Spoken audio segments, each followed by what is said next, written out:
Good afternoon, good evening, rather. Good evening, ladies and gentlemen.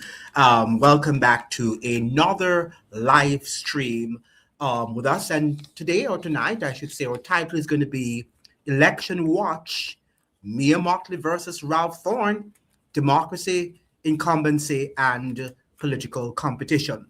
So we just want to welcome you to the live, and we hope that Mr. Pereira will be joining us shortly. And Professor Hinson was not able to make it in for this afternoon's live. So we will be here joined by Mr. Pereira, and hopefully you will join me on this very important live presentation. Now, before we even get into the numbers tonight, we have to acknowledge something important. Barbados plays an outsized role in the Caribbean. It has long been a diplomatic anchor in the region, stable, articulate, internationally visible. And whatever one's political position may be, Mia Mottley has become one of the most globally recognized Caribbean leaders of this era. Like her or dislike her policies, she has carried Barbados onto the world stage from climate diplomacy to global financial reform conversations. So tonight's discussion is not about personalities or hostility. It's about what this election means for Barbados and for the wider Caribbean. Okay, and that is what we need to establish tonight, and we'll be joined by Mr. Pereira shortly. So good evening, ladies and gentlemen. Let me know where you're watching from, and let's start the discussion going on.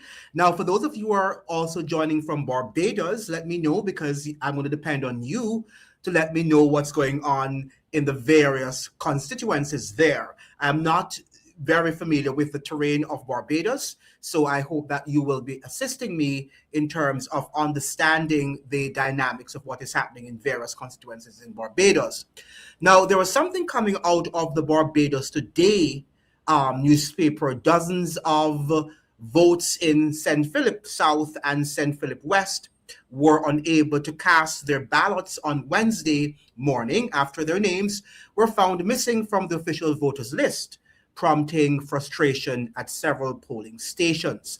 At least four presiding officers across the two constituencies confirmed instances in which individuals were unable to vote because their names did not appear on the voters list. That's interesting. And I think that Mr. Ralph Thorne was, accusing the BLP of not having an updated version, or some people, their names were not listed, were not actually included on the voters list. And he was suggesting that the election was, the snap election was called too quickly, and that the voters list should have been updated. Now, what do you think about that? That it could mean that there is a significant number of people who could have voted for both parties and did not vote because their names were not included on the voters list. It seems to me that the voters list was last updated during COVID, or was it updated in recent times? Can you let me know? Anybody from Barbados who can let us know, when was the voters list last updated for there to be situations in which people were not included on the voters list, and that could have affected or will probably affect the outcome of the election. But it seems so far, though, that what I'm seeing, that the people were able to go and vote, and there were no, any unforeseen casualty or anything. It was peaceful, based on what I'm reading. Not much is coming out of the papers from Barbados, coming out of Barbados in terms of news regarding the election. Now, based on what is happening, we understand that Ms. Mia Mottley is up for a third consecutive term in office. And based on what my analysis so far has been, I think that she is going to win. Based on what we've seen her and the fact that she's more visible, right? She's had a more visible presence domestically as well as internationally. So that will make her stand a great chance of, winning a third term in office. Now, this morning, I also published a video which was released this afternoon at 2 p.m., in which I was talking about the fact that, whether Ralph Thorne wins or Miss Mia Mottley wins, I don't think that it will change the economic landscape, the political landscape that much of Barbados.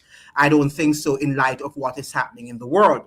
We're seeing now that even in Cuba, I was just reading and also watching some videos in which they're suggesting that these people might be, going on hunger strike. Well, when I say they might be starving because they are not allowed to get any petroleum into their country.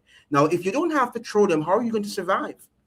And Trump decides that he's going to, slap tariffs on nation states that don't have any sort of, who trade, petroleum, who send petroleum to Cuba. So they might be going on a starvation or might be facing starvation crisis very soon. And some people are saying the likes of what is happening in Gaza, right? That is what we're hearing that is happening in Cuba. Now, it seems to me that there's deafening silence across the region regarding that. My understanding also that Jamaica, which could have sent them some petroleum, decided that they won't because they don't want to be in the crosshairs of the United States.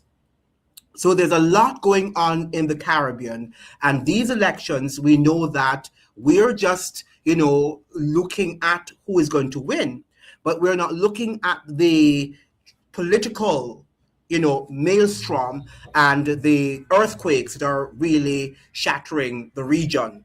And our politicians are quite, they're silent on these matters. They're not addressing these matters because these matters are going to affect us. Whatever is happening in Cuba, whatever happened in Venezuela, or any part of the region, the globe in general, is going to affect us. And that is what we need to understand. So I don't know if, based on what I'm seeing, if there is going to be any fundamental change in Barbados, even if either party, either member wins, whether it's Mia Mottley or it's Ralph Thorne, because the international crises we are going through at the moment, the international crises that we're going through at the moment are crises that are much bigger than our politicians. They're not comfortable in saying that to you because they need our votes, so they're not going to say that to you because, again, a mother, for example, and a father, when they have problems, they're not going to tell it to their children. But the sad thing, we're not children, we're adults, right? We're adults in the room. So we should be told what is happening, even though we know that our politicians do not have the wherewithal. They do not have the political, what should I say? I wouldn't say vision. They just don't have the political tools, I should say. They don't have the political tools to deal, with the problems that we are faced with at the moment.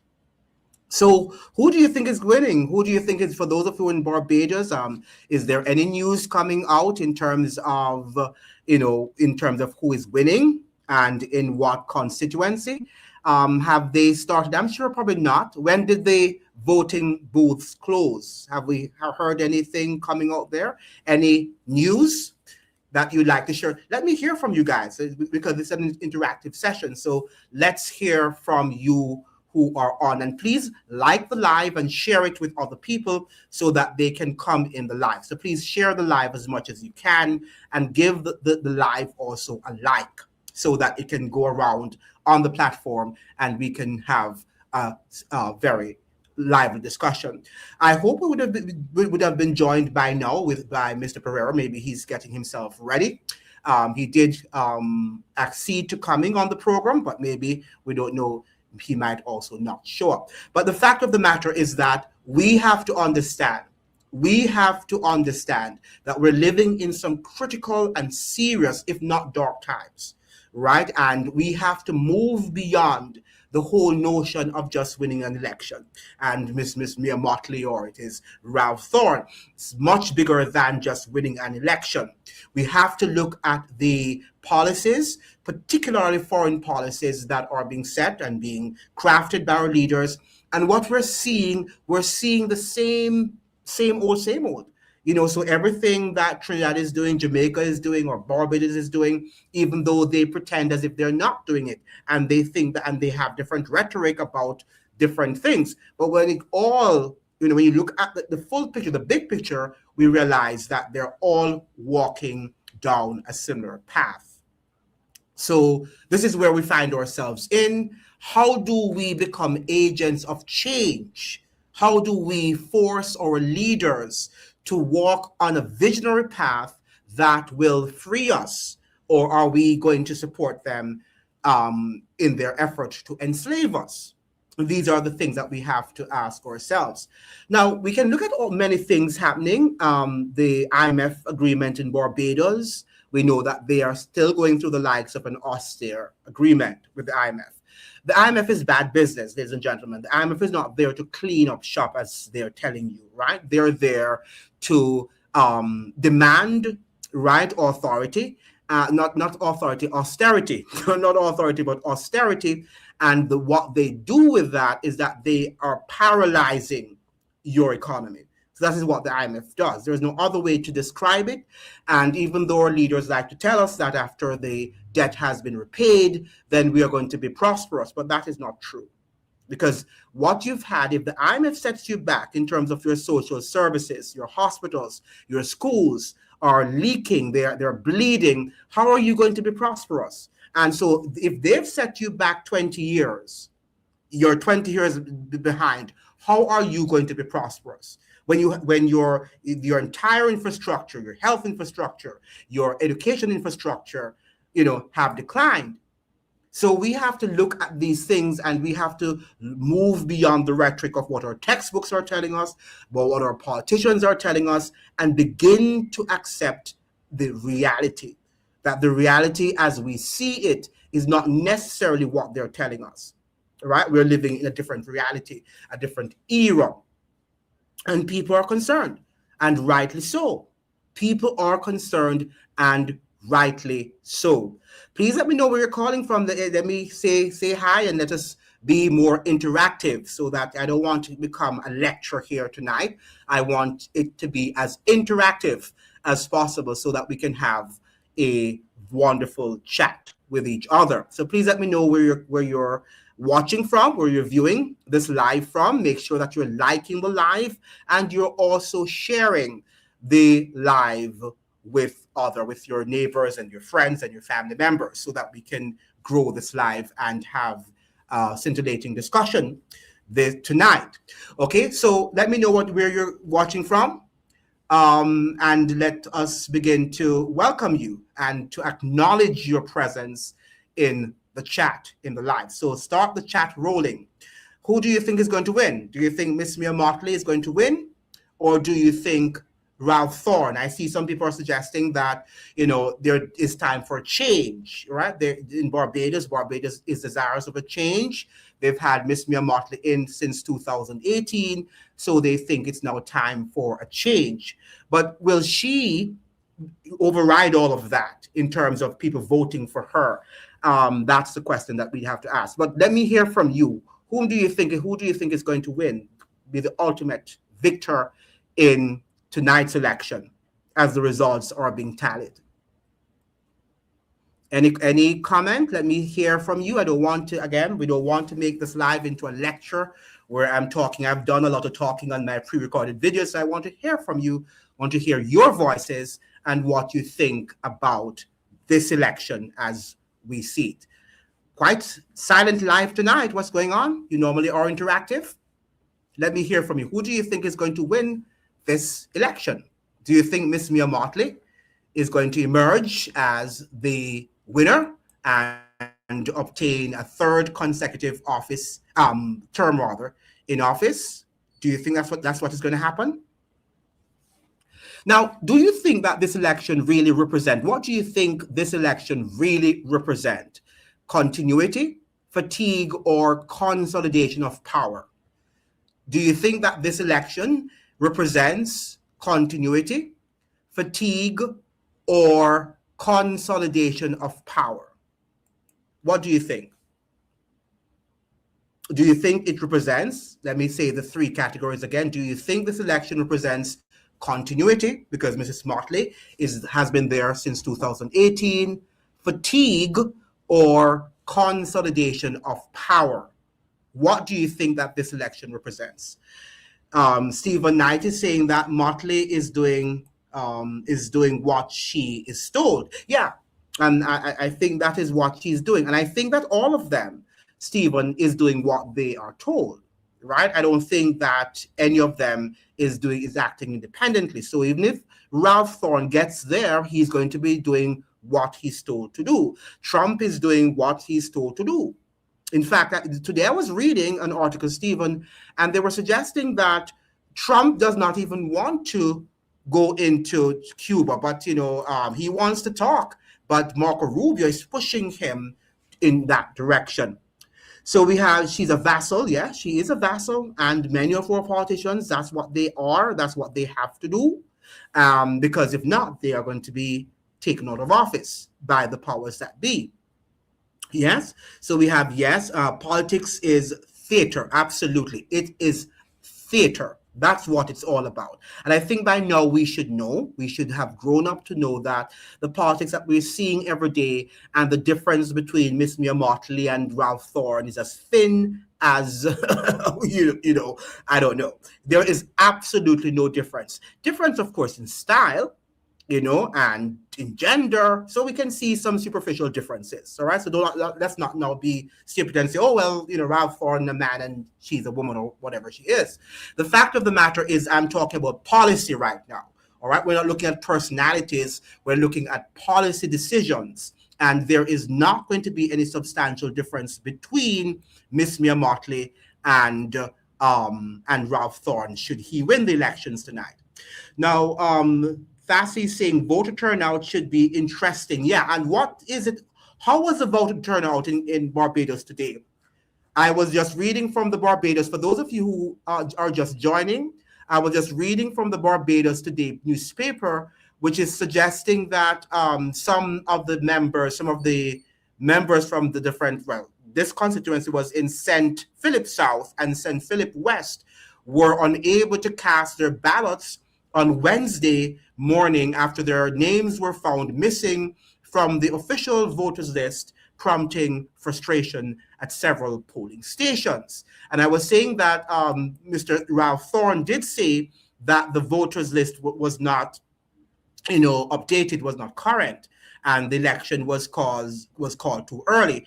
I don't know what is happening there. So voter turnout should be interesting. A lot of Bajans are frustrated with the back and forth. Yes. Stephen is saying, yeah, gender had nothing to do with it as long as you are doing the right thing by these oligarchs. Absolutely. They don't care if you're a man or you're a woman, whatever you are doing. They just want you to get the job done. And the job is that you should do what they tell you to do. Now, we might get a little crumbs, and when we get the crumbs, I think we're satisfied too much with the crumbs that we get. So yes, they might give them some leverage, but the leverage is very narrow, small, and most of the major decisions that could impact our lives positively, they are not allowed to do. They're not allowed to do. Because when I read Miss Mia Mottley's political manifesto, there was nothing in it that said to me that she understands the plight of the people. Nothing. It was just representing the thoughts of what you would hear from the World Economic Forum, from these, globalists, right? And those who are, attached to the New World Order, right? And all of this, surveillance and these AI jobs, right? All of these just, mumbo jumbo. There was nothing really that talks about manufacturing, right? And how she's going to deal with the IMF strictures and how ordinary Barbadians are going to be able to ride above the the global international challenges, economic challenges that we're facing right now. Nothing was mentioned therein. But people, they will read that superficially and think that what she says she's going to do some of the things, yes, like surveillance, that is going to be done, because that is moving in the direction. We're moving into the direction of having a surveillance state. So that surely is going to happen, right? Miss Mia Mottley is definitely moving within that direction, All right. So yes, thing they don't care if you're a man, if you're a woman. That does not matter to them. What matters to them is that you are obedient, right, and you do whatever the elites say. Now let's ask another question to you since you guys have started. Now let's keep the chat going. Now, is this vote about policy performance or about political machinery strength? Do you think that this vote is about policy performance or about political machinery strength? So, if Miss Mia Mottley wins or Ralph Thorne, do you think that they would have won or they will have won by their policy performance or about the political machinery strength? Now, Thomas is saying here that she has been pushing the digital ID. Have not heard about it recently, but I am sure when she wins, it will. Yes, well, it was in the manifesto. You know, she addressed that in the manifesto. Thassi, so if you want to go back to her manifesto, which is online. By the way, I have not seen any manifesto from Ralph. Where is his manifesto? Is it that he just had hard copies and Barbadians, were given hard copies there, but it's nowhere to be found on the internet? At least Miss Mia Motley's, she has a readable one on the internet, right? I was not able to read his, but I read hers. But I didn't read the entire thing, but I read portions of it.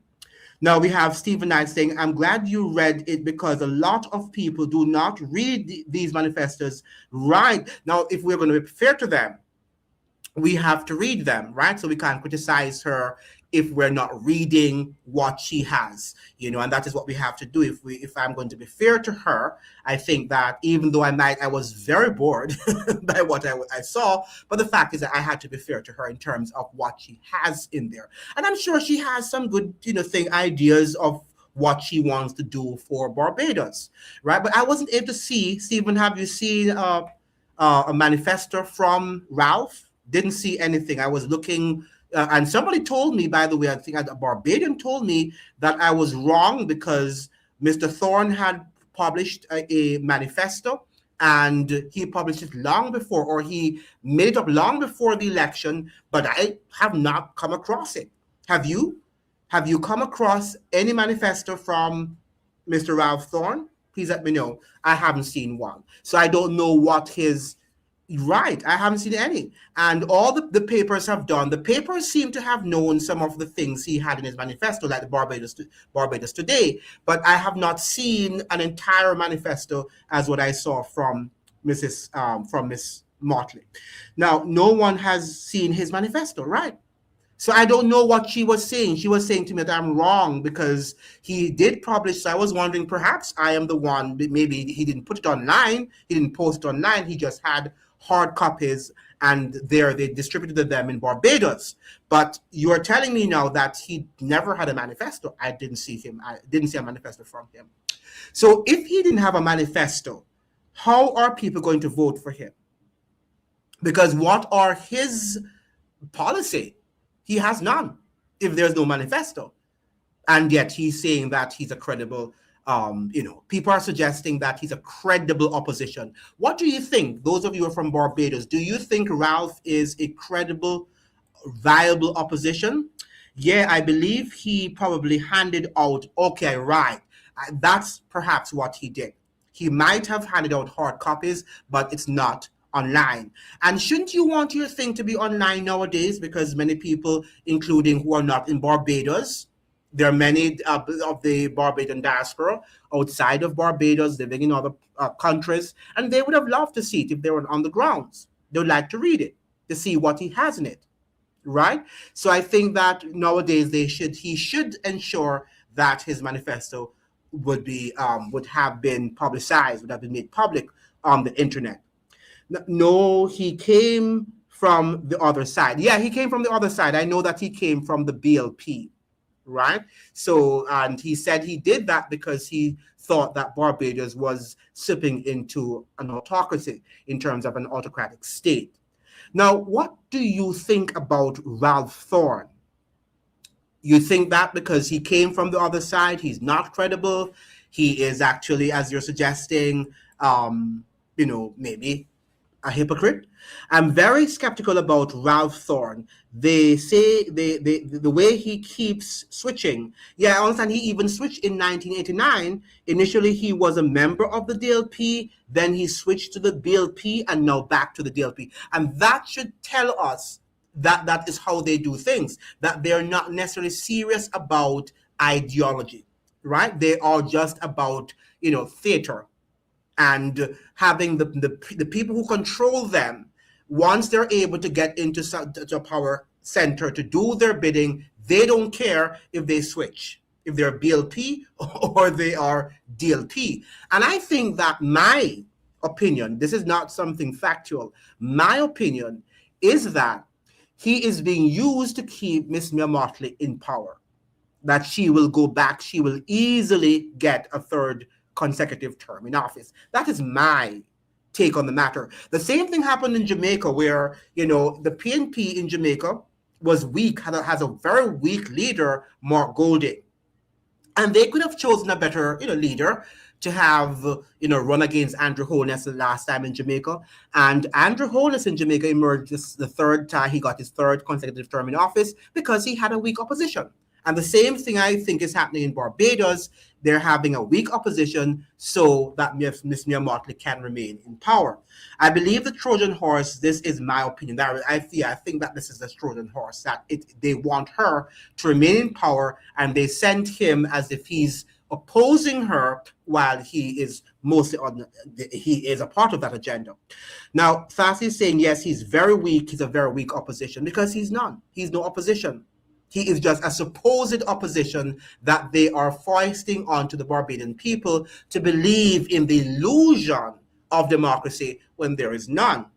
Right, so we have here, Miss Mottley is set to carry out her mission. Yes, absolutely. I think that is what they pretend, and they will use words against each other, and they will pretend as if they are, showcasing the weaknesses of the other side. But when you look carefully at what is happening, you realize that he is no credible opposition leader in the Barbadian parliament. And that is very sad to know that Barbados, a very educated nation and one that was the model of democracy in the region, that they're using Barbados as an example of where the other nation states in the Caribbean should be, just having a one-party system. I know all of us are really one party, but it seems to be now worse in Barbados, where you could have the current prime minister sweeping all 30 seats in the Barbadian parliament. That is unheard of. Not even that you'd have some, the other side getting even like 2 or 3, right? You swept all seats. That to me is impossible, unless Barbadians are robots, and Barbadians are not robots. Right? They're thinking people. It's very unlikely that a population is going to vote, a highly educated population, the likes of Barbados, is going to vote and gives the seat to one party, all major seats in parliament, all the seats in parliament to one party. I don't think that is going to happen in Barbados under normal circumstances. Under normal circumstances, let's say, because it happened, right? But it was not normal circumstances. I'm not surprised most of us vote on emotion, and we only vote for somebody because we're friends with that person. Well, that would be sad. So what's the purpose of education if it's not to look at policies? Right? What is the purpose of an education if it is not to look at policies? As I tell people, when I come here, yes, I might have my preferences. All of us do have our preferences, but we have to learn to look beyond preferences and say, which is rational, right? And if it's not rational, if it's not something that is going to help in the development of the country, then we have to move beyond what our emotions instruct us to do, and do that which is right, what is principled, and what is the educated thing to do, the intelligent thing to do, right? And I believe that Barbadians have enough intellect and erudition to say that, something is wrong here. We can't have one prime minister sweeping, copying all seats. And I'm not suggesting again that she could not have won the majority of seats. She could have probably won 20. and then still that is great. But to sweep all major seats in two successive elections, that to me is unprecedented. This is not something normal. And that should have awoken, Barbadians or Barbadians, that something is wrong, right? Something is definitely wrong with that situation. Okay, so that is what I think. That's my opinion. Now, does the result of this election, do you think it will strengthen regional authority within CARICOM? Do you think that if Miss Mia Mottley wins, that her results, the fact that she wins a third consecutive term in office, that it will strengthen her regional authority within CARICOM? What do you think? Do you think if Miss Mia Mottley should win a third consecutive term in office, that it will strengthen her visibility in CARICOM?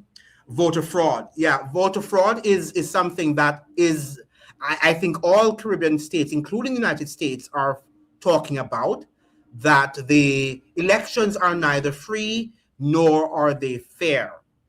Right? They are neither free nor are they fair. So it's a problem that we have been having in what we call our democratic states in recent times.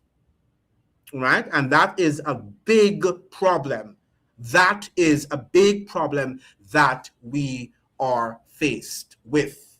Okay? Very, very interesting sort of analysis. Yes, voter fraud is something that we have to be concerned. But the thing about voter fraud is that we have no evidence. These people are they're so conniving and so crafty in how they do it, that it's very hard to produce hard evidence that this has happened, that this has occurred. So all of what we're saying are speculations when we talk about voter fraud. We know it exists, but we can't put our hands on it because they know how to hide the evidence, how to conceal the evidence. And that is the problem we're having. So many people still believe in the system because much of what we suspect and are suspicious about, we can't really provide any corroborative evidence to suggest that this is true. But we know that it is true because we have seen it so often. Yes, Stephen, you're saying the snap election de-enfranchised a lot of disenfranchised a lot of Barbadian living in the States. Now, the Barbadians living in the States, can they vote? Are they allowed to vote? Because in Jamaica they can't. Or the members of the Barbadian diaspora in the States and perhaps in Europe, wherever they are, can they vote in a Barbadian national election, general election? Are they allowed to vote per the Barbadian constitution? Can they vote? Well, yeah. Okay. But so yes, well, if they have done that, what gives them the right? But one of the things too, Mr. Corbyn has said on many occasions on this program that the Barbadian constitution is no longer in effect. Oh, so you vote. You're voted, Stephen. I vote for her the first time. Oh, so you can. All right. So the Barbadian. So how are you now disenfranchised? How are you now? Why did what right does she have to do that, to take you guys off the ballot?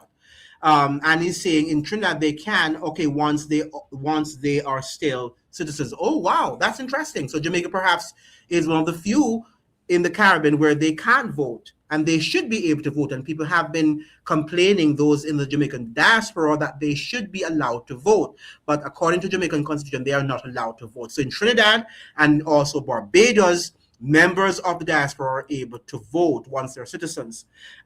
We have Fran Tune is saying that those in the missions overseas can vote. Wow, that's great. That is great. So, but Stephen is saying that they have been disenfranchised. Is there any evidence to suggest that? Or is it that they were just not regarded in this election? Or has the constitution been changed? We need to answer these questions because I don't know. But I understand that if there were problems on the main ground, on the mainland in Barbados, where people were actually not on the voters list, I can imagine that abroad it would be even worse. Chicago elections too early not giving folks enough time to go home. Oh, so they have to go home. If you're going to vote there, you have to go home. You have to leave the states to go and vote. I think what they need to do now, they need to have the ballot sent to these parts of the states where you have Barbadians or you have Trinidadians, so that they can vote. Why do you have to go back to the country to vote? Because that might be too expensive, or for whatever reason you can't travel, right? So I think they should now organize to have the ballot sent to these, and people probably can vote online, right? From these various jurisdictions, right? So interesting that Barbados and Trinidad, their diaspora, members of their diaspora are able to vote, participate in general election. That is news to me. First, I'm knowing that. I know that in the Dominican Republic, they are allowed to vote, and they do send the votes off to these various jurisdictions in Spain, wherever you find Dominicans. And I think that, our countries, as Trinidad and Tobago is doing, and Barbados, should also be allowed to vote, because many of the diaspora can make a lot of contributions to these countries. So they, by that virtue, and if they're still citizens, they should be able to cast their vote. All right, I believe in that firmly. Yeah, so we've looked at the whole matter of the results. We think that, let's look at Ralph Thorne a little bit. Now, what did the opposition, that is the opposition Ralph Thorne, what did he fail to communicate effectively? What do you think? I didn't hear him much, to be frank. I did not hear. I know he's a lawyer, and he seems to be a very prominent Barbadian lawyer. In fact, I understand that he is on a current case for Guyana, where he is, defending Guyana on a constitutional case. I'm not sure if it's about the Essequibo region. I'm not sure, but I understand that he's a prominent, very highly educated, and he's KC, he's King's Counsel, so he's no ordinary person. So when I say ordinary person, he's no ordinary person. You know what I mean? He's an erudite person, right? He's an erudite lawyer. What do you think he failed to communicate effectively? Marie Antoinette is saying, I remember when I was a student in Miami, the Venezuelan students were able to go to their embassy to vote, right? I think that is what we need to do.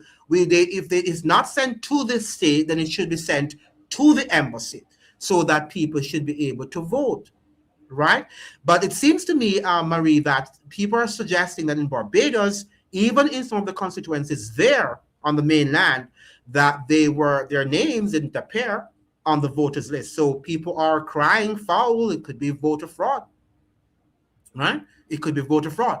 I don't know. Now, let's look at something else as we're looking for people from Trinidad also.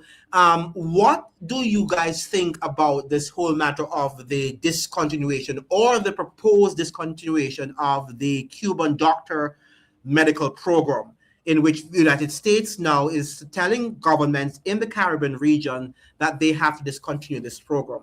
How do you think it's going to affect the region? Do you think that this is something that we should be protesting against, or is it something that we should be quiet about? Because this is, to me, serious. We've had this program going on for years, and I don't know of any labor laws that they were violating. I don't know of any human rights, laws that the Caribbean was violating for hosting these Cuban doctors and nurses, and sending our students over to Cuba to be trained as doctors and perhaps nurses, or veterinarians rather. What do you think about it? I think we should protest. Yeah, I think we should protest against it, because it was a very good program, right?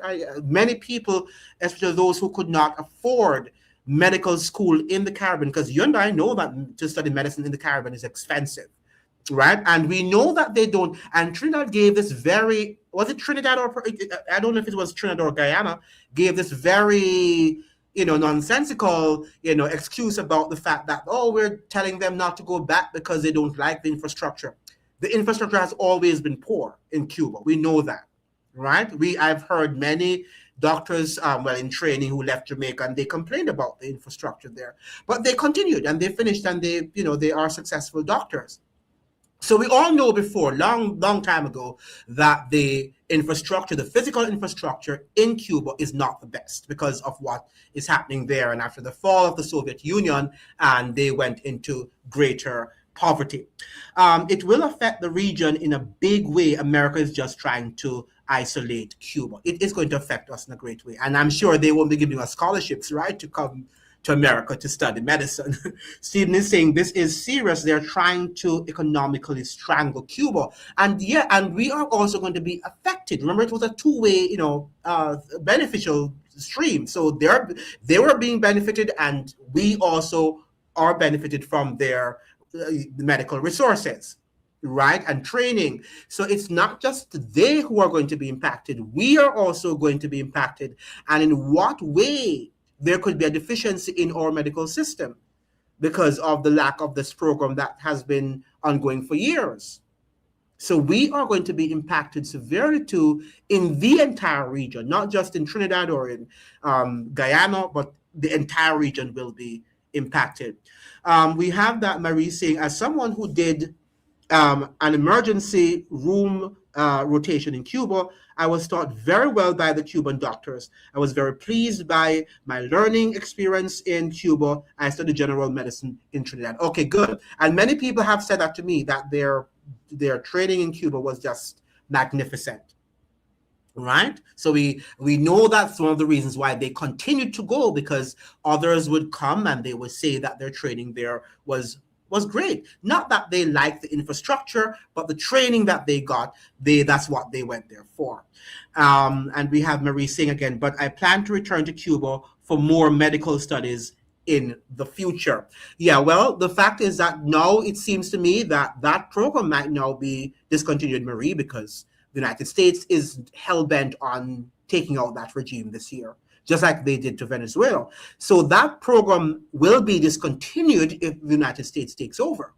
But of course, you can go there if you're spending their money. I'm sure that they will accommodate you. But the fact is, it won't be as cheap, or won't be as, the same program that the Cubans probably had if this regime is actually booted out of office. And Trump seems to be increasing the pressure on this current regime to go. And at any given day, just like we woke up to Maduro leaving the country and heading to the United States, at any given time now, we can hear about the downfall, the overthrow of the Cuban communist regime.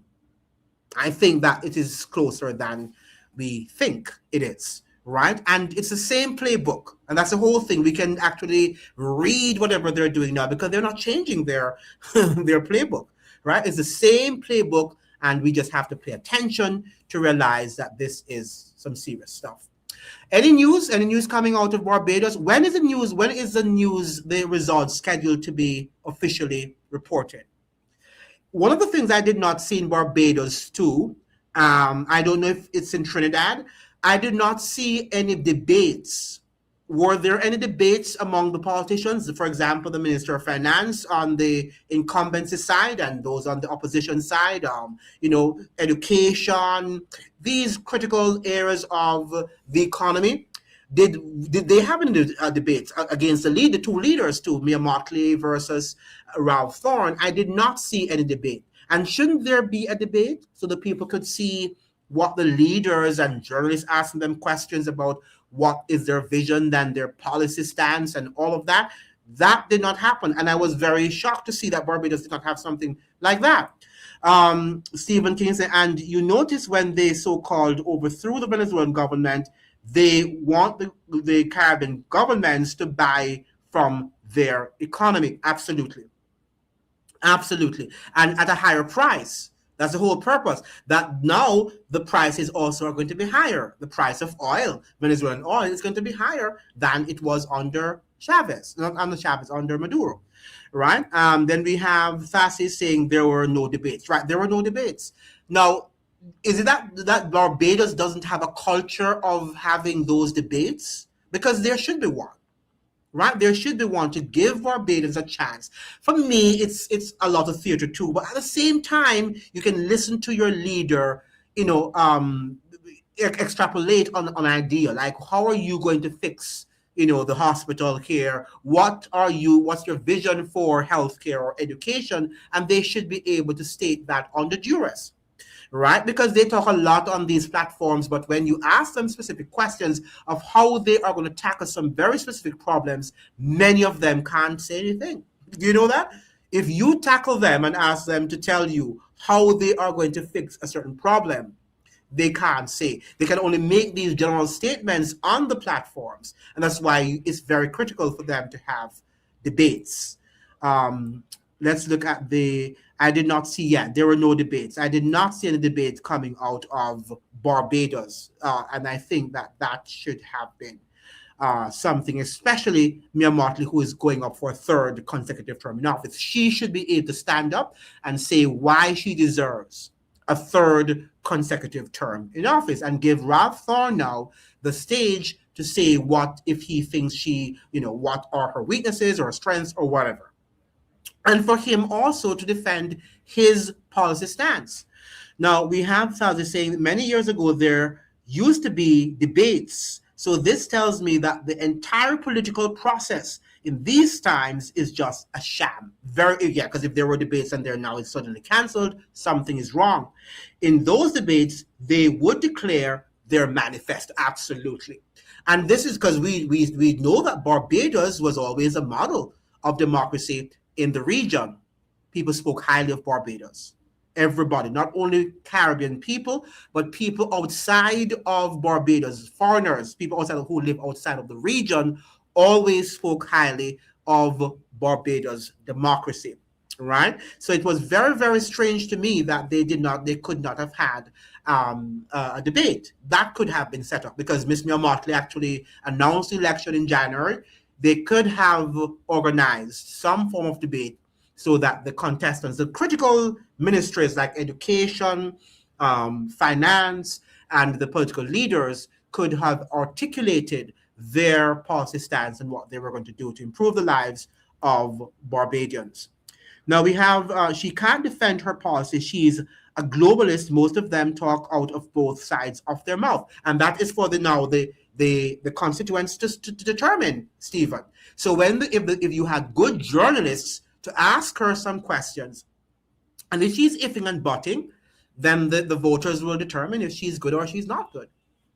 Right? And that is what the whole matter of debates are. If you have good journalists, it's organized properly, then the Barbadian population could sit down and they could reflect on what she's saying. Is she able to answer the questions intelligently and effectively? And they make their decisions. But as you said, many of us, though, I don't think debates impact the way how we're going to vote, as some of you are saying, like Stephen. I think we're already determined. We know who we're going to vote for because we don't care about policies. We care about the personality and who our father or parents voted for. That is more important than the policy stance, the policy that they are actually presenting to us. And that's a very, very sad thing, that really and truly we have not grown up as a Caribbean people, right? We need to grow up. We need to grow up, because if we don't, then that is where we're heading now, to autocracy, to dictatorship, as many people are suggesting that Barbados is running on that path of dictatorship, which is not good, right? Not a good place that Barbados finds itself in. It would have been commendable if Miss Mia Mottley had wins a third term. I don't know if she's going to wins a third term if she had a credible opposition, someone who was really under her skin, right, and challenging her politically. That would have made her, to me, more respected in the region. But she hasn't. And it's just recent time that Ralph Thorne came and said he was in opposition. Was that 2024 that he actually changed and, said that he was now representing the DLP? Yeah, that's a short time. So Barbadians have not really seen anything that was different from what Miss Mia Mottley was doing, right? And many people are convinced that she is, in fact, a very good prime minister because of her global ascendancy to power and to fame.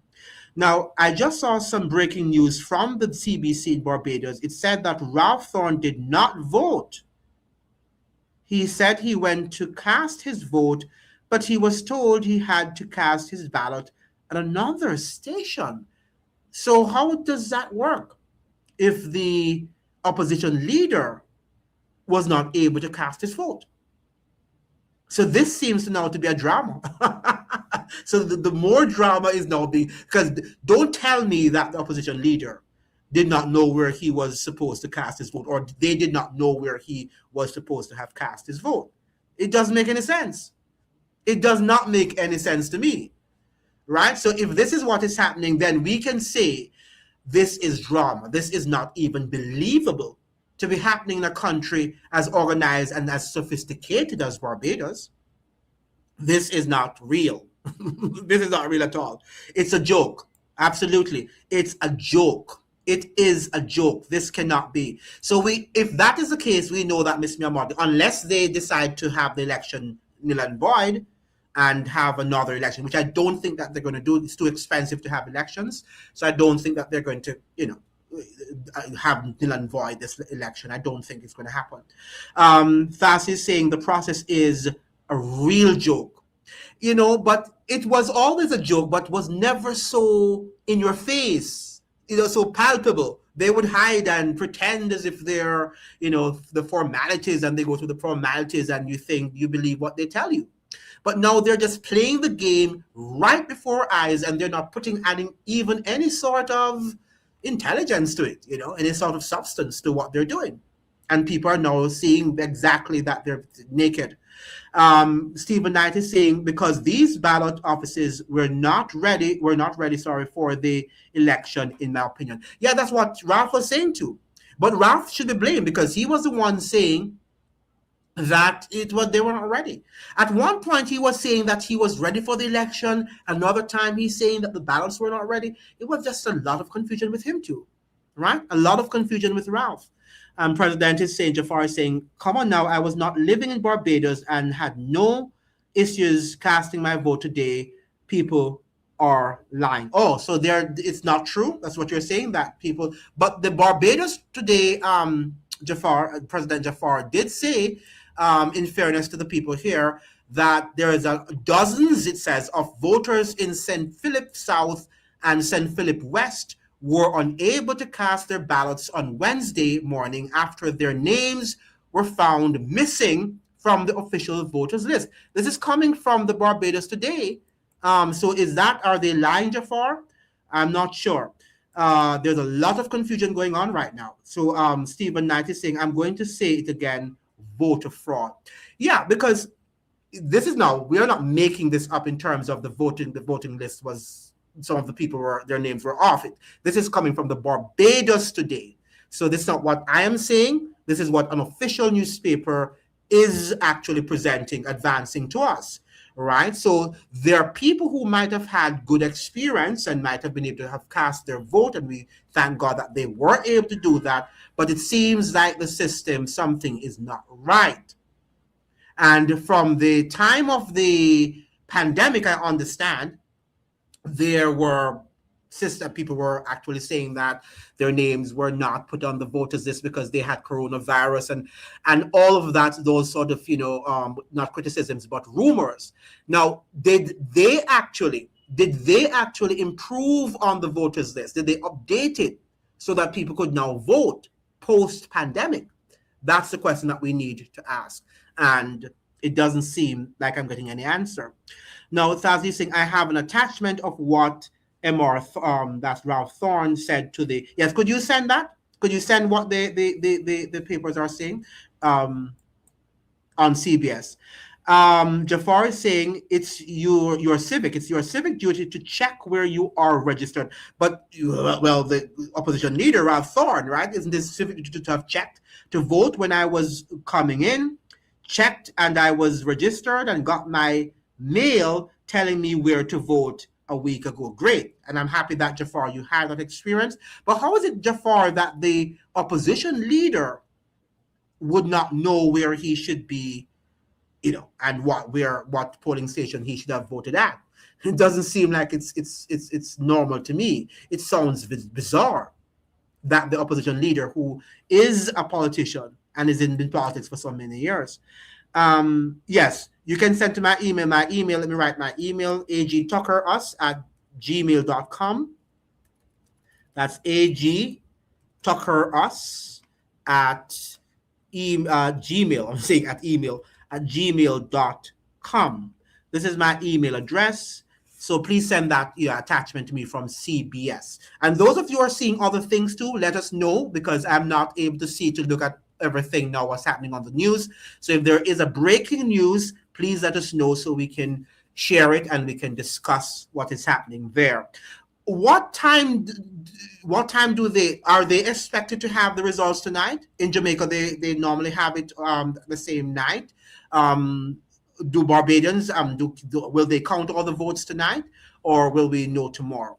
Jafar is saying here that opposition leader trying to pull Machado and cast the election in doubt. That's a possibility too. That's a possibility too. If he thinks he's going to lose, right, and he knows he's going to lose, it's a possibility that he might cast a doubt. But that's a foolish thing to do, because if the opposition doesn't vote, according to the Constitution of Barbados, what impact does it have on the election process? If he doesn't vote, if his vote is not valid, if he doesn't have a valid vote, is there any problem with the election? Because he is a very important person in the election. He's the opposition leader. So he needs to cast his vote, right? But I think they probably would have resolved it by now. Hopefully they would have. Let me see if I got the email from, so we have here, this is from the Atlantic. Okay, this is not from my subscriber. Okay, good. Then we have here, Thursday saying that you can check yes, let me check the email now. Let me check. Yes, I got it. So we're seeing here that the CBS DLP leader did not vote in today's election. And that is ABC. Opposition leader Ralph Thorne has not been able to vote in today's general elections. Speaking to CBS News moments ago by telephone, Mr. Thorne explained what happened. The DLP leader said he went to cast his ballot in the Christchurch South polling district where he lives, but was told he had to instead go to Christchurch East, from which he had moved in 2004. That is ridiculous. So that's years ago. Mr. Thorne said he advised officials that he no longer lives in Christchurch East, and as a consequence, to vote there would constitute fraud, which he had no intention of doing. He also said that, interestingly, his wife was allowed to vote at the Christchurch South polling station. That's weird. Mr. Thorne said he is now one of a significant number of people who were denied their right to vote. The majority of them, he said, were not on the voters list. The majority? That's a serious allegation, right? The majority. Really now, right? No, really now. That is ridiculous. And that is cause for an election to be canceled, and I'm not sure. Now we have the Thursday saying, I don't want to put my name on here. Yeah, no, you don't have to put your name. But if there is any sort of breaking stories, and thank you for sharing. Any one of you can actually send it to my email, agtuckerus@gmail.com. I'll check my email ever so often, so you can send the email if there is any breaking story while we're here. No, I was asking the question, when are we expected to have the results? I know that in Jamaica, I'm not sure in Trinidad also, on the same day of the election, you have not definitive, but you have like a pre-results. People will know. People actually know on the night of the election who won the election, right? While it's still being counted the other day. It's not definitive, but generally it is so, right? That you might have one or two seats won by the opposition or the incumbent government, but generally speaking, people will know the same night who won. So what time do we expect Barbadians to know the election results tonight? President Jafar is saying, I personally voted today and had zero issues, and the polling station staff was thorough. And we're happy to hear that. And we're not, because one of the things we have to understand too, Jafari, is that your experience is valid, but the same can be true that others did not experience the same experience like you yourself. So we have to also not invalidate the experience that others have had. But I'm happy to know that you thought the experience was great. And he's saying that on the same night. Okay, right. So they should have it by the same night. So we are watching. So this is an election watch. As soon as we get a breaking story, when did the ballots close? When did the voting stop today? At 5 o'clock, 6 o'clock in Barbados? When did they close the ballot stations, the polling stations? Because if they close it at 5 o'clock, we should know by actually 9 o'clock, because Barbados is not a big country. We should know by 9 o'clock who won the election, shouldn't we? Or does it go to a long, long stage of counting? Yeah, so the same night we're hoping to get, if there are any other stories that you're seeing, breaking stories, please let us know.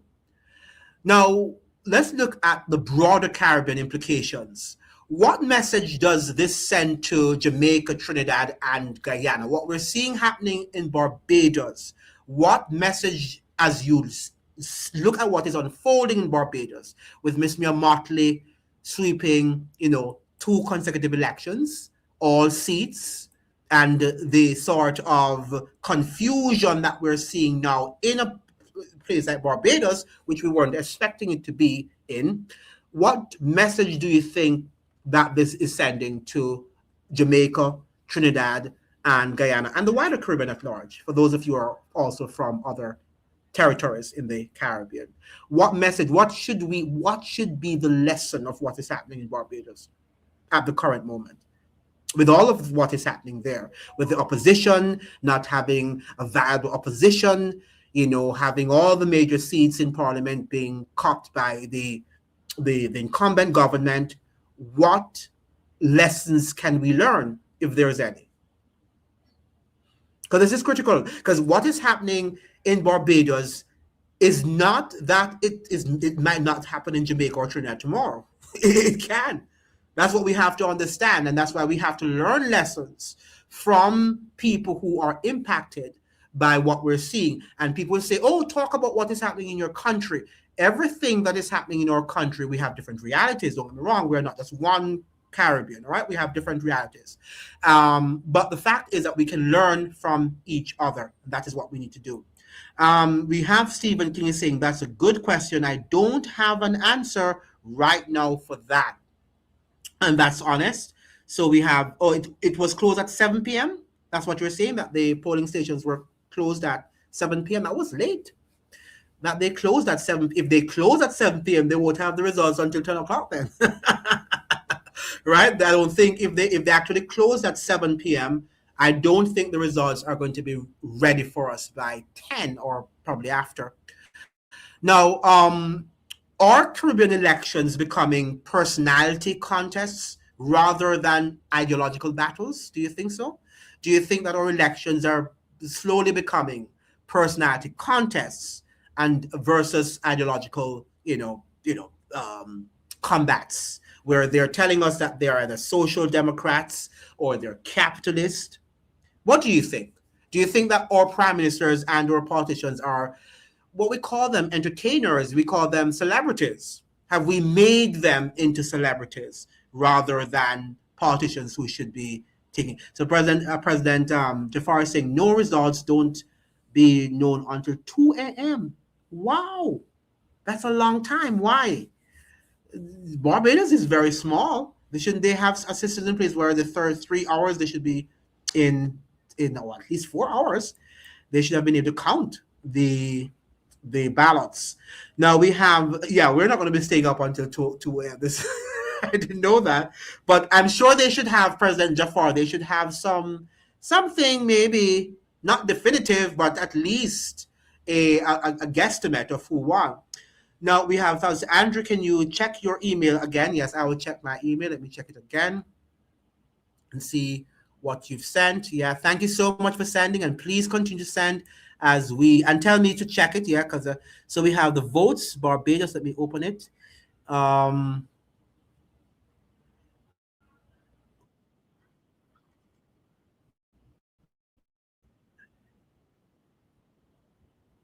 Let me see if I can share my screen.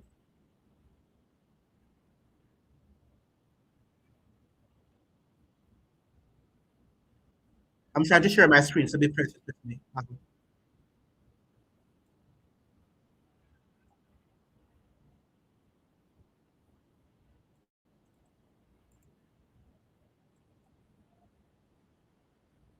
as they like. Can you I hear? don't think that that in any way Can you hear, would ladies? cause apathy. But as I indicated today, even on our program, Down to Brass Tacks, we should ensure that there is really a poll in relation to people who did not vote so that we can stop speculating about why people may not vote.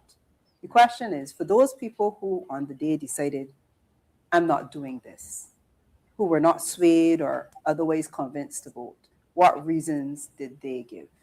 I actually think the access to information in your home is more likely to encourage you to vote than to discourage you from voting. Because, truth be told, you have to click on the link. You have to be sufficiently interested to click on the link and to see what's happening. You can, if you're on social media, you can stop following certain things if you're not interested in them. Yeah. But if you are, the more you watch them, the more they appear. That's how the algorithm works. So I certainly don't think that the use of, for example, social media platforms or the use of the digital space to be able to observe elections, sorry, to be able to observe campaigns and meetings is affecting apathy. I think we have to be more concerned about the extent to which people feel like if their vote matters. Ambassador Maskell, we switch the attention now to looking at the Barbados Labour Party's record of 230 loves, an impressive one, 2018, 2022. What would you say has been the bright period, the bright spark for the Barbados Labour Party and government over the last 3.5, almost 4 years since the last election between 2022 and now 2026? Where has the BLP shone? The Barbados Labour Party has restored pride to Barbados. Pride in not having downgrades, pride in increasing the economy, employing people, buying buses, buying sanitation trucks, improving the overall performance of the Barbados economy, which went through a very difficult period between 2008 and 2018. And I don't think that anybody can deny what has happened. We had no foreign reserves.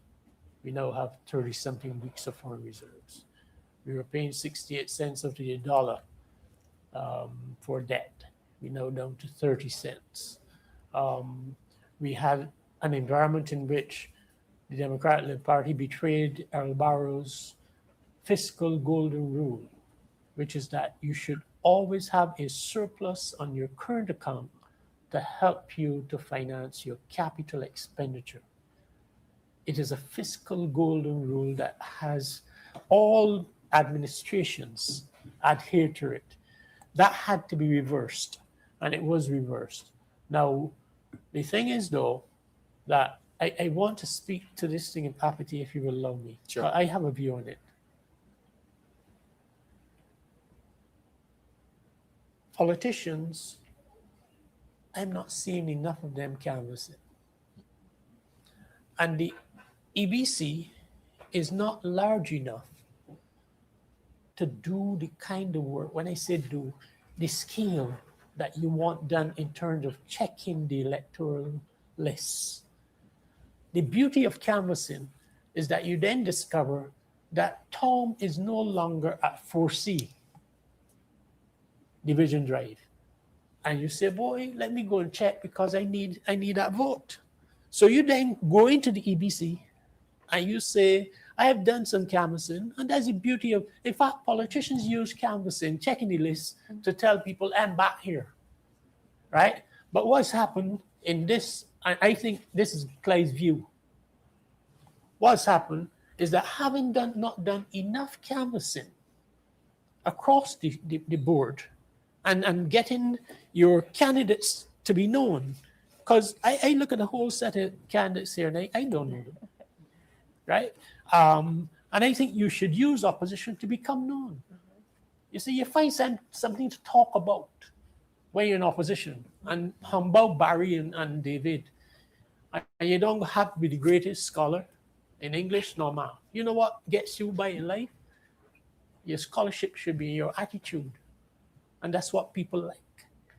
So the problem here, and I think is emerging, is that there's this apparent now desire to use social media. You with me? Yeah. And people want to see you. That's true. And then when you canvass, you get to find out that Tom has left Eden Lodge now and living somewhere in Christchurch. And therefore, it is in your interest to, years ago, to go and say, well, you know, Tom, you really belong to Eden Lodge. You only moved there just recently. Could you come back and vote for me? You ask those kind of questions. So what I think is happening, this is my view. And I like data, and I don't have enough data to be able to verify what I'm saying, but I suspect that I'm not wrong, right?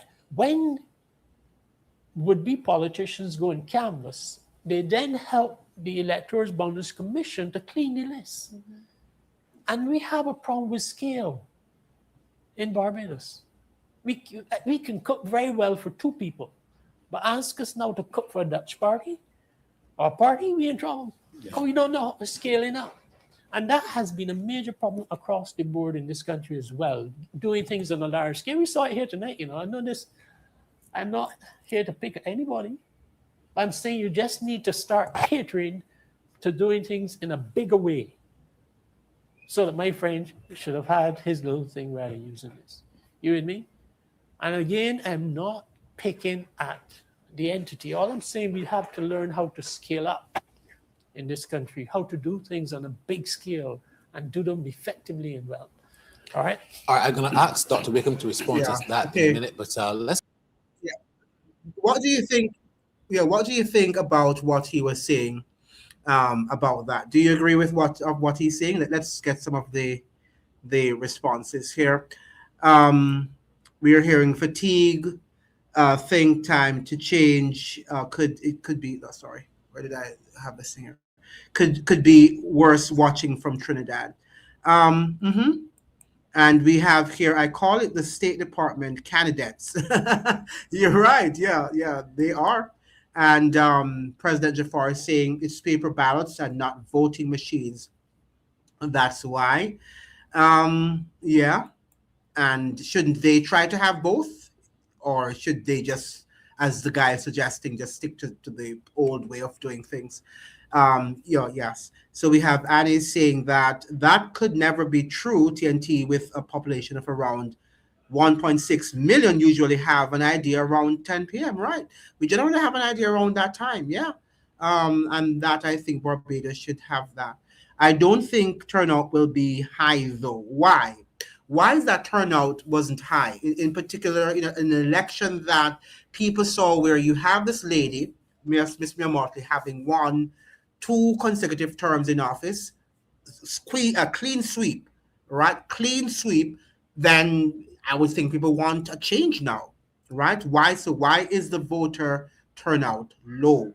Is that Barbados doesn't believe in, or Barbadians don't believe in democracy anymore? We have Mia for PM, right? Okay, so he was making some valid points though, even though of course he was talking about the same narrative about the IMF and the debt is low and all of the macroeconomic stability, and that's the narrative that we get from all across the Caribbean. At the same time, people are suffering. So the IMF narrative does not fit, is not real, does not connect with ordinary people at all, because the cost of living is going up, right? They can't afford to take care of their children and their families, yet still we're living in where the debt is going down, hospitals are struggling, school systems, are lacking, right? But yet still they're telling us that what we just need to be concerned about is debt reduction. Now, you can't tell someone, it's like having some money, right? And you have your children, you're telling them that you can't give them, a good education and nutrition, because you have to pay off your debt. So how are they going to be educated? And then when after you've paid off your debt, then they would have grown, and they are malnourished, and they also do not have a good education. So how do they take care of themselves? Right? So it's the same thing that is happening to our countries. We are malnourished in the sense that our economies, are collapsing. At the same time, our debt is going down, because that's all we're concerned about. And there are no other aspects of the economy in terms of development, critical areas of development that we should be focused on. Right? And this is now where I have to say no, no, no. But he did say something very serious and important, that Ralph Thorne is the opposition leader. Okay? Now, shouldn't he have made himself more visible on social media? I think he should. I think his manifesto should have been online for people to see that he is credible. Whether or not he's credible, yes or no, that's not the point I'm making. The point I'm making, if he really wanted to present himself as someone who needs to be known, because to be frank with you, and I'm sure outside of Barbados, is he very well known? Because it was the first time I was hearing about him when I actually heard that he's the opposition leader. I've never heard about a Ralph Thorne before, even though he is a very prominent Barbadian lawyer. Okay, so he should have really presented himself more on social media platforms to get more traction with the voters. But I don't think he did, and I think that is what the gentleman was alluding to on the program. Now, we are seeing some very interesting situations here, because when we're thinking about people not being on the ballot, including a very prominent person as the leader of the opposition, something is not right. And I don't know what to say about that. I don't have enough information to make any pronouncements on what would have happened. Now, when we look, if you're advising the losing side tonight, what would you tell them?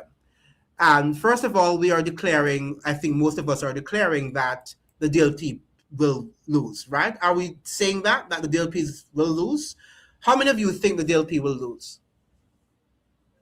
Or do you think the DLP could make a comeback and win Miss Mia Mottley? That there could be a surprise, a surprise victory lap tonight. How many of you think that the DLP is going to lose? And how many think Mia Mottley is going to successfully get a third? Correct? When you say correct, what do you mean? Do you think that they're going to lose? You're saying that it's highly likely right. It is highly, I think so too. It's highly likely that the DLP will, no surprise, right? There'll be no surprise. All right. Now, what do you, if Mia Mottley wins, which I think we know that she's going to win, okay, what is the lesson for Barbados? What do you think the opposition should learn from such a victory, and a third consecutive term in office for Miss Mia Mottley? What did they do, or what did they not do that they should have done? Maybe that's what I should ask. What did the DLP did not do? What did they not do that they should have done? Okay, you're saying that the DLP is a house divided, right? Now, why? Why is the DLP so divided after so many years outside of, victory? Why are they divided? Is that Miss Mia Mottley, creates that division? Can we blame Miss Mia Mottley for that division? Or is it that the DLP just can't organize and unite themselves? A house divided cannot stand. Ralph Thorne divided the party rather than unified. Wow. That's sort of a very strong accusation that he actually divided the party than it was divided before. And we have that you have to come really good to beat Mia, right? Which is true. Mia is a rather outstanding regional politician and leader. She is. Okay, like her or hate her, she is one of the most prominent politicians that the region has seen. Right? She has presented herself, and not only in the region, but she's respected, particularly in the global south. Right? People respect her whenever she stands up to speak. People listen. right? So it's going to be hard. You have to come with your a good your good game to be able to beat her. Stephen is saying, "Yep, Ralph divided the party. That's what the Trojan horses do." Yeah, and it could be. I think that that, as I'm saying, I think he was sent to divide the DLP to allow Miss Mia Mottley to win again. President Jafar says the old guard refused to let go of the leadership after their first 30-0 victory. Now, that to me too is very interesting, how that they would have lost 30-0. A country, of people who are intelligent, and you have an election which the BLP copped all seats. To me, it's unbelievable. It's something that I've never heard. I know that there are, you can win by a substantial amount, because let us say that it was 25 to 5 or something of the sort. That can happen. But 30 seats, and the opposition got not even one. That to me is incredible. Right? It might have happened. I'm not suggesting that it didn't happen, but the fact is, it's not believable. It's just not. It's not real. What do you think? Do you think to have two successive elections in which you copped all seats in the parliament? Do you think that sounds normal to you? Coming from the Caribbean. Maybe if we're talking about an autocratic region, an autocratic country, maybe we could say that, yeah. But coming from the region, from the Caribbean region, where we are known, we're not an incredible democracy, but at least we have some freedom. Do you really think there's nobody holding you down and say you have to vote for Thorne or you have to vote for Motley? Maybe some people do, I would think. So we have Stephen King says, I agree with the brother. The old guard are stuck in their old ways, and some of them got to go. Right? Yeah, well, yeah, but guess what? They're not going to go anywhere, because we know that in the Caribbean and the world at large, when people hold on to politics until they're very old, right? So I don't think that they're going anytime soon. It is for the younger generation now to demand that they do what they're sent there to do. And that is often the problem with the old guards not, doing what we want them to do. And Annie's saying it happened twice in TNT, I believe, and also where they actually won all seats. The opposition, where the incumbent rather won all seats. Annie, you're saying that it happened twice in TNT and also in Grenada. Can you cite in TNT when that happened? Can you give me the dates when that happened in TNT? Maybe not in Grenada, but in TNT, in which the incumbent government won all seats. Can you? If you can. Yeah, but that to me, I don't think that has ever happened in Jamaica. The only time it happened in Jamaica was when Edward Seager called a general election in 1983, and the PNP did. The only reason he won all the seats in Parliament, Jamaica's Parliament, was because the PNP did not contest. The opposition said, we are not going to contest that election. We find it to be invalid. So the incumbent government won everything, all the seats. Now, Jafari says that DLP has capitulated many times in the past. When Owen Arthur won his first term, the DLP had a no confidence motion against the PM, Erskine, Sandyford, and BLP won by default. Okay, so that in that case, yes. And he's saying that it just happened in Tobago about a month ago. Okay, I got you. So every year, I see what you're saying. And Mark Aaron is saying, we in the Caribbean can pride ourselves as having free and fair elections. Many places around the globe can learn a thing or two about Caribbean politics and elections. Absolutely. But it seems to me now, if it doesn't happen in a vacuum, we have to ensure that we guard it, right? Because if not, then it can also lead into autocracy.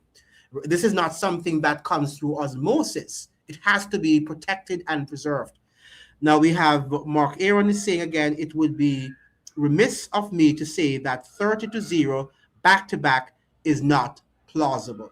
Yeah, it is something that continues to boggle my mind, and that the fact is that She called a snap election in during COVID, and then she's calling another snap election during that time. Something that is interesting, and I don't believe in numerology. I'm not a person who studies numerology and all that nonsense. But, I noticed that when Andrew Holness of Jamaica was going back for a third consecutive term in office, that the election on September 3rd, in which he won his third consecutive term, was on a Wednesday too. Do you know that? And she's now calling this election on a Wednesday night. Were they thinking? I just like to question things.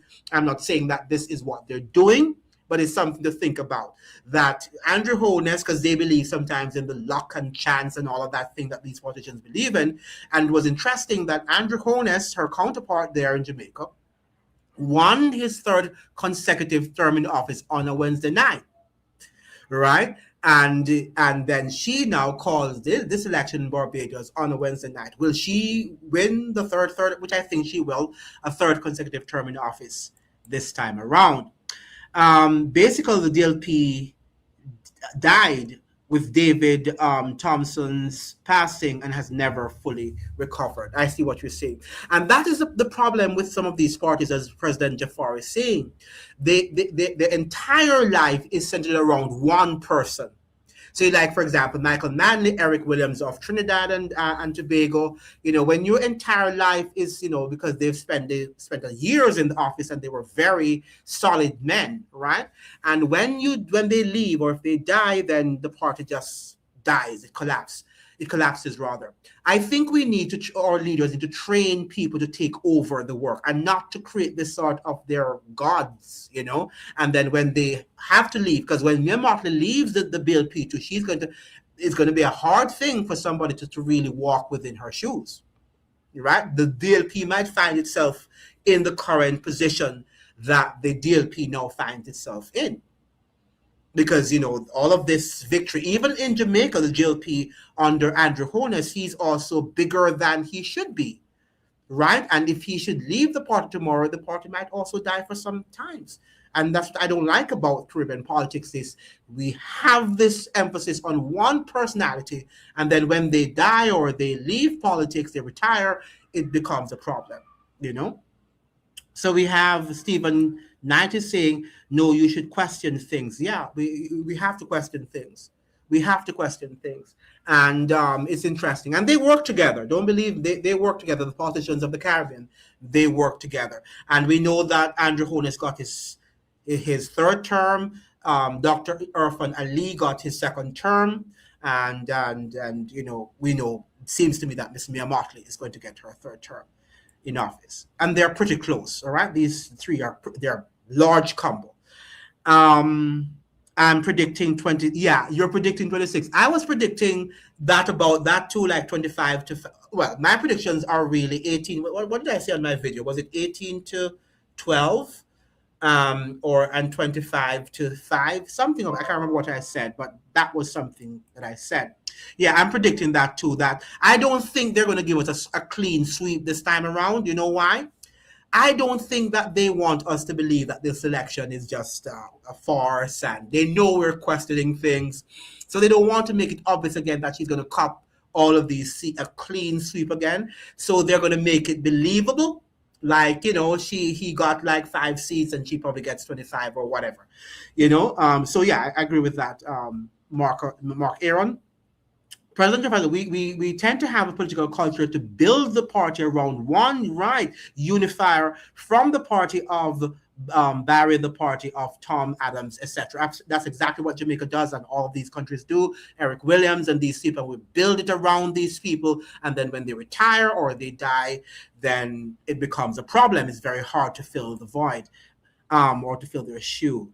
Right. So we have Stephen Knight saying, yes, I agree. Yes, absolutely. We have to agree with him. We have to build our parties around the policies, right? Nothing is wrong if we have, like a charismatic leader, the likes of Miss Mia Mottley and other people, the Eric Williams and the Michael Manleys and the Errol Barrows and so forth. Nothing is wrong with that, but we can't build the party, the movement around these personalities, because it's going to leave a void very shortly. May the 22nd, 21st, 1971, the PNM won all 30 seats. Okay, 36 seats in Parliament. I got you. And that was what was it under Eric Williams? Was it under Eric Williams? I would think, right? Or maybe under Eric Williams that he won, and he was very, very good, right? Yeah. So, and so you're right. So there are precedents that are set. I would like to know though, and I would have to read that up. What was the context under which the Trinidadians decided to give all 30 seats, all the seats to one party? Yes. So I will study that. Yeah. So this is not the first. It's just that this one though, Annie, is that she won it not only once, right, but she won it in 2 consecutive elections, and it will be even more unprecedented if she gets a 3rd term in office with a clean, clear sweep. That is going to be now the record for the books. Yeah. So I will read up. Thank you very much, Annie, for educating me on that, because we need to read up on these things and see what is happening, what happened in history, and what would have created that situation in Trinidad for that to happen. But we're sure that people like the likes of Eric Williams, the Trinidadians I've spoken to, they respected him highly, and that he was able to, to help a lot of working class people. Many people respected him a lot. So I don't know, but I will have to read that up as much as I can. Now we have President Jafar saying, I predict a BLP victory. Not sure she will get another 32. Yeah, I don't think she's going to get another 30-0 victory. She may lose on 1 or 2 seats. Yeah, I think she might.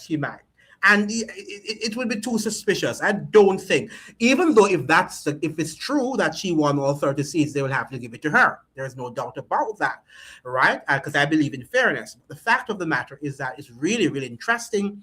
If she wins 30 seats, all the seats in Parliament again, she is going to go down in history in Barbadian and maybe in the Caribbean history, in the region's history, about her popularity and just the image that she has, the formidable presence that she has in Barbados and regional politics. Then we have Annie saying, I don't think it will happen again. Well, never say never, never, because circumstances can happen because look at what happened in Trinidad. We are happy, Annie, that, the whole situation with Venezuela did not result in that Trinidadians' death or something terrible happening to Trinidad and Tobago. If anything had happened untoward in Trinidad, it's a possibility that you could have a repeat of what happened in 1971. Yeah, so that's why we can't say never, because we don't know what circumstances might happen in the region, and people might just say, I'm voting this person out because she, allowed many of the citizens to be killed. These things happen from time to time. Now we have Annie says, in Barbados. I got you in Barbados. Okay, yeah. The only way, Annie, I think it could happen again is that if the DLP had really, I can't blame the DLP to some extent because Miss Mia Mottley called a snap election. That's that's the reason why it could happen again, because this election was a snap election. It was an election that people were really looking forward. Well, I don't know. Maybe Barbadians knew that there was going to be an election, but I didn't know that she would have called a snap election, another snap election. So I don't know how prepared the opposition was for this this snap election. So from that perspective, she could cup all 30 seats again, because it was a snap election and the DLP didn't have enough time to put all its logistics together, right? So from that perspective, she could. Mia Mottley is political royalty in Barbados. In the Caribbean, you don't touch her. Jamaicans love her to death, and you can't say anything against her. I don't think there's any Jamaican video I've watched that speaks against Mia Mottley. You can't. She's a sacred cow in Jamaica and in the wider Caribbean region and in Africa and the global South. She is a sacred cow. She is royalty. She's political royalty. So you're correct. I like your language. Is political royalty in Barbados. Her great-grandfather, Wright, was the first black mayor of Bridgetown. Yes, I understand that she... I don't know, those of you who read Barbadian, is it Barbados Underground? There is a Barbadian that writes Barbados Underground. He was the one that I learned that from her, her family descent and all of that stuff from, and a little from also Fred Corbin, who has been on the show also. So yes, I know that she's coming from a very elite Barbadian family, right? Miss Mia Mottley is an elite Barbadian, and so she has that sort of, but it doesn't necessarily give her the sort of, because you might be coming from an elite family, but if you don't nurture the skills in terms of becoming this renowned politician, global politician, she had to have nurtured that. And she's not only well known in Barbados, she's well known internationally, right? Internationally, wherever you go now, Barbados, she's got like a, what you call it? She's like a Bob Marley, right? She's known around the world, right? And for her advocacy on climate change and other things, right?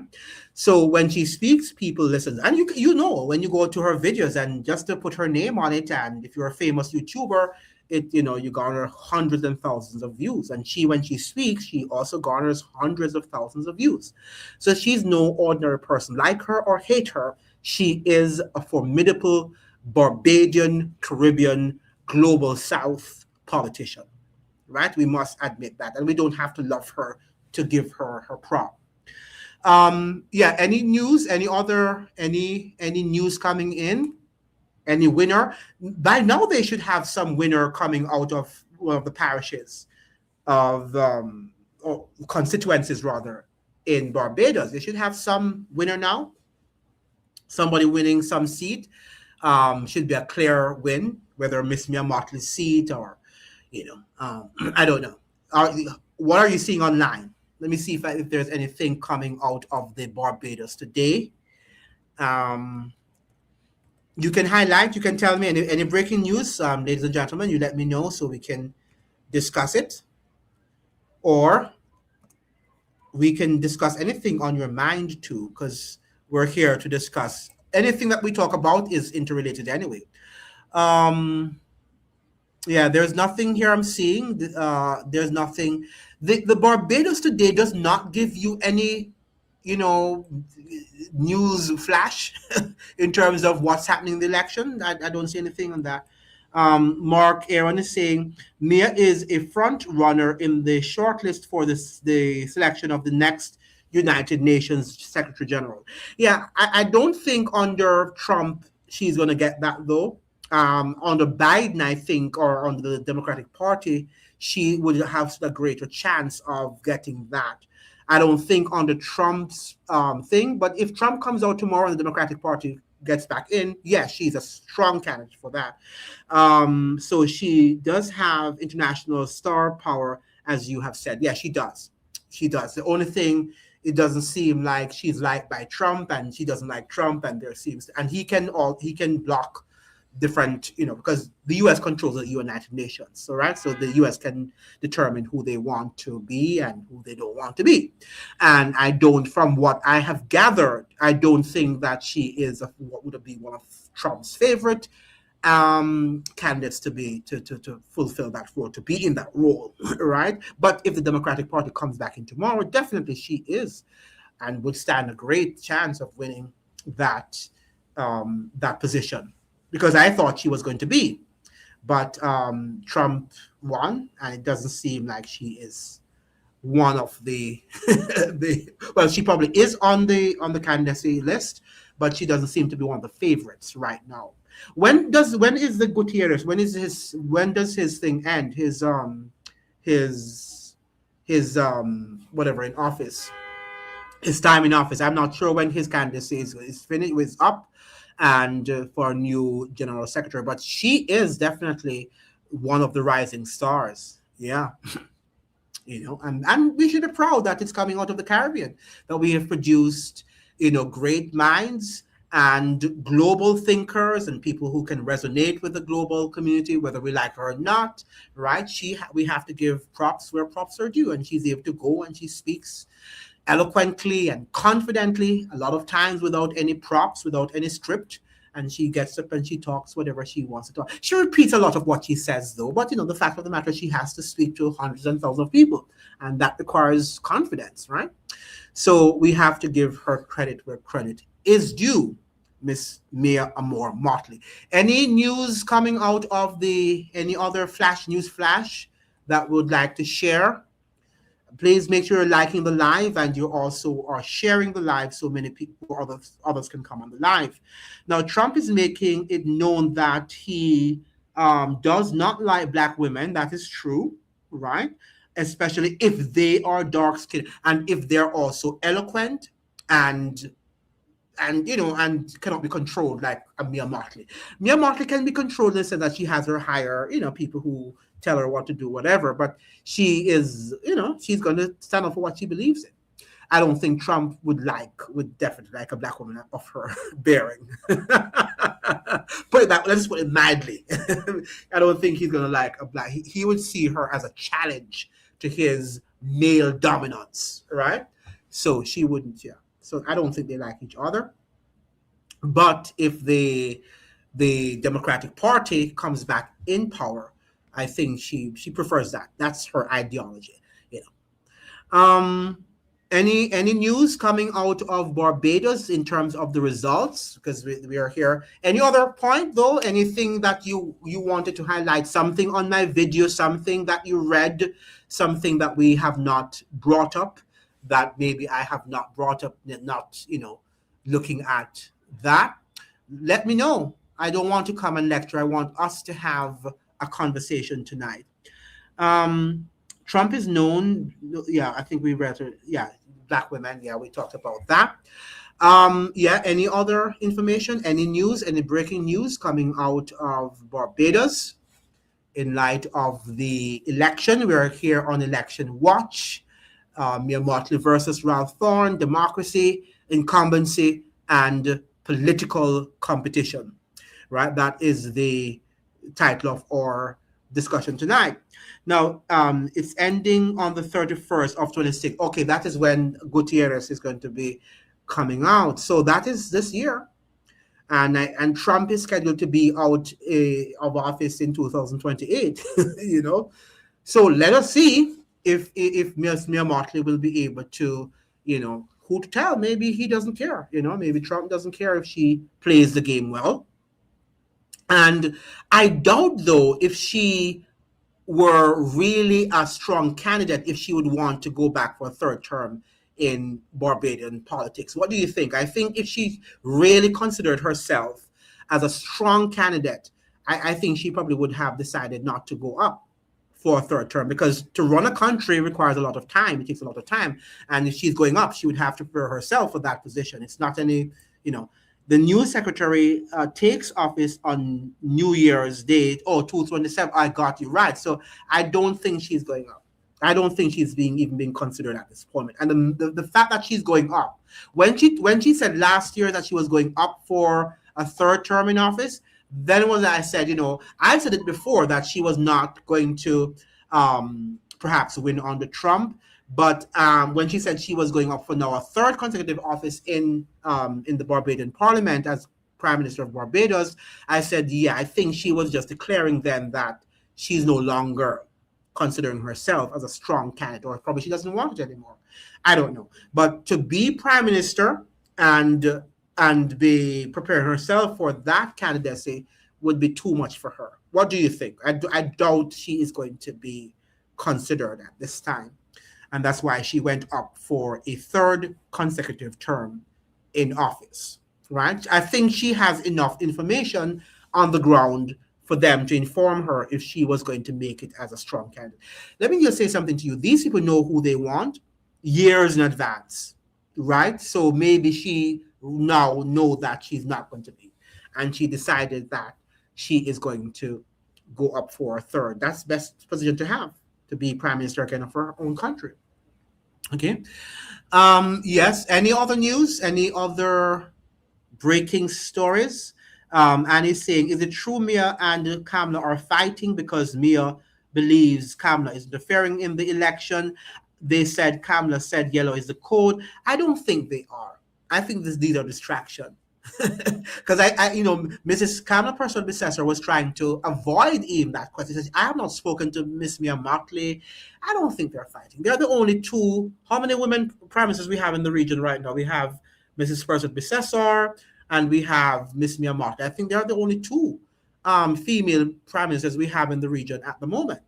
Right? So I think they're closer than we even think, right? Because they are the only two. I just think it's just a matter of, yes. Well, nobody, we don't know Design Jamaica, who is leading so far. I understand the Barbadian election can go up to 2 o'clock before we know the results, which is weird because, as we're saying, that Barbados is a small country. So would have suspected that by 10 o'clock they should have at least something to share with us. But I'm not seeing anything even on the Barbados Today, which Jamaica Gleaner would give us some, highlights of constituencies, here in the Barbados Today, which is one of their major papers. I'm not seeing anything coming out of that from that newspaper. If there's any news you have, guys, please share it so we can discuss. Yeah, nothing is coming out. Nothing's coming, nothing new from the Barbados Today. And they have alerts and there's nothing. So I don't know. Yeah, so we have so I don't think that Miss Mia Mottley and Mrs. Kamala Person Bissessor are having any major warfare. But they have to include these things to distract us, guys. Remember that what they do with these bread and circus. They pretend as if they're fighting against each other, and then we are distracted from the policies that we should be discussing to talk about the personalities about Mrs. Kamala Person Bissessor and Miss Mia Mottley. But I think that these two, I think they work well. I don't think that they have any, because even during the whole build up to the war in Venezuela, even though Miss Mia Mottley doesn't like Trump per se, but she didn't really, challenge what Mrs. Kamala Person Bissessor was doing from Trinidad. She didn't do anything. She was quiet. She was silent on the matter for the most part, right? I don't think she wanted to create any sort of hostility between she and her neighbor, between another Caribbean colleague. So I don't think personally, I do not think that Miss Mia Mottley and Mrs. Person Bissessor are in any way in any tense relationship. I don't think so. Any other questions? Any other comments? That was a very good question, though, because I saw it in the papers. The papers were trying to create this sort of animosity between Mrs. Person Bissessor and Miss Mia Mottley. Design is saying, Jamaica is saying, regarding Barbados, small geography about the size of St. Catherine, right? Jamaica, I would expect that results would be coming in by now, but let's see. Yeah, it doesn't seem to be working that way. And what I did not see to Design Jamaica is that you would see, as I was saying in Jamaica, that at least you would see for some constituencies, Jamaica would have some constituencies declared that, like in St. Catherine or whatever part of Jamaica, you'd have a seat declared that this is going to be, or that person is the winner. And most times it's the definitive actually count that for that particular constituency. They will recount, of course, the following day, but you should have something by now. And it doesn't seem to me that Barbados has anything yet. I'm continuing. You have the Barbados Today and the Barbados Nation. These are the two important papers coming out of. Let me see if Guyana has any news about what's happening there. I could check in some Guyanese sources too. No, nothing at all. So yeah, I guess we have to wait.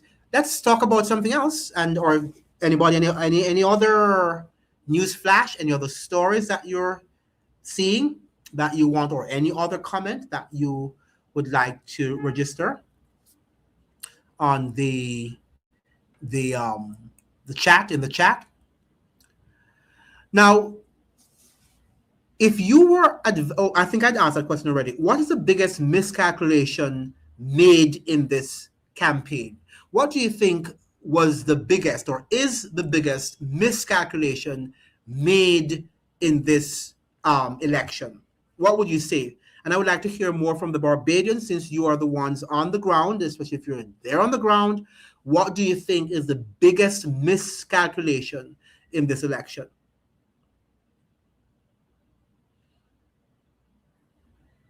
Is there any miscalculation, by the way?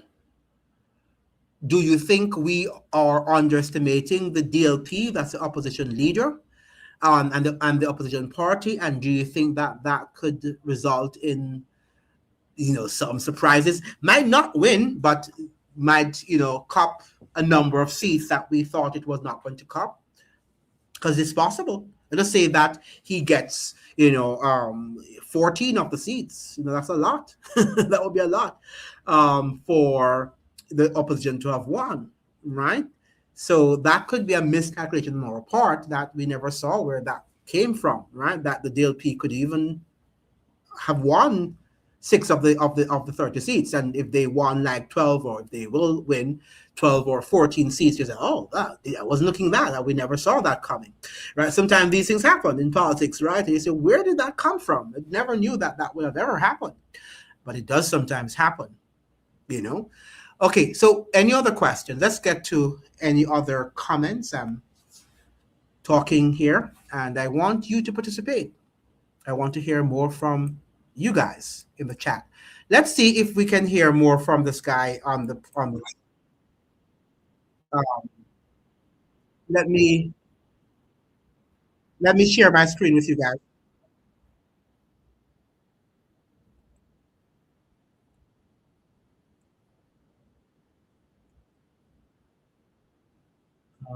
Share.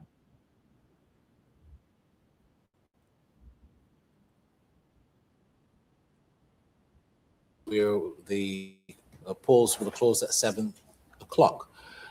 St. James South, what's happening there? This is a live shot at St. James South. Very dark, but I don't mean to say it in this manner, but they're going around the back to no one to put the boxes inside. But this is Ellerslie Secondary School, as they are also now coming off of the bus with the boxes as well. So look, it's now what, 12 minutes after 8. Boxes now going in. I don't think we're going to have results or some results until perhaps the next hour or so. Before we go to Crystal J, just a quick question to ask Dr. Wickham to respond to Mr. Maskell. He made the point that a lot of the young politicians are not canvassing enough. They're not being seen.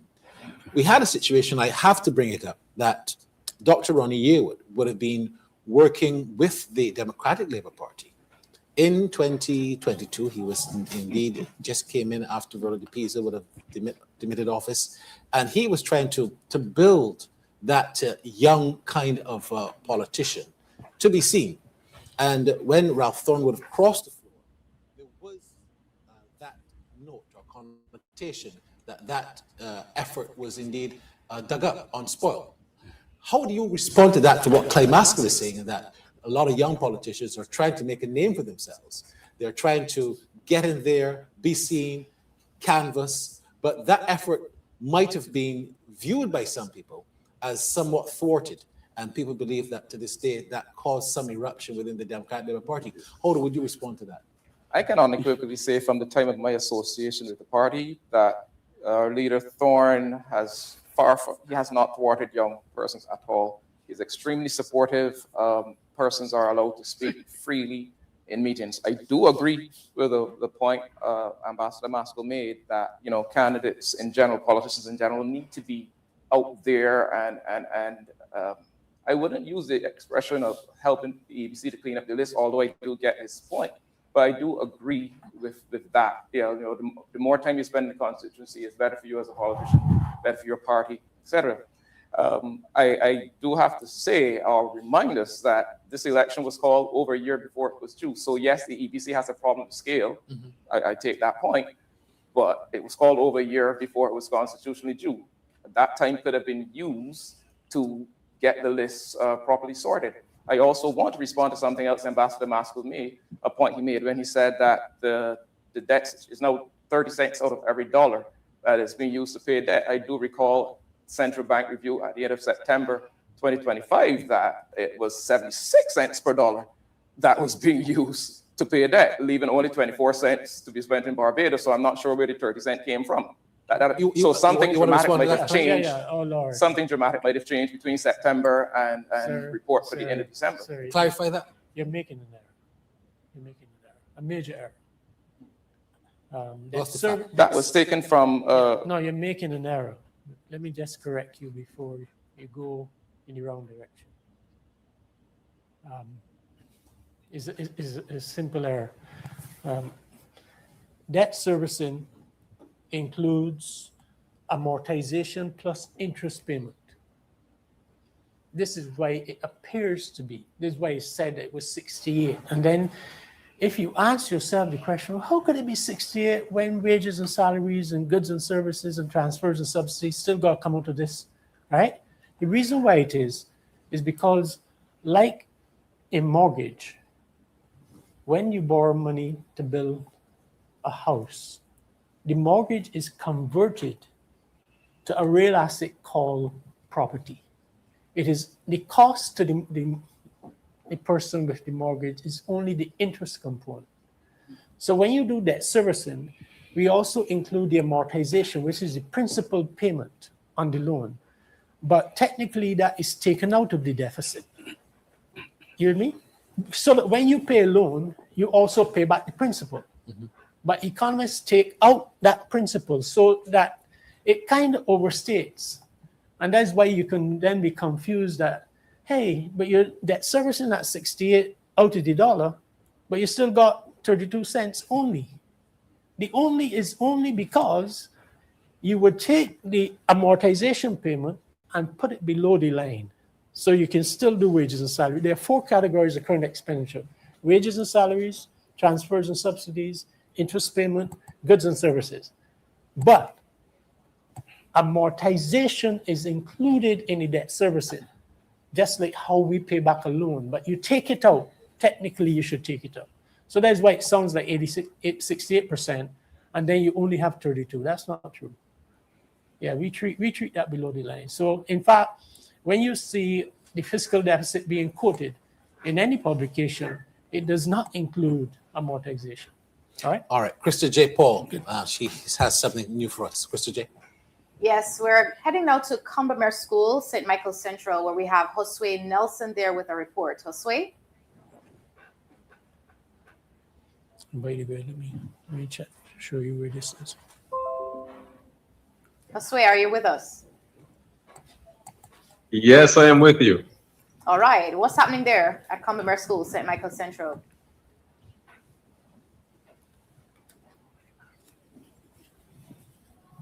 All right. You are live with us. So I'm here. All right. Hello, so I'm here at the Combermere School in Waterford, St. Michael, and from the corner of my eye would have seen the arrival of the 3rd bus bringing the boxes. And this constituency is the staging ground for one of the more interesting stories in the political scene. Here for the 2026 general election, we have 3 first-timers in Barbados Labour Party candidate Tara Trotman, Friends of Democracy candidate Raymond Wiggins, and People's Coalition for Progress candidate Anthony Hines. Now, the more battle-tested of them is Andre Worrell from the DLP. So he would have contested in the 2022 general election under St. John. In that instance, he would have received 1,547 votes, eventually losing to Charles Griffith. This time around, he is running, and he was here earlier. He didn't say much, but he was asking for the arrival of the boxes.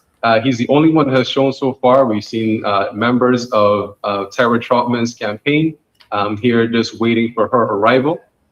Just a bit about the candidates for Trotman. She adds a little bit of spice to the soup that is this campaign run. She was a former Democratic Labour Party member, former Young Democrat, before leaving the party, and now wears the red colors. And Raymond Wiggins, he is a son of St. Michael Central soil. I was here on nomination day when he would have made his registration, and he said that he wished to support his people and represent them. And that really is his call for election this year. And the same for Anthony Hines. He's not a son of St. Michael Central, but he is a returning national. who very much declared his passion for the people of St. Michael Central, who he said took him in, and he wants to give them the representation he believes they deserve. So far here, still waiting for results. The boxes have come in. And of course, as we get more, I will be reporting here from Commerce School. This is Jose Ramirez Nelson, Barbados Votes, and I'll be here with you live. Thank you so much, Josue, and please continue to keep us up to date. David Ellis is back with us. And David, I want to say to you that there's so many issues that have erupted from this entire campaign. You were just discussing off air another one. What I am curious about at this stage is the voter turnout. Mm-hmm. And I think we need to have the analysts look at that in comparison to what has happened previously. And we need to get some sense of what we've been hearing about the voter turnout today. All right, look, let's head up north. Let's go to St. Lucie. Christy J, who do we have in St. Lucie with us? Yes, we have Jason Bell. Jason, are you with us? Good evening, everyone. Can you hear me? Loud and clear. Loud and clear. Hearing you and seeing you. Outstanding. Just over my shoulder here is the stage here at the Eiffel and Phillips Auditorium of the Darrell Jordan Secondary School, so renamed in 2012 by then MP of St. Lucie, the Honorable Dennis Kelman. He's not in the race this time, and it's a four-horse race, so to speak.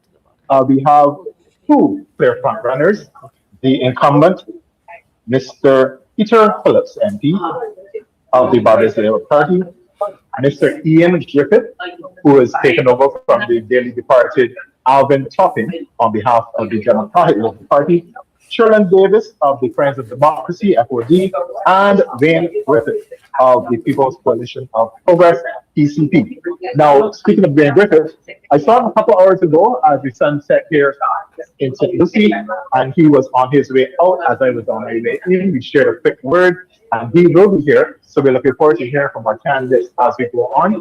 We are all packed here. It's a bit of a collegial atmosphere. You know how it is in St. Lucie. Everybody know everybody. So we have friends and family gathered and colleagues who are here just discussing the day's activities. And of course, as I indicated to you, the voting counting process has begun. The first set of boxes arrived approximately half hour ago, and they got started immediately. I understand that the votes from the Checker Hall area, so that will be closer to the west and southern side of this northernmost parish, are yet to arrive. The boxes came here under heavy security by our Barbados Police Service, rather.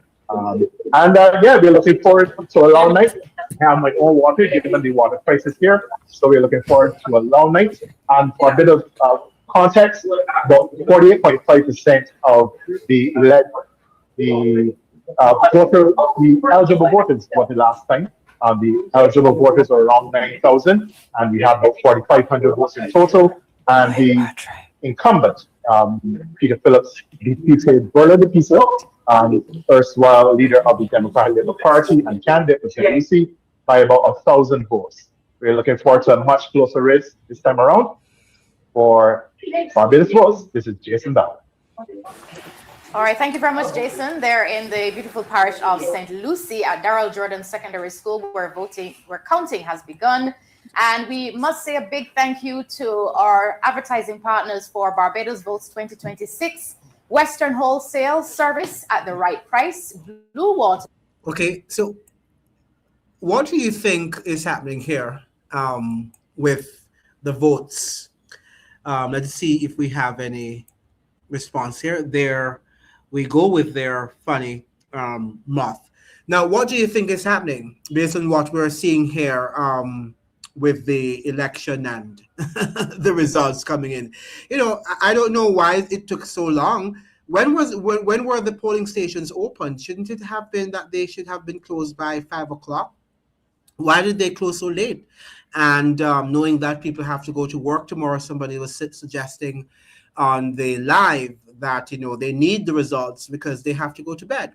You know, people have to live tomorrow, right? And they have to go to bed. So I think by 10 o'clock, they really should have had the votes counted. But if they close so late, then I can see why they perhaps would not have the results by tonight. You know, but what do you think so far? Do you think that the voting process is moving smoothly in Barbados, or do you think something is wrong with how they're doing it? Or is this the normal way of doing it in Barbados? What time does what time does the polling station close? At 7 o'clock? That would be late. Yeah, I understand that the vote count usually starts at 7:30 a.m. So I am not sure why it is late this time. Yeah, I mean, you open the polling station early, so you can have it closed by at least 5:30 p.m. and then the vote starts. You know, the people start counting the votes, and then by 8 o'clock, some of the votes should be start. You know, the results should be trickling in, and then by 10 o'clock, you should have something to say to the populace, right? But to have this thing now, people are not even sure who won in what area. I mean, it doesn't look very good. It doesn't look very organized, to say the least, right? I think that it was close too late. I'm not sure because of the problems people were having with the voters list, if that could have resulted in the delay. But based on what we're seeing here and the reports, it doesn't seem very well organized this time around, and I don't know why. Something I also observed with the Barbadian election: do people work on election day, or is it a holiday? Do people have to go to work, or is it a public holiday in Barbados? Can somebody tell me if the general election day, is it a public holiday, or people still have to go to work?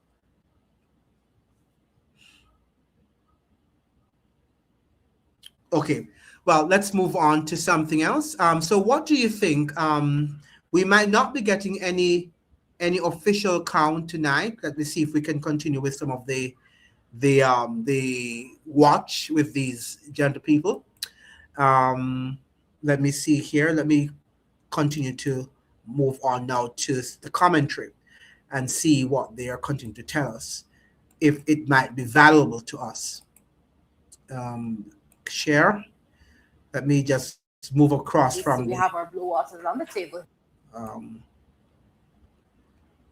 Lord. It could be put below the line because you've already converted the debt into a road or a building or something useful, except when you were born to pay wages and salaries and say in the last administration. You understand? Which you don't want. Anytime you're borrowing at home to pay a utility bill or to buy food, you're doing something wrong. If you're borrowing to put on a room, it means that you can amortize that borrowing across 40 or 50 years because the room is going to last that time, right? And that's the reason. So even when we say that we're taking 68 cents out of the dollar, it includes the principal on the loan as well as the interest. But technically, we can actually back out. If we were getting technical, we can back out the principal and put it down below the line. So that's why it would appear then as though when you do your expenditure, it would even go over the dollar. You with me? But Barry, I still think it is very important for us to talk about the voter turnout. We haven't had a chance to talk about that. I would love to talk so about far, it. and I think a number of people here want to hear a bit more about that. It is crucial in this discussion this evening before the results start to come in.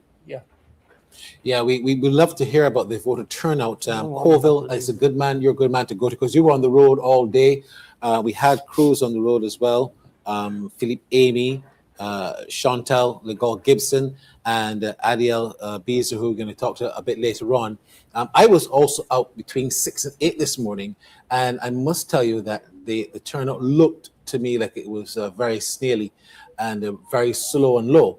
But I was not out after 8 o'clock, so I don't know if that continued, if that trend continued.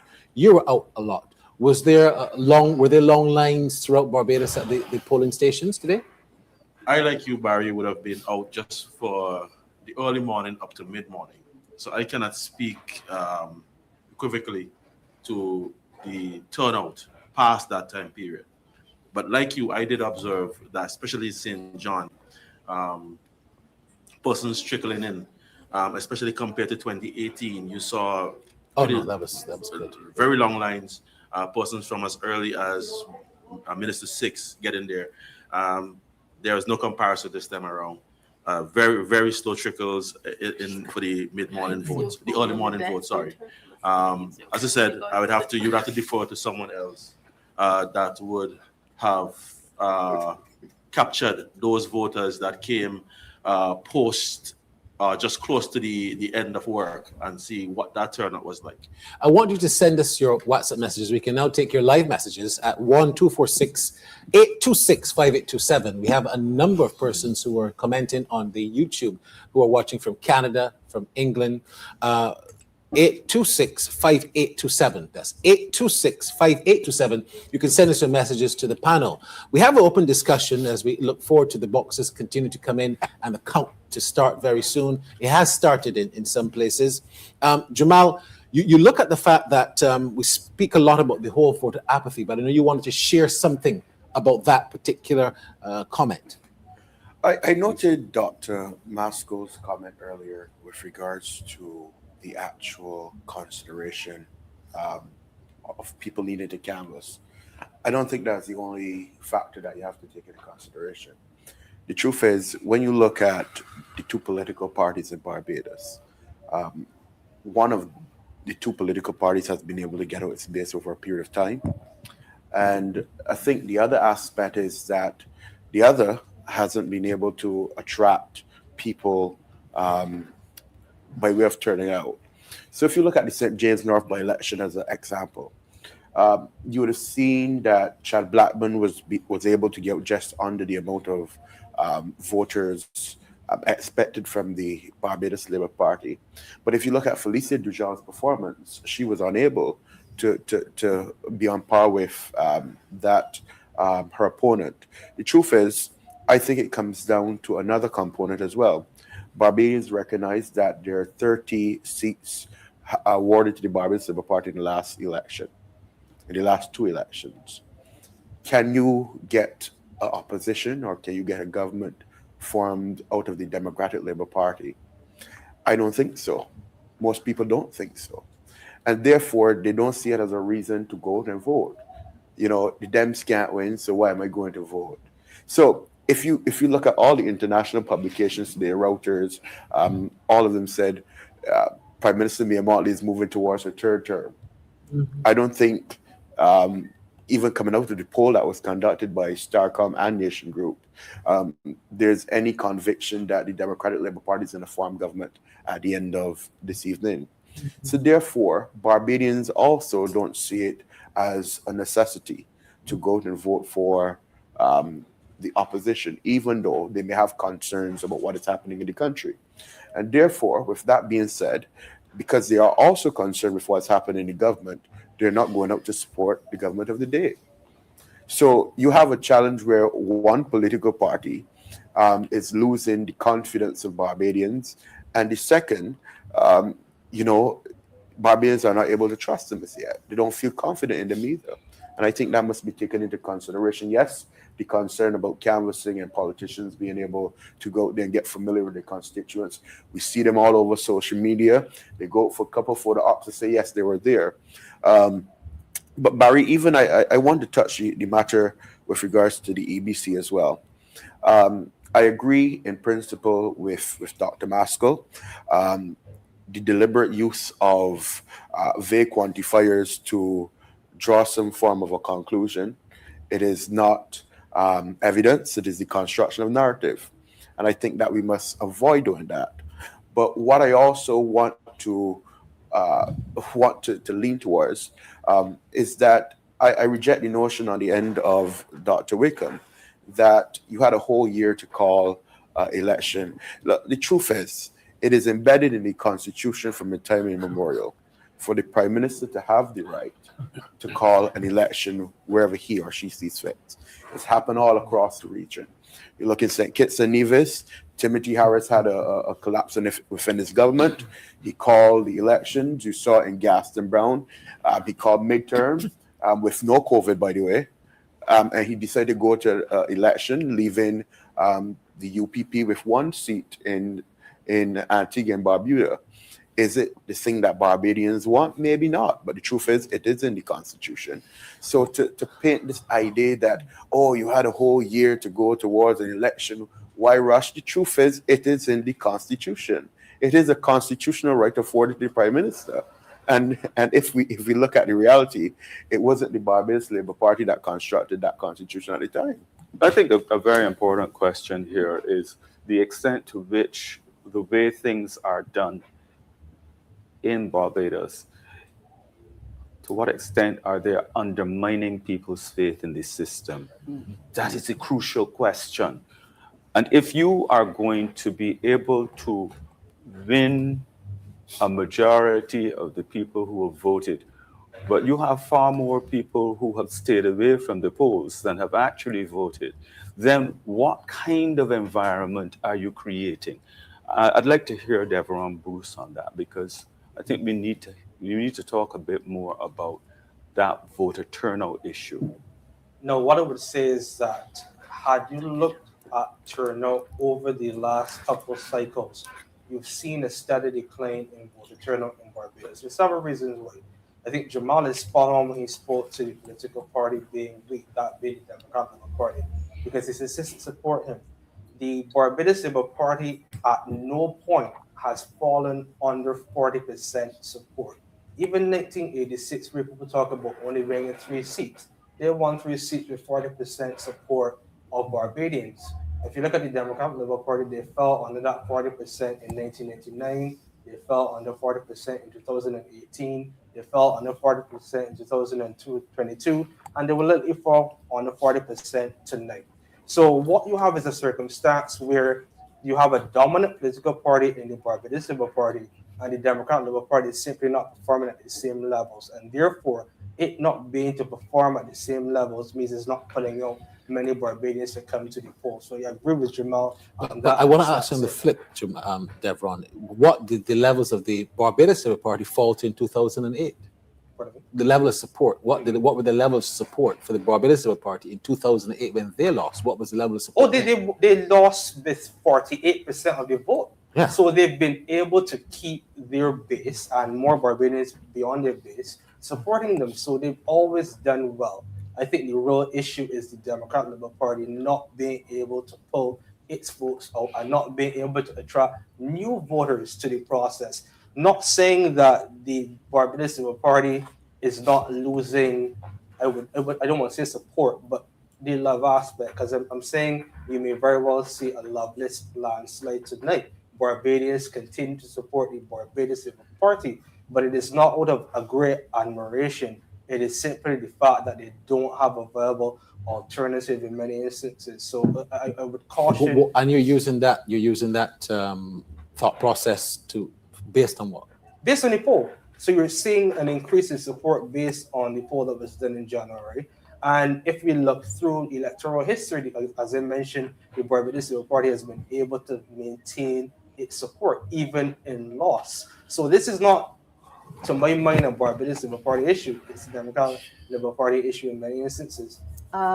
Sorry, gentlemen, we do need to take a commercial break. So we'll take our commercial break right now and return. Yeah, what do you think he was suggesting here in terms of the Barbados Labour Party, as he was suggesting? Let us look at some of the comments.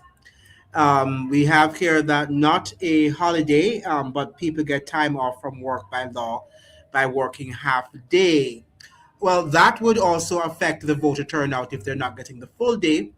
Normally you have to work, but the workplace would give you time off to vote, right? And normal day, okay?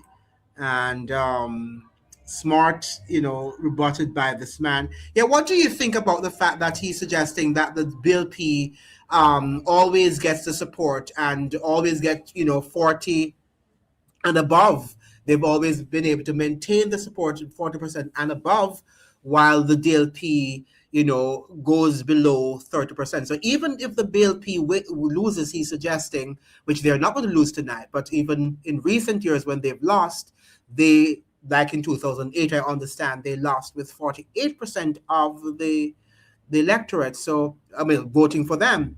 So the fact is that the BLP party seems to be more of party that synchronizes, I should say, with Barbadian way of living, and perhaps they are more concerned about the state of the masses of people, for them to have that amount of support that he's talking about. Something that is worth researching and delving into. The DLP seems not to be able to connect with the ordinary Barbadian, as they're suggesting here. But that is something that is interesting. But I still don't know why it's taking a long time for them to get to tally the votes and give us the overall election votes. So we might not be able to stay here tonight because I don't know. It doesn't seem like they're going to. I thought that they would have been able to give us some information at least by now, but it seems like they're not able to do so. So what do you have any questions, any other thing that we can talk about? If not, we're going to end the live, because I was hoping that we would have been able to get something election watch up to up to the late night. But if you want to continue on the live, do you want me to continue, or do you think it's okay to for us to continue to watch some of the? Do you want me to continue still, or do you want us to end the live now? It doesn't seem like we're going to get any information by now and next hour or so. What do you think? Please let me know. Should we continue? Do you want us to continue listening to some of the commentaries coming from CBS? Please let me know in the chat, guys. Please let me know in the chat. I'm willing to stay up. I'm willing to stay up with you if you are willing to be here. I'm willing to stay up and for us to continue the conversation. But please let me know. Please let me know if we should continue or we should end the live. I thought Mr. Perro would have also joined us. He's not here on the platform. So what do you think? Do you think that we should stay? Let me know. Say yes, no in the chat.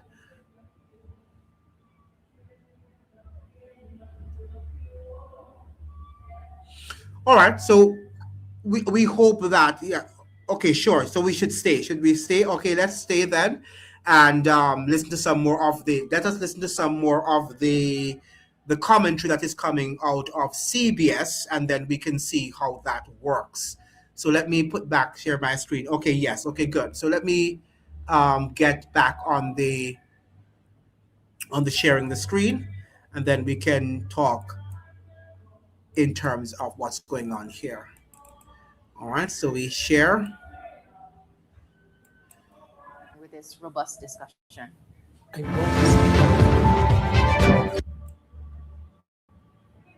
an entrepreneurial sense, the concept of voter entrepreneurship, which was I knew you talking about, which was raised far back. It was wonderfully said by I think Winston Cox years ago. It's something that we need to look at in terms, because especially the males in our society need to become a lot more engaged in those things that they consider irrelevant, because we need to be able to show them the relevance of these things, right? Because the country has to go on and it has to live much longer than we think. And you cannot, in a small society, take one part away, the male part from the female part. Just as you can't, in a political party, take the youth out. And that's what happened. That's what recently happened. If you are a political party, you want each and every vote. But you can't separate it. You can't allow older individuals in your party to have such a say that they allow you to separate. And I know what you're talking about. I don't have to be explicit. I know what I'm talking about. Politics is difficult. Mm-hmm. And therefore, when you go to canvas, even persons that you raise with for 20 years and you and them socialize and you come to request and ask them for a vote, they tell you quite frankly, I'm on the other side. Now, they're your friends, I'm on the other side. Now, you would think that because you've had such a close relationship with these individuals, that your ability to get their vote should be easy. No, it doesn't work so in this political space. But It doesn't work that way. So one of the questions I think we need to look at is the extent to which non-participation then translates into an absence of motivation and mobilization to achieve national goals. That's part of the reason why we need to understand that. Yes. What do you think? Yeah, that's it. So I want to jump in here. I think a lot of reflection was placed on voters and not a lot on government. And when I say government, I don't mean any political party. A lot of persons are not engaged because the political outcomes have not benefited them. You've had over many administrations making several promises about improving the livelihoods of people, and you look over generations, they're quite frankly in the same place. So it's not surprising that people then become transactionary when it comes to politics and only expect something on the election day or during the election period, because certainly during the governance period, to their mind, they don't get anything. So we have to speak to the fact that our governments have not been performing in a way that touches sufficient people that they would want to endorse the activity of government, that they would want to participate, that they would want to ensure the continuity of a good government, for instance. So we have to look at how we have been able to impact the lives of Barbadians over generations, and there are a whole host of our society that feel as though they've not been touched positively. Right. All right. Well, before we continue, I just need to remind our viewers that you are watching Barbados Votes, the 2026 general elections, brought to you by Western Wholesale, service at the right price. Coming into the picture, as you can see right behind me. So at the moment, the road still remains passable for anybody who's passing through Roebuck Street, but that's not going to last for very long. It's going to be a while before we see any of the candidates, I would imagine. Just following the coverage of the panel, we can tell that the boxes are now coming through in their respective constituencies. So it'll be some time before actual representatives make their way to party headquarters, but no doubt there's going to be a lot of action. There's going to be a number of questions, hopefully, that we can get answered tonight. I will paint the picture and bring you all the action the best way we possibly can here tonight as Barbados Votes. It sounds like if they're about to have a political meeting. All we're missing now is those familiar songs and those things in the background that you hear at these meetings these days. I want to read some messages that have come in based on what Dr. Hines said. This person, Maureen, says, can the voter apathy be due to voters expecting some sort of compensation for the X and not receiving anything in the end? And how do we as a society change this attitude toward voting and encourage appreciation, respect for the right and privilege to vote? Now, David, you alluded to that whole quote-unquote vote buy-in. Does that exist in Barbados, David? Do you think we have any evidence to suggest that that exists, or do you believe it does? Well, I think we've had scenarios here in Barbados that showed that things were happening that should not be happening, and this has been going on for a number of years. We turned a blind eye to it, but we've had legislation put in place talking about how much money could be spent, and we see evidence that far more than that is spent, but people are not prepared to test it. So I would not bury my head in the sand on that particular question of whether there's vote buying or not. I think the more important issue here is how are we going to make people feel that they're so much a part of the makeup of Barbados that even if they don't vote, they still have a desire to participate. There are some areas in which I think my friend Jamal Slocum alluded to the number of entertainers and that sort of thing who have been able to kind of raise the bar among some young people. Barbadian youth are not only about those who are interested in entertainment. What happens to the rest of those people out there? What are we putting before them as two parties however many other parties they have, that seems to be sending them to a point where they recognize that national development requires more. For instance, I spoke with young people some time ago about, remember when we were pushing them to go online and make money abroad? And then I discovered, oh wait, they can't make the money because the way Google and YouTube set up, there was a big problem. That was as big an issue for them as the discussion there was about correspondent banking. Up to now, I have not heard that we have solved that problem. These are some of the ways in which you want to be able to energize young people and to get them to the point of being innovative, and that we move away from the traditional way of trying to move forward, because we all know tourism is it, but we need more than that. I think, David, there has been a cultural shift that we are not willing to acknowledge. I think in post-independence Barbados, and I'm not speaking from a position of experience, by virtue of my age, I can't suggest such. But I think from understanding, in a post-1966 period, you had a more conscious Barbadian, very much understanding of the challenges that Barbadians would have faced, coming into independence, and free education was something that was valued. I think Dr. Masker, you spoke about that earlier, and what it meant for the average boy in a community in Diamond Corner, or the average man in a family in Gaw Hill, who could not afford to send their child to secondary school. So there was that value in education, as Dr. Masker said. Things come easy today, and there's a hype that is associated with a lot that is happening. So it's just not the ease; it is the culture that surrounds the ease. It comes down to people. How do you get money? Let's forget elections a minute. There's the big chains in society now where boys are wearing these big gold chains. It sounds to say, make money, make it quick. Shoot up this and shoot up that. It is a cultural shift, but it doesn't only exist in Barbados. It is something that I'm seeing regionally. Now, believe it or not, we are in a much better position than some of our brothers and sisters in the Caribbean. When you go to a political meeting in Barbados, you find people sitting down watching the political meeting. You find people actually sitting down listening to what the platform speakers are saying.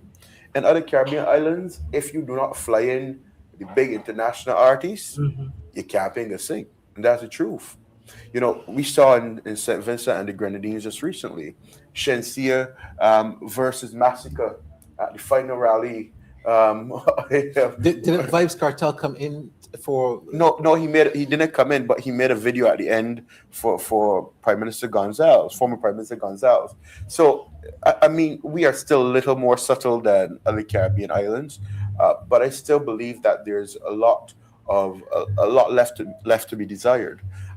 One thing I'd like to also add, and it's important for us to delineate a little bit more, is the conversation. I heard Verla de Pisa speak about it in 2022 about a reset.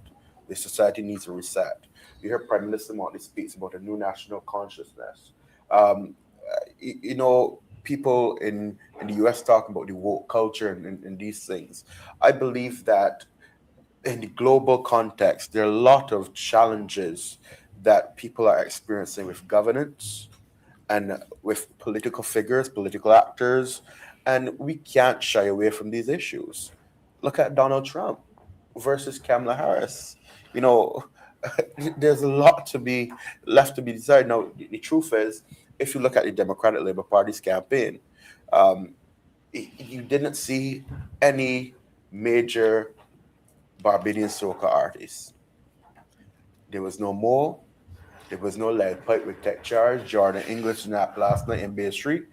The Democratic Labour Party chose a gospel artist from Trinidad and Tobago. I mean, as much as I love his music, I can tell you no young person is going to Highgate Hall to hear no mass and gospel on a Tuesday night. I could tell you that. And half of the people not aware of what's going on. I think the philosophical underpinning of the Democratic Labour Party's campaign had significant value. what they were intending to package was a party that has moral standing. The righteous party. Do Barbadians agree with that? That's a whole different discussion. But what I believe the positioning was more aligned with where a small subset of the society believes we should go, but not the majority. Clyde, is there value? Oh, sorry. You wanted to just Jay. Oh, yes. I was just about to say we can definitely hear from Mr. Maskell after this commercial break.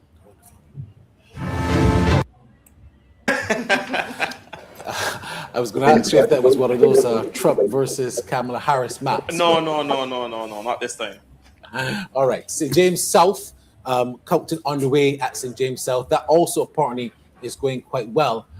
Earlier today, Philip Amy and Adiel Bezer, they were, of course, speaking to the representatives at St. James South, and they both felt very, very confident about what was going on. And the turnout there this evening between 4 and 6 p.m. was very, very, I don't say big, because Clyde doesn't want me to get into all these wonderful and big adjectives. But I thought that Clyde, forgive me here, but I thought that there wasn't a flood of people, but there were a noticeable increase of people who were at the polls. I hope I'm politically correct in saying that. Coming back to you, 2003, I believe you would have run one in the farm. You would have run in St. Michael North. What's Northwest. I wanted to talk to you about being a politician versus now the role that you have. How difficult is it to divorce yourself from watching what is going on in politics and now working in a more administrative, bigger role? How difficult is it to divorce yourself from seeing what's going on and vote buying? You were not involved in that. You were a decent politician. But were you one who used to go and buy drinks here and there for the fellas and hope that turned into a vote here and there? Given my experience in politics, I very much enjoy what I do now. Okay. I very much enjoy. I didn't have to buy any drinks. I was from the area. I was very much into sports. Yeah. I played everything from wine to iodine, basketball, cricket, football, socialized quite a lot. So I never had to be so engaged. But in actual fact, at some point in time, you need to recognize what contribution you can make. And I was sitting very quietly next to Christine on campus as a lecturer, and I could have done that to my retirement. But I chose this route because I've been able to do so many things. I'm not a man. For example, minimum wage study, the first one, did that. I'm responsible for the sugar industry reform, transport board reform, in terms of leadership of it, involved in income tax reform, corporate tax reform. I did the taxi tariff, lots of other things. So people want to know how you were so quiet, why you were so quiet. Yeah. Too busy to keep noise. Plus, too busy. Plus, there are other people now, they're younger people who we need to encourage to get involved and take the limelight. I said it earlier, if you're interested in politics, especially if you're in opposition, that's where you make a name for yourself. But the notion that you can stay away from becoming involved and going out there and being judged, and then all of a sudden you can assume a position of leadership, and it is going to... You can just mention that please tell Jamal that Dr. Ronnie Yearwood deflected from the Barbados Labour Party and then became president within 2 years of the Democratic Labour Party. That is true. But he didn't fly straight into at the top of the party. But he did. No, that's not correct. Dr. Ronnie Yearwood ran in an election under the leadership of Verla de Pisa. It was And that same year became no. president. Hold on. Dr. Ronnie Yearwood was not seen immediately as the next in line. There were other people who vied for the party's leadership in that same cycle. Lest you forget, George Pilgrim ran against Verla de Pisa. Then you had the Reverend Guy Hewitt ran against Verlin de Pisa. You had a case where Richard Seeley was said to be in the wings waiting to take over. David Eswick was in the wings waiting. Ryan Walters, lest you forget, was one of the most popular Democratic Labour Party candidates. You know what happened? Dr. Ronnie Yearwood was seen as the second coming of Clyde Maskell. The room is silent.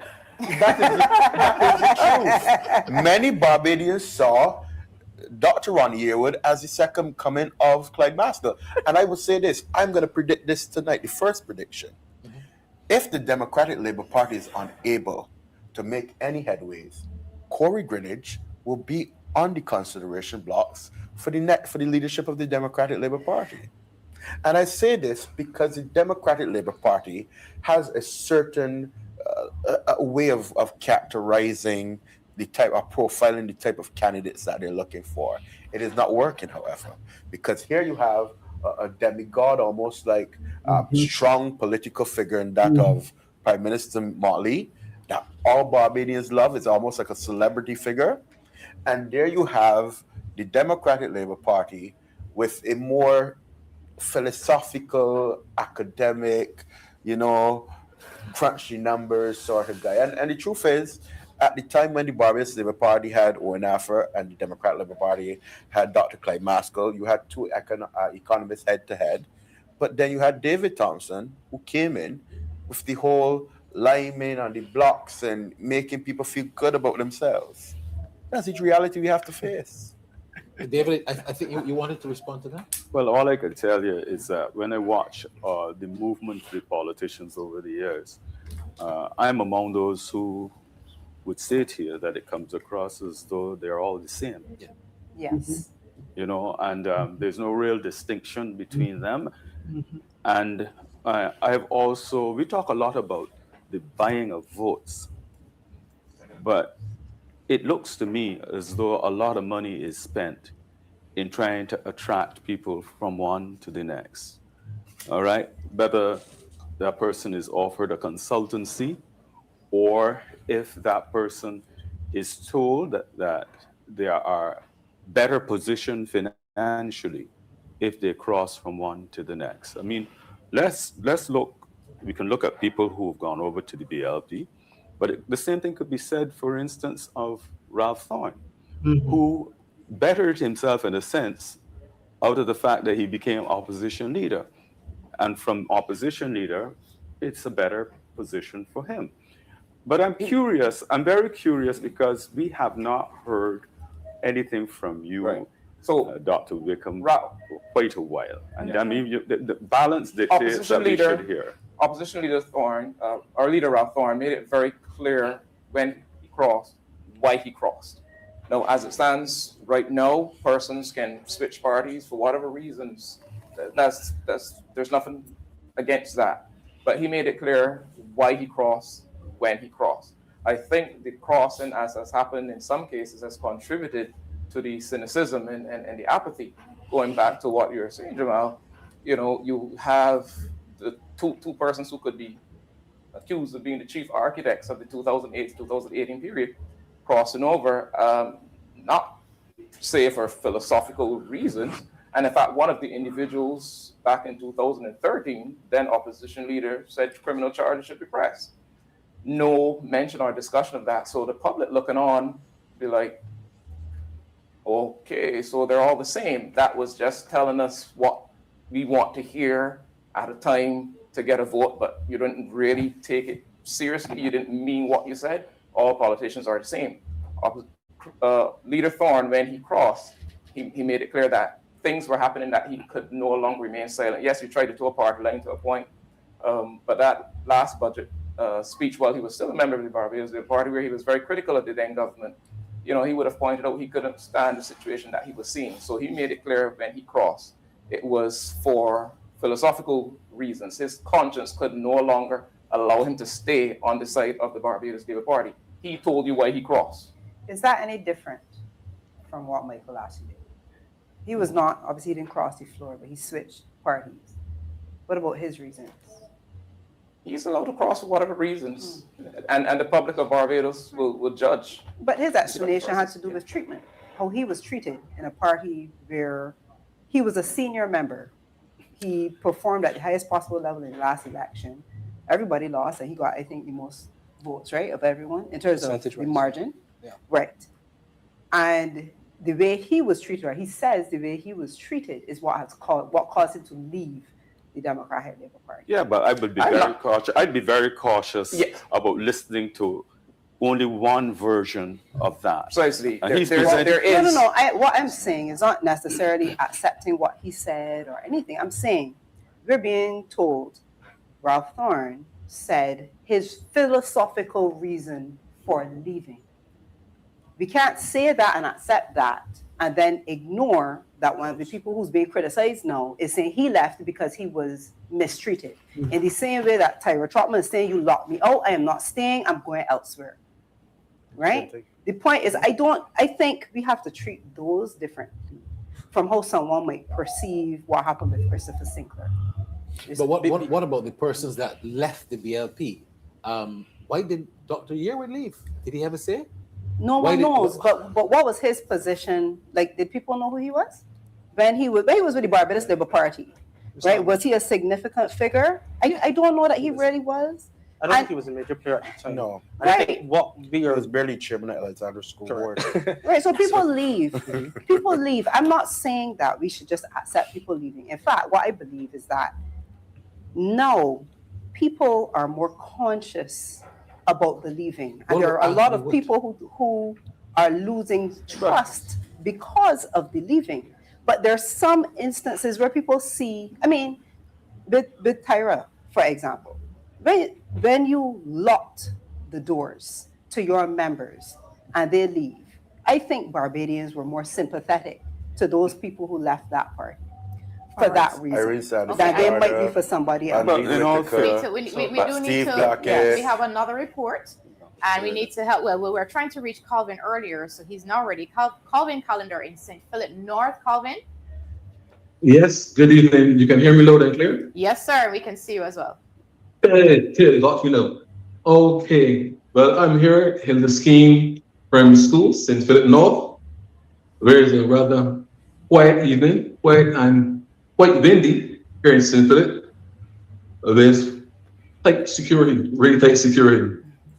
Here in St. Philip North is St. Philip Affair, all St. Philip Affair, where we have the incumbent, Dr. Sonia Brown of the Barbados Labour Party, who is running in her third general election in 2018 and 2022. She defeated the veteran DLP candidate Michael Lashley. And this time around, she's up against Simon Clark, an attorney at law, also a cousin of Michael Lashley, and needless to say, also from the parish of St. Philip. Friends of Democracy, Anaya Lord, also attorney at law, also bred and born in the parish of St. Philip. Also her first time running in the constituency. Also in the race is Nigel Newton of the PCP, that's People Coalition for Progress. And once again, he's also from the parish of St. Philip. It is said that St. Philip is the parish where one family lives. So we're in for a keen battle of one family here in the parish of St. Philip. So from a quiet and windy St. Philip North, I'm Stephen Callender for Barbados Votes. All right, thank you very much, Stephen. They're in St. Philip North, Thank and you. we now take another commercial break. And Robert Toussaint of Solutions Barbados. So in a matter of minutes, I believe we should be getting some numbers now, but until then, Stokely Murray here in Christchurch South as Barbados Votes. Back to you. Stokely, before you go, has any reason been given for the delay? Well, I had no real reason was given for delay.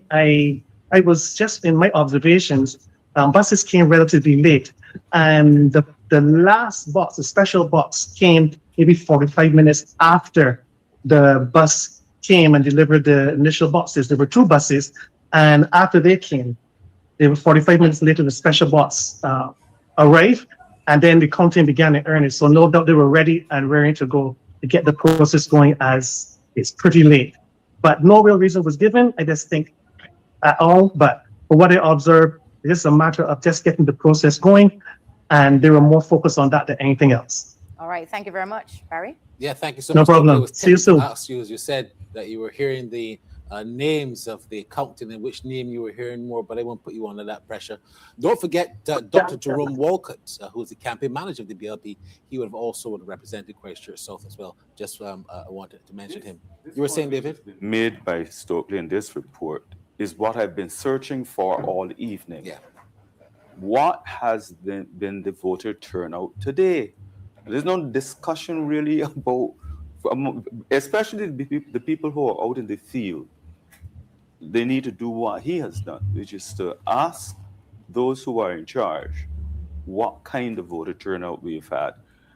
Because I think you have done some analysis on this whole question of the implications of a low voter turnout. He said just now that they're suggesting that the turnout in that particular area was lower than what they had before. So that is very important for us to sense where we are going. There's been a narrative which says a low voter turnout favors the incumbent. And if that is indeed what has taken place today, then chances are that, will that translate into, let's say, another 30 love?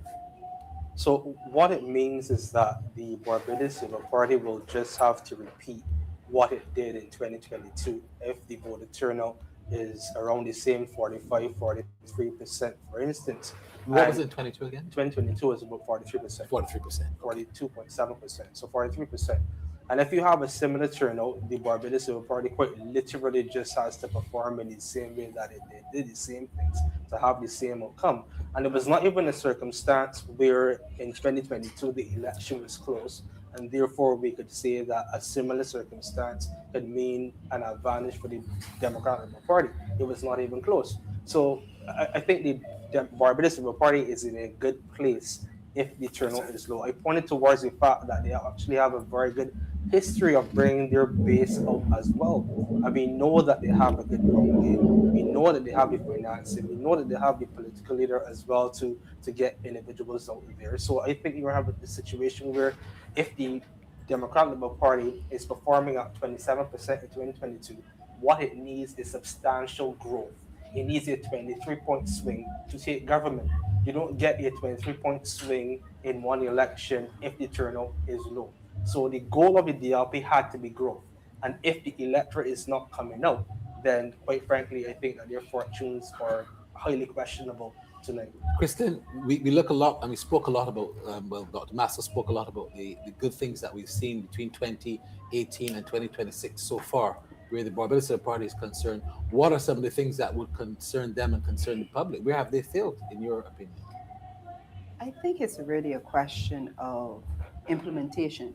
So they have projected that they have this vision for Barbados. For example, digital transformation is just one example. But in almost every area where they have moved to digital transformation, there have been significant challenges.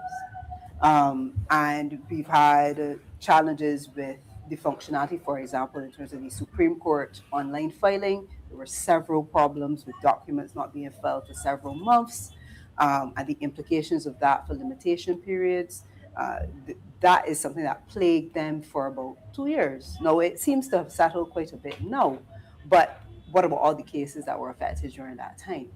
So in many ways, then we've had issues, of course, in terms of questions of hacking and cybersecurity and all of those other issues, where I don't know how many people feel confident at this stage that the ministry responsible for that form of digital transformation is or has been capable of transitioning us in a safe and secure way and making sure that it's actually effective.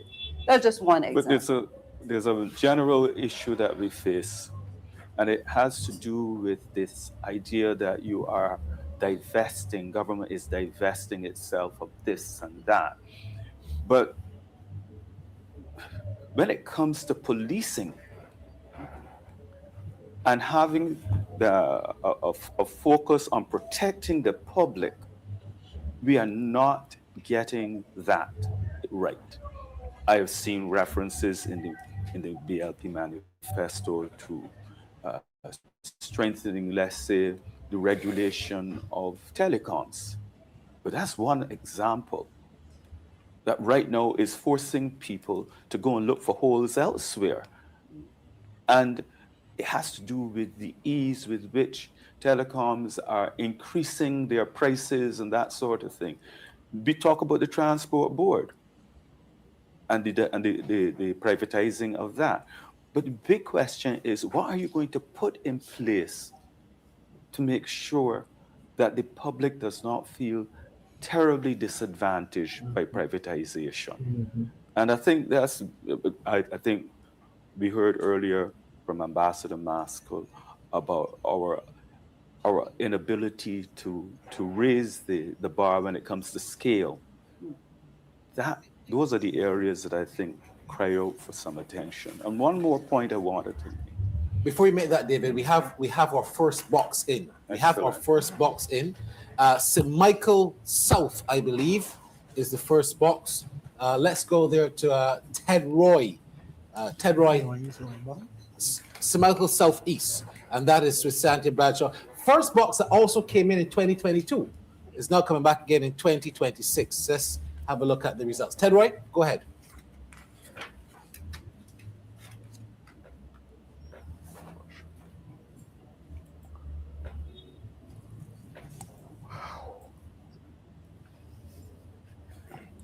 Is Ted Roy Clark there? Okay, no, he's just having some problems there connecting. The internet might be giving a bit of a problem. Yeah, so David, go back to your salient point before we get back to him and make the sure other he's point I wanted to make, I think I'm hearing talk about the Democratic Labour Party being dead. Now, I did not pick that up in the campaigning that has taken place this time around. I thought that there was a resurgence of interest and they were able to generate good attendance at their meetings. Yeah. So I'm curious to see the results tonight, because I think the DLP needs, more than anything else, to get a presence in Parliament. How do you measure good interest? Pardon me? How are you measuring good By interest? both the number of people who are visible there and those who watch online. All right? That's how I measure it. The numbers of people who viewed online are no different than 2022. That's not what I understand. That is accurate. If you go online right now on YouTube and look at the numbers of viewers from the 2022 manifesto launch and compare that even if you want to dispute that, yeah, I'm pretty sure that what you actually saw on the ground, yeah, you had more people. More people this coming up time because around. there's no COVID. Pardon me? More people coming up because there's no COVID. But you say that though, but I have what my observation has been is that as the campaign has gone on, they, to me, have been able to build and attract more crowds. Yes, so there has been some element of momentum. And my question is not so much whether they've found new voters. I don't know that they did.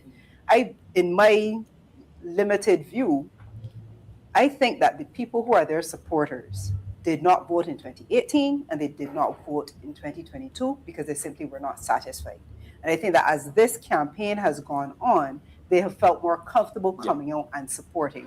Now, what that will mean for them winning a seat or two is what we will see tonight. I don't agree. But that's the most that I can surmise from it. I believe the segment of swing voters in this country is way larger than what we presume.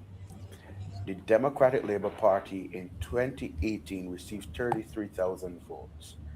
In 2022, they received 30,000 votes. In 2018, the Barbados Labour Party received over 118,000 votes. By 2022, they dropped just about 78,000 votes. What I'm saying is this: the swing voter cluster is way larger than what we are suggesting. And therefore, the Democratic Labour Party's base actually voted for them in 2 consecutive elections. People, So just to the be clear, are you statisticians might tell me suggesting then different. that their base is 30,000, About 30,000, yeah. right? And that the 20%. people who are their supporters voted, but swing voters did not vote for them? I don't think swing voters voted for them, and I think that in 2022 you saw a actual reduction in persons who came out to vote in entirety. So, But I just wonder whether that's really true. I mean, when you analyze, and this is I can't analyze them, but Yeah. if there could be some analysis in terms of where their real strongholds are, is that reflected I in like think St. John? the point I wanted to make tonight is that we are dependent upon this outcome here tonight to determine the future of the Democratic Labour Party. That's the only point I really wanted to make. And to look at what has happened in the campaign from what I've seen, what I've heard, and to see if that can translate into a situation where they can get a presence in Parliament again. For them, it is not just winning or seeking to win. They can lose and still emerge with more than they had before. And that's the point that I wanted to make. So I would like to say something here. One is I'm not particularly impressed by crowds because crowds don't tell me what is happening constituency by constituency. Crowds just tell me the number of people we can see in one place. And we can get crowds in a number of ways. If you're watching online, there are also ways that you can make your crowd appear look one way. So it can't be crowds. And also, crowds can be there for a number of reasons. Having a crowd does not guarantee that you have voters. Curiosity, people that get a free shirt, they go to a concert, they're in the area. There are so many things that can tell us about crowds. I also want to talk about this issue about low voter turnout favoring the incumbent. There's no evidence that this is the case. Right. There's no evidence in Barbados that this occurs. So we can see, for instance, in 1994, on a point of lower order, voter on a point of turnout order, and a there, Dr. change in Hines. government. I have 2 results that have just come in. The first results for the night. This is St. Michael Southeast, box NA1. Santia Bradshaw, 198 votes. Pedro Shepherd, 25. Box NA1, Santia, 175. Pedro, 44. And that was the first one I gave you was A to H, and the second part was F to L. Then we have N to Z, Santia Bradshaw, 213 votes, Pedro Shepherd, 49. So we'll wait to just add up those when they come cumulative, but so far they're overwhelming lead for Santia Bradshaw over Pedro Shepherd in the first box, NA1. NA1? NA1 in St. Michael Southeast. Devron, as you start to analyze that, that looks actually more compelling than it did in 2022, but it seems to be less votes in terms of turnout. Turnout seems to be less. I'll certainly take a look, but it's looking that way for now, but we have to check the other boxes to see whether or not that's the case or the continuation of the count. Now, I want to make a couple points.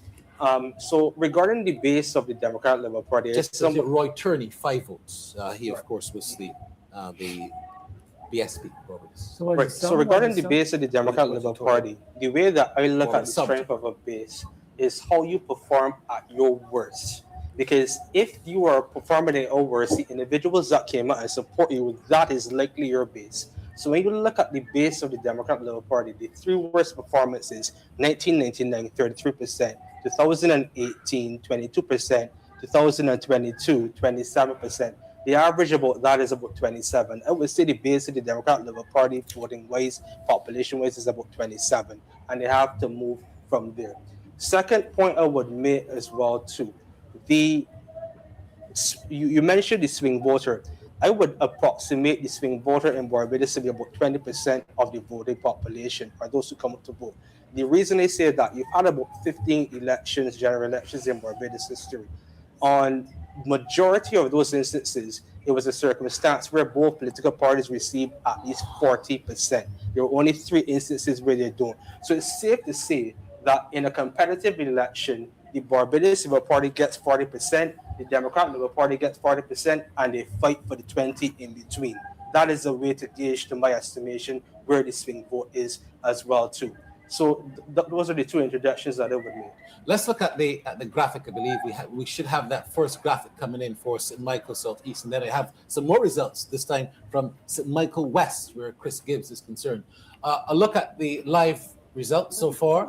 So Santa Bradshaw out front by a mile, country mile, 1,049 so far to Pedro Shepherd's 206. That is indeed a very impressive start so far for her. Let's have a quick look in the same time at St. Michael West. St. Michael West, of course, that is Chris Gibbs. Chris Gibbs against Damien Fannis and Patsy Nurse of the PCP. This is FA2, L to Z. Chris Gibbs, 116. Damien Fannis, 31. Total of 147 votes. So the trend there seems, of course, so far, and that's just the L to Z. FA2, L to Z. Chris Gibbs, 116, and Damien Fannis, 31. I'm not seeing votes here for Patsy Nurse as yet. 116 to 31 so far. So the trend in those boxes that I guess people might have predicted would have going to the Barbados Labour Party, so far overwhelmingly so. Kev is going to give us some stats on that, and Devron, Kristen, your thoughts early on. So it's clear that the Barbados Labour Party is maintaining its support. I've not looked at the percentages as yet, but based on the raw numbers, it's looking as though not only is it maintaining its support in St. Michael Southeast, it looks like it's improving on its performance, which ironically was said in the Star Combination poll. So we would have to see whether or not that's panning out, because if you have a situation where Santa Branch is receiving 1,000 votes and Pedro Shepherd is receiving 200, you're looking at a quite similar performance as last time, and possibly an improvement. An improvement for the Barbados Labour Party. I don't think that we should jump to a conclusion that this reflects what's going to happen nationally, however. But while not jumping to a conclusion, I pointed out from the very beginning that seat, St. Michael Southeast, was the first seat to come in 2022. And I remember the pollster that was with us then, when that came in, his actual response was the same that Devron just had, and it was consistent throughout the night. I'm not saying that's the case, but it's something to gauge if you have to look at that. So it comes back to the point I was making earlier, that the real test of the night is, where is the Democratic Labour Party going to end up? Will it get a seat at all? What will its future be? I think that's the critical question for the night. Does it, let's say they do win a seat, in your view, David, does it make a difference who occupies that seat, as in which seat it is? It would make a difference who is occupying it, if it comes down to one seat. But if we go through another experience where there are no seats at all, then, I mean, I would agree with those who would make the argument that the Democratic Labour Party would virtually be finished. I don't see how it would be easy to come back. Mind you, they have a lot of young people today. I think we have here Dr. Wickham, and he really can give his own perspective on the results so far. But it would be very difficult. The results so far obviously are far more favorable for the Barbados Labour Party in two constituencies that you would expect them to do. Certainly St. Michael Southeast to do relatively well. The Democratic Labour Party, is far from finished. Are there things that we could do differently? Of course, you should always be introspective and look learn from those inside as well as from those on the outside, as opposed to being in an echo chamber. We have certainly, seen more of our base come back out in this campaign, both at mass meetings as well as interacting with persons on the ground, and we're able to I find, to reach persons at the point that concerns them most. So many persons on the campaign trail express their frustrations with where things are in Barbados. They also express, concern about, does it make a difference which way you vote? Nothing is going to change. Thinking that, the government might still retain power and that sense of stay home. At the same time, there are many who also said that we're going to come up to vote. We're going to come to vote because, and the common refrain was, things are so hard in Barbados. Things are so hard in Barbados. We have to come out and vote. Unfortunately, a number of those persons that I've personally interacted with had challenges, going back to our early discussion with the voting list. But persons, right, things are so hard in Barbados.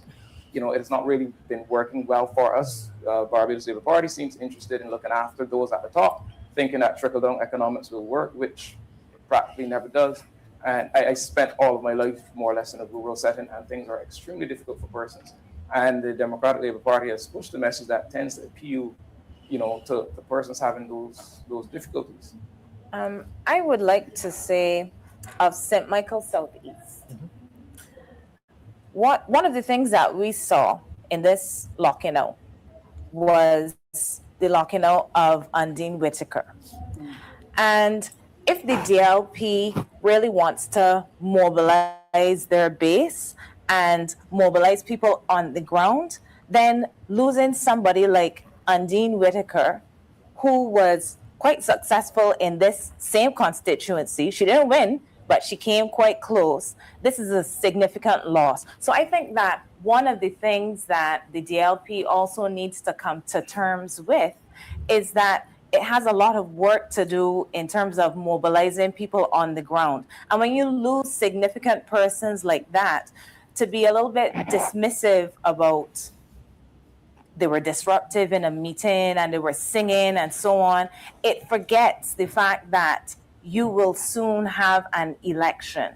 And these are the kinds of experienced persons that you're going to need. So when we see a result like this, I think that it may also be telling the DLP some other things about where they now need to rebuild. They have to get back in the grassroots in some of these communities. And I don't think this is the kind of point that should be dismissed. Obviously, it's still early in this constituency, but if we continue to see this pattern, it may send certain signals about where some of the weak points of the DLP are. Wow, interesting. Yeah, it seems to me that the DLP is going to win, right? What do you think? Let me continue. Let me continue with the because you seem to be eyes on. What do you think? You're calling a victory for the BLP, right? Are you calling a victory for the BLP? We have here, they're all corrupt. Show us your bank account. I bet he's loaded. A house divided, can't stand. Yeah. And Santia Bradshaw is the deputy PM of Barbados, and her seat is beyond safe. But it seems to me now that the DLP is going to lose. We're seeing the writing on the wall already. But let's continue with their riveting discussion here. So let me get back to the share screen. Let me go back here to this.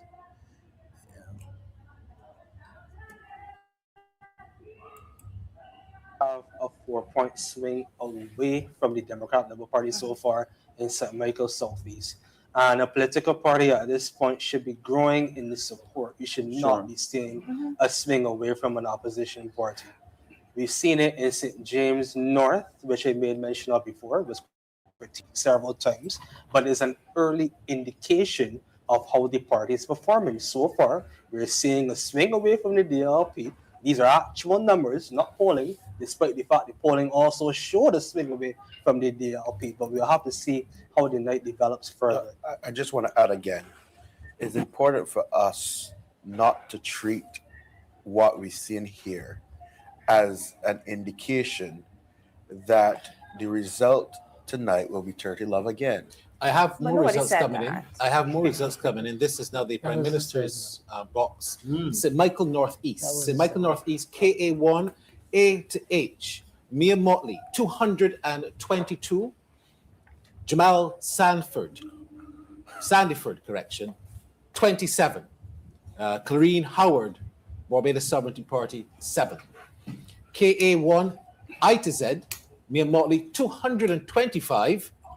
Jamal Sandyford, 16. And Clarine Howard, 8. KA2, A to H, Mia Mottley, 138. Jamal Sandyford, 18. Clarine Howard, 4. KA2, I to Z, Mia Mottley, 142. Jamal Sandyford, 21. And Clarine Howard, 3. As expected, Mia Mottley on her way to overwhelming victory there. You could even call it from now if you want to. 505, Wow. 55, and 15 after KA1 and KA2 boxes coming to the fore. Ladies and gentlemen. I was just saying that, Barry, I know you were alluding to a previous post while here. When those results came in, he said, well, it's going to be 30 love again. Yeah. And we are seeing a better performance from Santia Bradshaw than what she did in 2022. The truth is, I'm looking particularly at those key swing seats to see what the outcome will be. I believe that the parochial issues will play a significant impact on the end result. I'm looking at St. John, where the Democratic Labour Party's political leader had a presence there. I'm looking at St. Lucie, where there were issues with water and road infrastructure. I'm also cautious of what is happening in St. Michael Northwest. I'm not saying that the result at the end of the night will not be 30 love. I'm just saying it's too early to make any prediction or any projection. We're going to go in shortly. Actually, we are ready now to go to Graham Vaughan. Results coming in from Christchurch West. Dr. William Duguid from the Barbados Labour Party and Andrew Kay from the Democratic Labour Party. Can we get those results? A to F. Mr. K scored 42. It's Mr. Duguid 129. In ZB1, G to M, Mr. K scored 32. Mr. Duguid scored 155. And there were 3 spoiled ballots. ZB1, N to Z.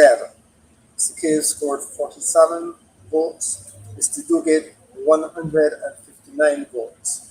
And there were 2 spoiled votes.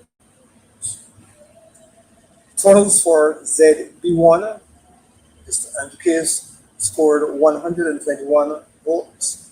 Mr. William Duguid, 443 votes. And there were 5 spoiled. I'm Edwin Walker, election clerk. Polling district ZC1 A to Z. Andy Caves scored 14 votes.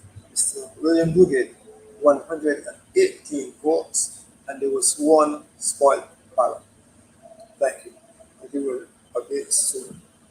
All right, we'll get those official numbers in a minute, but again, the trend, overwhelming majority there to the Barbados Labour Party, and in particular, Dr. William Duguid over Andrew Cave. I think the results are beginning to come in a bit more fast and furious.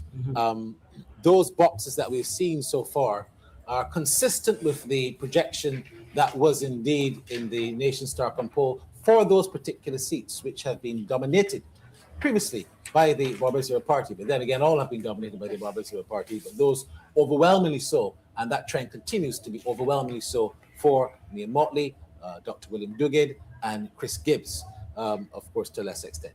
I just want to follow up on something that Jamal was mentioning, just to say that, yes, this is overwhelming, and some may want to conclude that may mean that there will be a 30 love. But one thing we're missing is that St. Lucie in particular is a very unique constituency. And it is unique because the issues affecting St. Lucie are not the issues that affect the rest of Barbados. And what they will vote on may very well be different than what the rest of Barbados does. So at the very least, there should be, some caution in terms of assuming that if, let's say, the other 29 constituencies continue on this trend, that St. Lucie will definitely do so. You have to be there is I would say there's much greater interest in St. Lucie, St. John, and the other St. Philip North and St. Philip West. But the trend so far would indeed be a worrying one for the Democratic Party. David, you want to say? Yeah, I think I would agree with that, and I would be surprised to see who is able to buck this particular trend here tonight. Well, I would say you can't really look at Christchurch West. Christchurch West, the DLP is not going to win Christchurch West. So even when we're saying that these are worrying signals, which they are, I think that, as Kristen was alluding to, I think there are other seats we're going to need to look at. I want to see what's happening in St. Philip. All right, look, we have results coming in from St. Michael North. Let's go. That's Davison Ishmael and Dr. Domri Armstrong, along with Ricardo Harrison, the Friends of Democracy. Let's go to St. Michael North. Are the results ready there?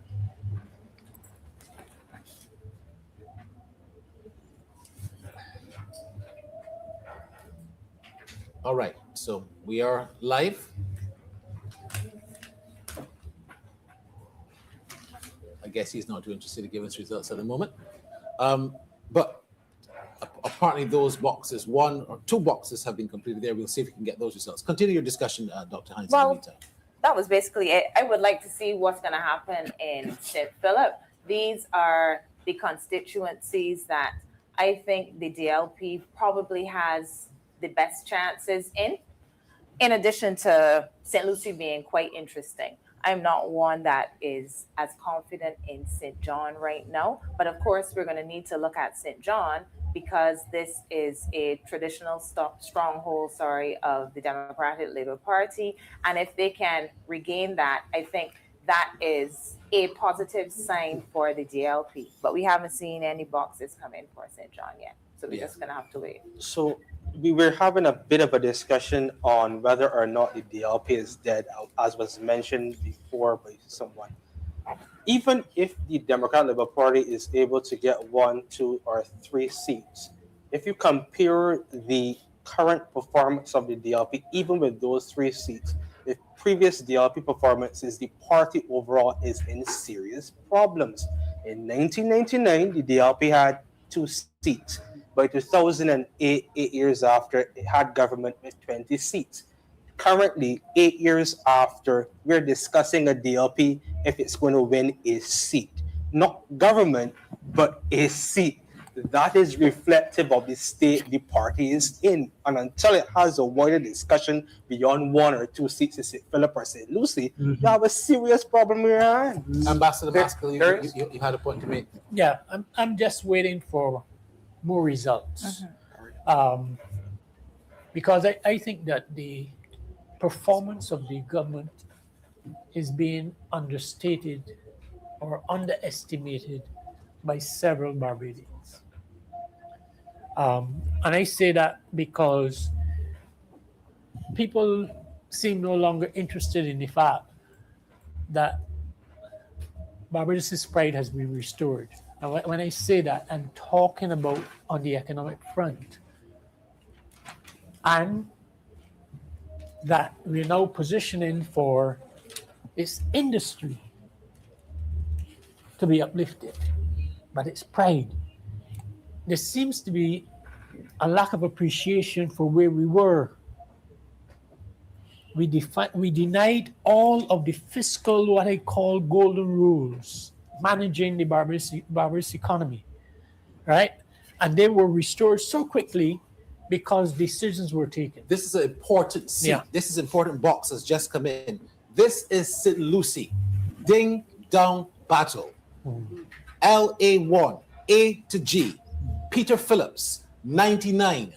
Ian Griffith, 98. Ding dong. Sherlyn Davis 1, Wayne Griffith 6. Right. H to Z. Peter Phillips, 86. Ian Griffith, 86. Davis 2, Wayne Griffith 8, 2 spoil. That is a lead of 1 vote at the moment for Peter Phillips. LA1 A to G. I'll say it again.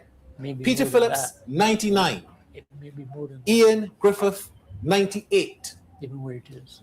Wayne Griffith, 6. Sherlin Davis, 1. H to Z. Ian Griffith, correction, and Peter Phillips both having 86 each, with Davis 2, Wayne Griffith 8, and 2 spot votes. So that's right now for just 1 box. That's a 1 vote lead for the incumbent Peter Phillips. So interestingly enough, But a in swing. LA1 That's in a St. swing. Lucie, the Barbados Labour Party carried that seat by 60% in 2022.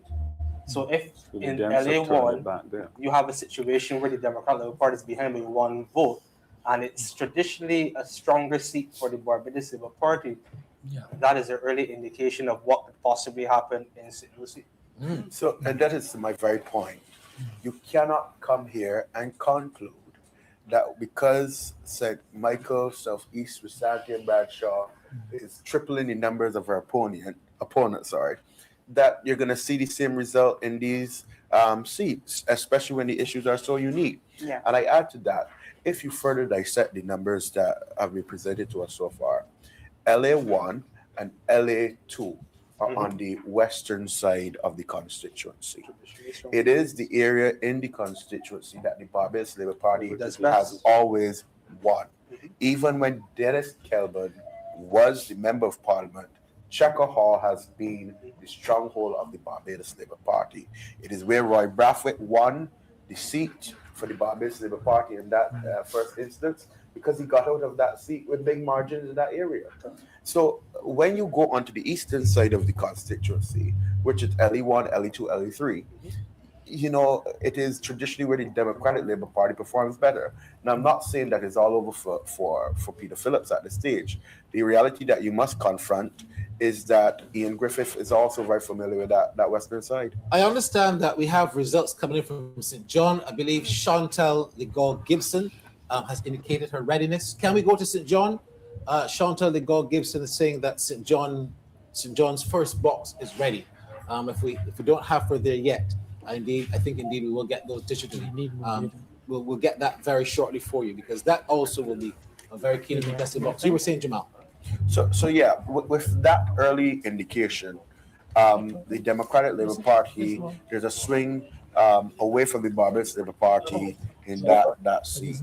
One that should be troubling. All right, St. Michael North. Let's go to St. Michael North. We have results from St. Michael North. Let's go there. Are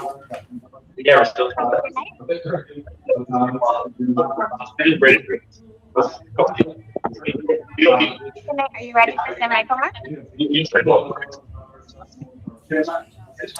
Well, this is indeed St. John, because I see the Lodge School hall and banner there. Are we ready for St. John? You're not ready for St. Michael North? Colin, coming back to your name, right? Okay. Testing 1, 2, 3, 4, 5, 6, 7, 8, 9, 10, 11. Michael Central just received the vote for the box. Very good. All right, so and if one Just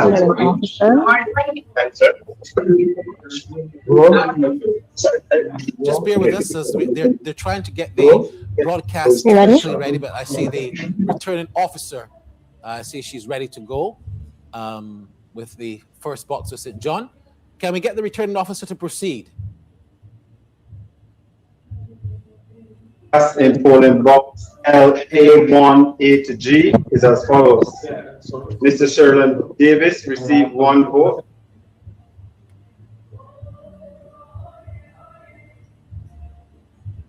Received 6 votes. And Mr. Peter Phillips received 99 votes. The total number of votes polled for all candidates in polling box LA1 A to G was 204 votes. There were no false votes. The results of votes cast in polling box LA1 H to Z. Mr. Sherlin Davis received 2 votes. Mr. Ian Griffith received 86 votes. Mr. Wayne Griffith received 8 votes. and Mr. Peter Phillips received 86 votes. The total number of votes for all candidates in polling box L Okay, we're getting ready to get the results. Our return was officer is 182 votes. There were 2 spoiled. Numbers. The results of votes cast in polling box L8280E is as follows. Mr. Sherlin Davis received 3 votes.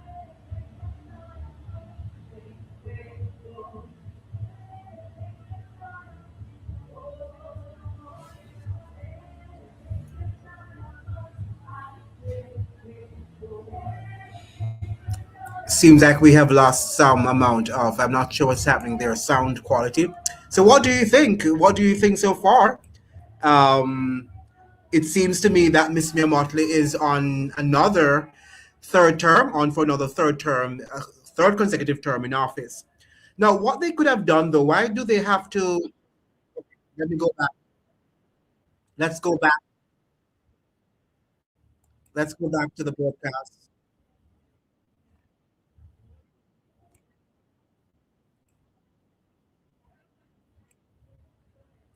JA2 I to Z, Griffith 113, Stewart 16, Thorne 79, 1 spoil, total 209. And the final one for now is box JA3 A to Z, Griffith 74, Stewart 9, Thorne 63. At the Darrell Jordan Secondary School here in the Barbados constituency of St. Lucie. Mr. Colin Cumberbatch just updating the media.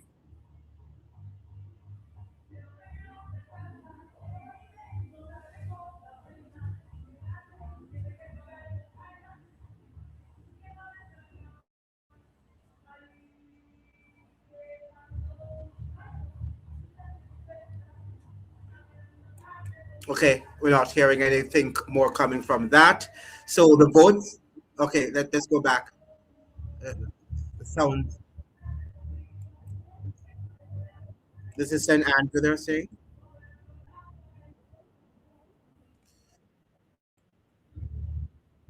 Goodman, he got 48, 5 spoiled. AA2 8 to H, Dr. Ramel Springer, 118 with 66 to Ramon Goodman. AA3 A to Z, Dr. Ramel Springer, 166, Ramon Goodman, 54. Dr. Ramel Springer in A to J and AB1, 140, with Ramon Goodman getting 24. There were 2 spoiled. So, as expected, again there, well, we all would have expected, Devron, that St. Andrew is another BLP stronghold. We want to get back those results for St. John. Devron, analyze those for us before we get back the other results. So regarding the St. Andrew situation, I'm saying that Ramon performs better than what I expected in some of the boxes. For instance, he's getting about just being outperformed by a 2-1, which certainly could be worse. First-time candidate up against Ramel Springer, Dr. Ramel Springer. I think so far he's been doing certainly better than Pedro Shepard up against Sandia Bradshaw. But we'll have to take a better look at the numbers when I'm able to. All right, let's go to St. Michael North. I think we have that audio sorted out. St. Michael North, let's go to Carrie Gooding. Carrie? Okay, so we're here at Eden Lodge Primary, and we have received 3 boxes so far. So I can give you those results now. DA1, A to H, Barbados Labour Party, Davidson Ishmael, 122. Marie Armstrong, Democratic Labour Party, 57. Friends of Democracy, Harrison, 10. 2 spoiled votes for a total of 191 in the first half of that box. The second half, DA1, I to Z, 135, Davidson Ishmael, DLP. 42, Marie Armstrong, DLP. 11, Bert Nell Harrison, Friends of Democracy. 1 spoiled vote. That gives you 189 as the total. Then in the second box is DA2, A to Z. This is 184 to Davidson Ishmael, BLP. 59 for Domery Armstrong, DLP. Friends of Democracy, Burtnell Harrison, 13, 13. No spoiled votes, to give a total of 256 votes in that box. The final box in this first batch, DA3, A to Z, Davidson Ishmael for the BLP, 143. Domery Armstrong for the DLP, 72. Friends of Democracy, Burtnell Harrison, 10. 0 spoiled votes for a total in that box of 225. So you have Davidson Ishmael of the BLP having the most votes in all 3 of those boxes. Thank you very much, Kerry. Davidson Ishmael on his way to what I would reckon will be another overwhelming victory. But the question for you, Devron, is, and Kev, after Jason Bell and St. Lucie, is if we're seeing a voter decline. Jason Bell is in St. Lucie. Let's go back to him. Jason?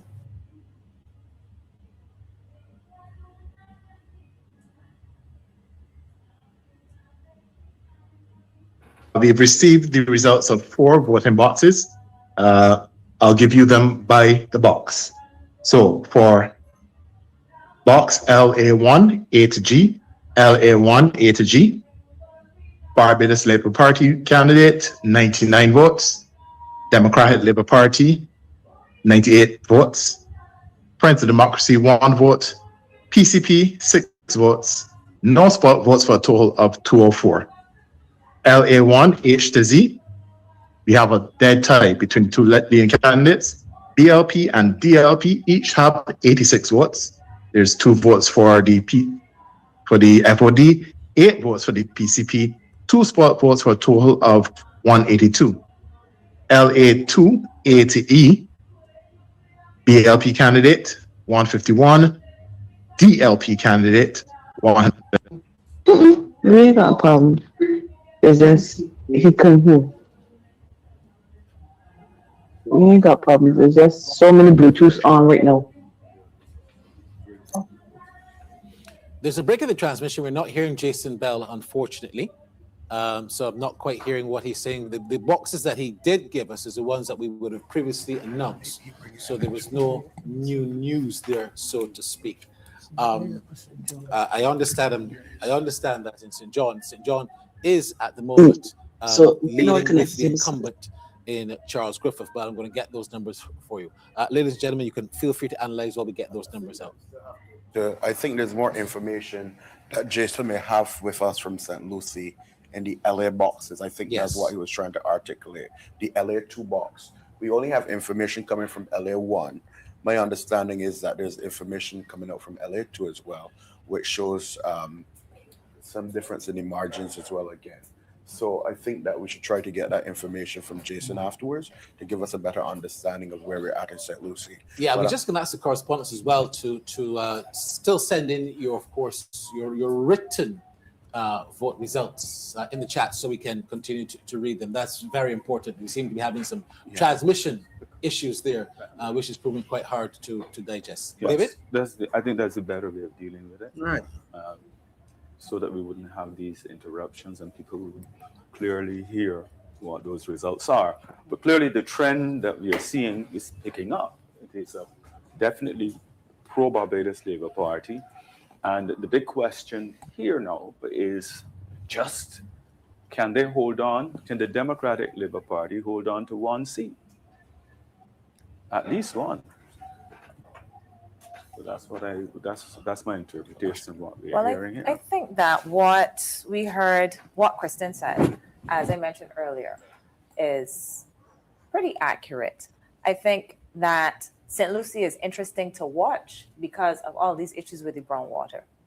So I really want to see what's happening in St. Lucie. As I mentioned, I am also really looking forward to seeing results from St. Philip and well, we've seen some boxes in from St. John. So far, I think we have to wait and see a little bit more, but not as promising as yet as I think the DLP might want. But there's still boxes to be counted. We have to wait and see. Yeah, so we're just waiting to get those results official because the audio transmission there is not good enough. You look at the result that Don Armstrong is getting against Davidson Ishmael. Colvin, you have been in that constituency. I've seen you doing some really good work in the constituency in terms of hearing from the residents. And the result here, or the result that we are expecting based on the trend, points to Davidson Ishmael holding sway despite the talk in the constituency that he had lost support. His support has seemingly been gained. We're going to take a commercial break and we're going to come back and discuss that right here on Barbados Votes.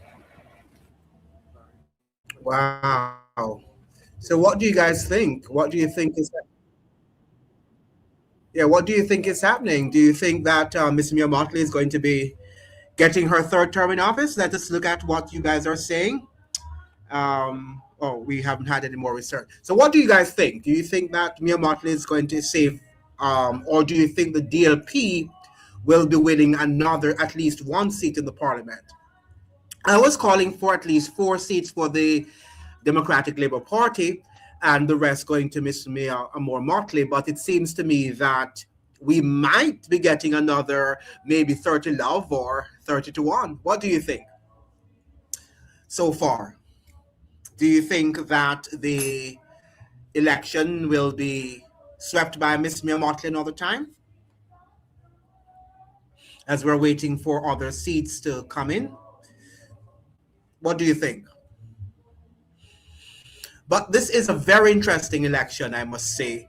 And Miss Mia Mottley is really a formidable politician. What I think they would have said, though, the panelists would have said, is that the DLP is not going to recover until Miss Mia Mottley leaves the scene, right? Once she's there, it's going to be very difficult. It's going to be very hard for Miss Mia for the DLP to win. Design Jamaica, and I think Miss Mottley of the DLP will return to power, but with less seats. Yeah, I was thinking the same too, Design Jamaica, but it seems to me that it is going to, even though she is not going to win all the seats by big, huge numbers, but it seems to me that she has a great chance of taking the majority of the seats. Even the panelists were saying that they're having this discussion about the DLP being able to win at least one seat. It's not about their winning the government, but at least copying one seat. Now, that is a really, really sad situation in Barbados. So I think that Miss Mia Mottley is going to gain the majority of the seats. I don't know how many. I was calling at least that the DLP would have gotten 4. 5, but it doesn't seem like it's going to happen. But it's early yet. We'll see what happens. Let's go back to see if the commercials are finished. So we could have. Okay, let us go back now to the report.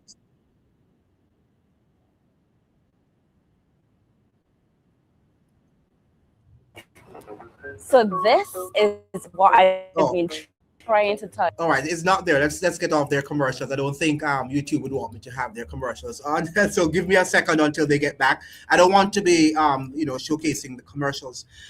She's not going to get all the seats. Okay, she's not going to get all the seats. Yeah.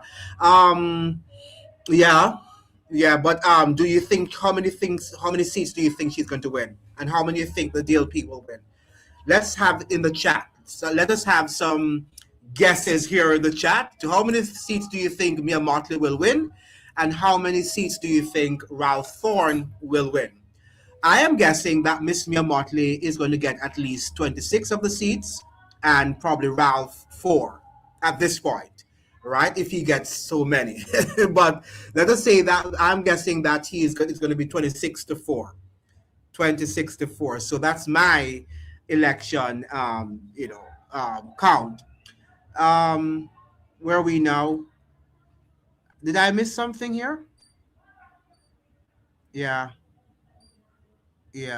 Okay. I think I missed some of the I'm missing some of the things here. My thing is okay. Let's see if we can go back to the Barbados commentary. Um, okay, let's back. Let's go back. Wow, what's going on here? Okay, we're going back now.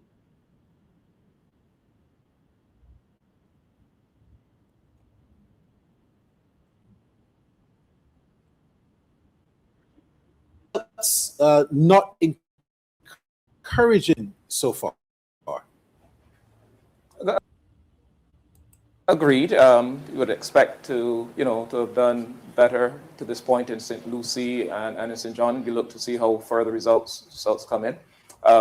There is something that we haven't touched as yet for the night with regards to how the campaigns unfolded, and that is the matter of financing in campaigns. It is obvious to all Barbadians. I don't have a problem saying this, that the Barbados Labour Party had significant amounts to spend. Democratic Labour Party did not. That's stating the obvious. I often say that you would know where the money came from by decisions that are taken. And one has to ask the question, where is the money coming from? And are we at a point where we should have party campaign financing reform and not just candidates file a return at the, within a prescribed period at the end? Because what we have seen is what must be millions of dollars being spent, and somewhat of an attempt to take advantage of the desperation that many feel by virtue of the difficulties they're facing in the economy as far as the amount of money that is, bandied in front of their faces. It is something that's to be looked at as it stands right now. And, who compels parties to disclose, what they spend on campaigns. And as was stated earlier, opposition politics is difficult. That's obvious. So that opposition parties don't have the level of financing that the governing party has by virtue of what the governing party can promise. What we have seen are some questionable decisions. Barbadians have some questions with regards to land deals, Holtown Civic Center. And I'm not suggesting anything, but we do have to ask that question. Has the time come, if we want to ensure that our democracy remains a democracy, as opposed to money-making decisions, that we look at how campaigns are financed? All right, more results coming in, and these results are from St. Michael East, Trevor Prescott, Ainsley Granger, and Caroline Clark. Total overall so far, Trevor Prescott, the incumbent, 749 votes. Ainsley Granger from the Democratic Labour Party, 326. Caroline Clark from the PCP, just 43. And that's the update so far on those boxes. So Trevor Prescott, 749, 326 to Ainsley Granger, and Caroline Clark, just 43. Continue, Dr. Wickham. I think before you continue, there's a request that all the mics need to be turned off because the broadcast is getting some interference. So that those who are out in the field, all you need to do is just send us your information so that we will be able to communicate that to members of the public. So turn off all the mics. Thank you very much. Yeah. So, Dr. Wickham, you were making the point in terms of campaign financing and whether or not that's something that we should look at. Just today, a caller raised that issue and suggested that we really need to recognize political parties legally so that then that type of thing can be regulated. Do you have any views on how we might do that, how that might look overall? My personal views consider that once political parties reach a particular threshold, whether that be by virtue of the number of candidates they're able to field in an election, that we should consider state funding of the elections, as opposed to parties being able to spend undisclosed millions, which clearly can swing and sway an election. True, But then I also have another question following up from that. So you pivoted to campaign funding, but given that there was a poll done before money was spent on a campaign that basically suggested this type of difference between the Barbados Labour Party and Democratic Labour Party, can we legitimately create a link between the amount of money spent by the Barbados Labour Party and the current performance of the Democratic Labour Party? Two constituents in particular, based on feedback on the ground, would indicate that large amounts of money were spent in St. John and St. Lucie because of the perceived difficulty those candidates for the Barbados Labour Party would face. St. Lucie, by virtue of what we were talking about, the water situation, he would have been facing some stiff headwinds, and St. John, not so much for a challenge as much as the need to ensure that Mr. Thorne doesn't win that seat. So there was frequent presence and lots of money being spent by the Barbados Labour Party in constituency of St. John. And yet those are the ones. Moderator, I have been very quiet. But again, quantify lots. And the other reality is that I know red hair when I see it. I've been too old now to follow down that path. What's happening is structural in the political landscape of Barbados. It is a structural matter at this stage. It's not about money. It's that the Democratic Labour Party has to step back. And that's why I'm waiting until I get more information. I hate to speak without data, but I'm waiting until I get more information to say what I have to say in relation to the political landscape of Barbados. It is extremely vital, right, that we make comments not based on the peripheral stuff now. Let's understand what is really happening to our political parties in relation to one going forward in development and the other one stepping back. Look, the truth is, and might I interject here, I think based on the preliminary results, I can form at least a preliminary conclusion as well. I don't think it is campaign financing alone. It does play a part of it, but I don't think it is campaign financing alone. No. I don't believe it's not only structural. I believe it is strategic. The Democratic Labour Party has failed to employ a sense, even a juvenile strategic mindset to its political campaigning. And the most unfortunate reality is that I have offered on brass that what I usually don't do, which is free advice. And I've said time and time again, the Democratic Labour Party seriously needed to reevaluate its political front. And that is the first thing people see. Now, I can't also blame money. The first rule of any politician is opposition. If you can't spend money, you spend time. Correct. And the Democratic Labour Party did not spend enough time on the ground. I mean, I've said this, and I beg that Barbadians don't see my comments to be critical or one-sided to that of the Democratic Labour Party, or to see it as an onslaught on them. But the truth is, when you have a political leader walking through Bridgetown in the middle of the hot sun, in a trench coat, some nice pokey tickler shoes, you know, Barbadians are not going to see it as the most exciting thing. You don't seem down to earth. You don't seem connected. Now, there are some very interesting political actors that we've seen in the Democratic Labour Party who quite favorably, I think, have an interesting future. I think Corey Greenwich comes across as a little more palatable. Speaking of which, I'm seeing Stokely Murray saying that they're ready for results in Christchurch South. Are we in a position to go to Christchurch South? Let's go to Christchurch South. Yes, we are ready. The returning officer is about to give the results for some boxes for Christchurch South. Okay.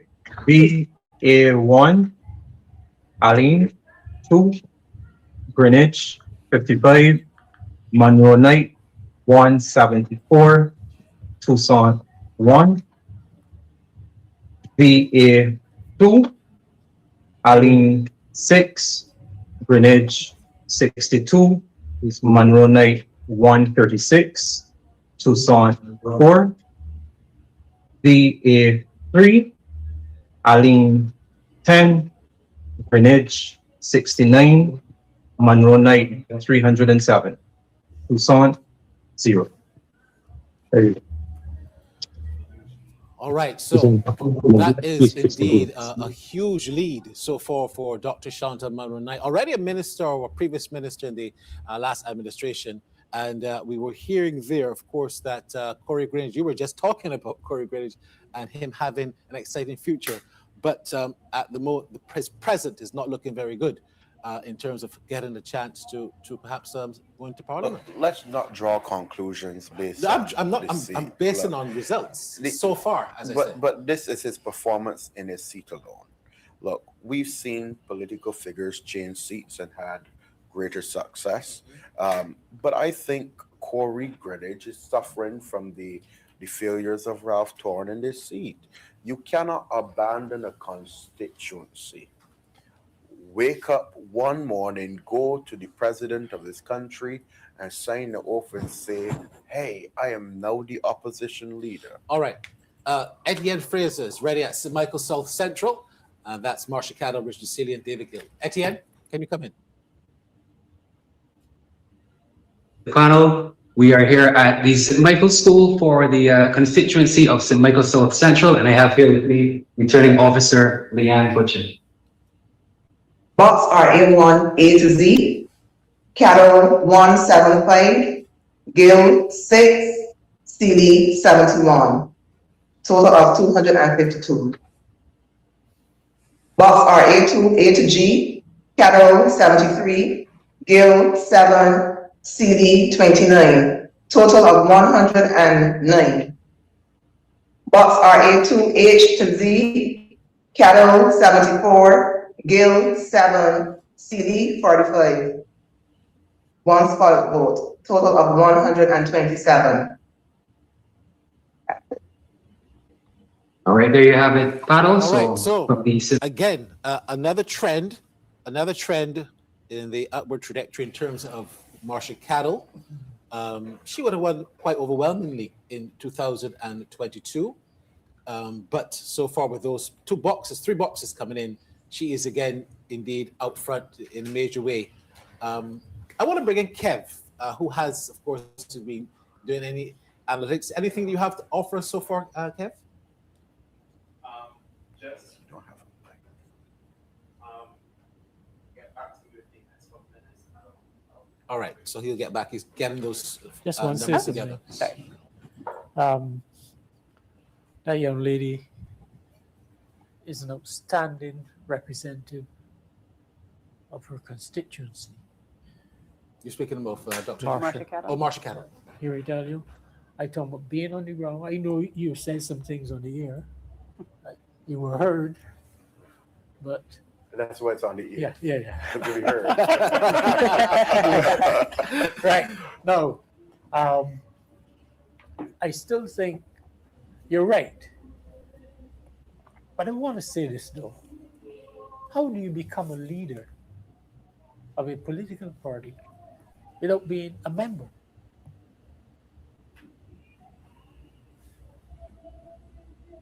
How do you become? How do you become a leader of a political party without being a member? All right, guys. St. Philip West. First box that has come in. Kay McConney, the incumbent, 324 votes. Dr. David Eswick, 220. Karina Goodrich, 47. Lynette Eastman, 23. Again, let me call those first set of boxes coming in there. This is a collation. This is a collection of all of the votes so far from this box. Kay McConney, 324.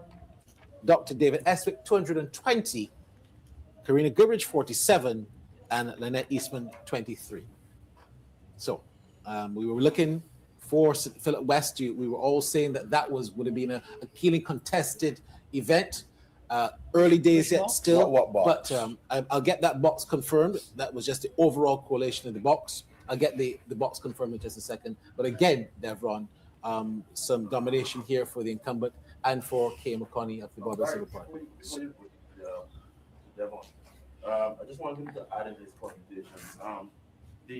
The independent, not the independent, the third parties, especially Kimon Stewart, and Karina Goodrich in St. Philip West. What impact are they having as it relates to the state of the race at this point, especially as it relates to I'm sorry, who they might be siphoning votes from, especially hitting the Democratic So it's the Labour Democratic Party. Labour Party. So if we're looking at the numbers in St. Philip West right now, the Barbados Labour Party has about 52% of the vote, which is actually an improvement from last time. Last time they got 50.1 or something like that.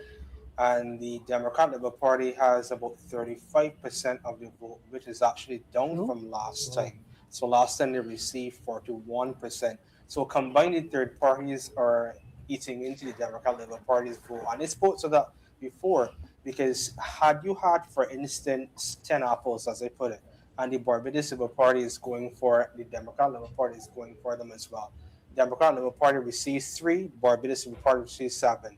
When you interject the third parties, since 2018, you've seen the Barbados Labour Party maintaining the 7, but then the Democratic Labour Party having to split the 3.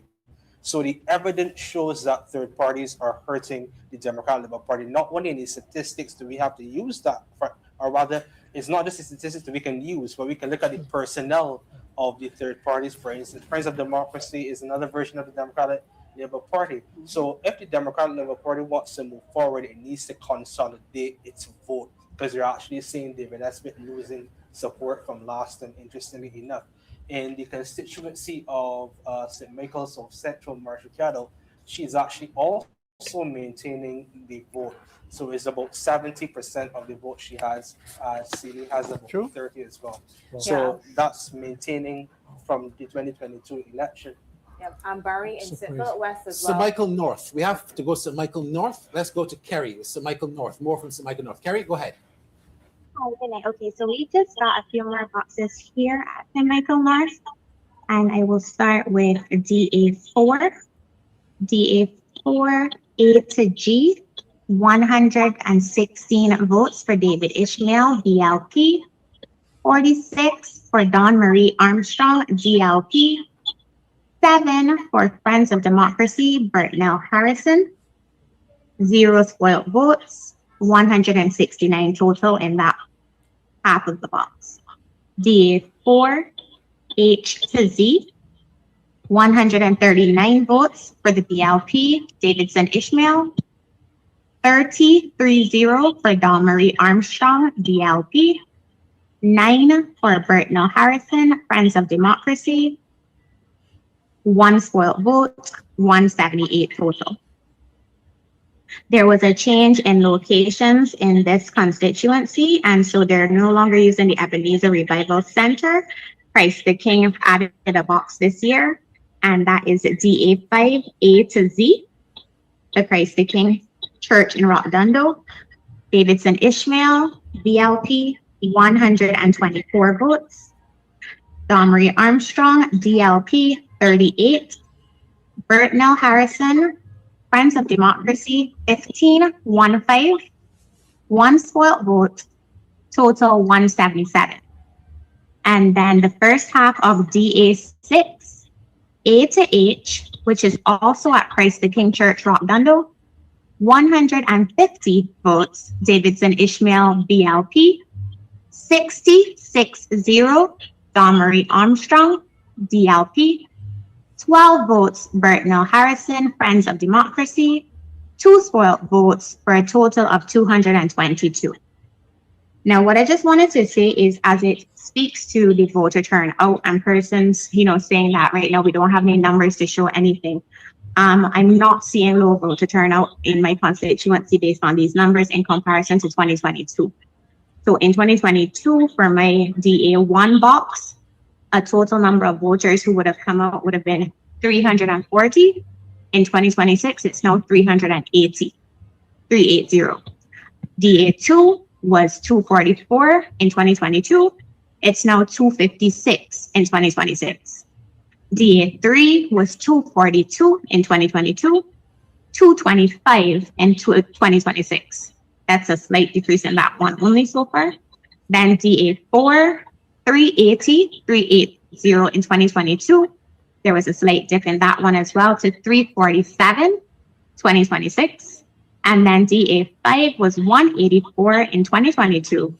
And that has slightly come down to 177. So it's not a picture of massive voter turnout decline. But that's a picture that I can paint here for you right now in St. Michael North. All right, thank you very much, Kerry. Again, Dr. Christina Hines, how do you analyze that? Well, hold on, Christchurch West, Graham Vaughan is now ready for us. Let's go to Graham. Graham? Not at all. Bidding in public. And I am Graham Vaughan. I'm here at Christchurch West, where we've just received another two boxes, sorry. ZC2, A through J, the Bonnets Resource Center in Bonnets, Britton Hill. Andrew Cave, 44. William Duguid, 149, with 2 spoiled votes. ZC2, K to Z. Andrew Cave, 37 votes. William Duguid, 150 votes. And the total for ZC2, Andrew Cave, 81 votes, and William Duguid, 299 votes. Box ZC3, Bethel Apostolic Church of Barbados, Upper Fords Road. A to F, Andrew Cave, 66 votes. William Duguid, 139 votes, with 1 spoiled. ZC3G through M, Andrew Cave, 64 votes. William Duguid, 160 votes, with 2 spoiled votes. And ZC3N through Z, Andrew Cave, 37 votes, and William Duguid, 137 votes, with 2 spoiled votes. And the totals there, Andrew Cave, 167 votes, and William Duguid, 436 votes, with 5 spoiled votes. And that is box ZC3 in Christchurch West. I'm Graham Vaughan, reporting for Barbados Votes. All right, again, pretty much predictable what's happening there. No surprises, Devron? Not at all. And I was making reference to a couple boxes we have looked at. Christchurch South, one of the interesting boxes given the candidates. You are, interestingly enough, seeing not an improvement for the Democratic Labour Party so far in Christchurch South. In the last election, the Democratic Party received 23% of the vote, and that's where they're polling right now as well, too, 23% of the vote. So Chantal has been actually increased her support so far with 76% of the St. Michael Central, I'm now hearing, is ready. Let's go to St. Michael Central. Jose Nelson. Yes, go ahead.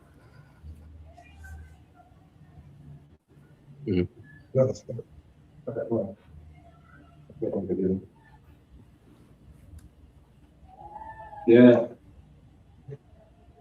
Results of the polling in St. Michael Central. Box MA3, A to H.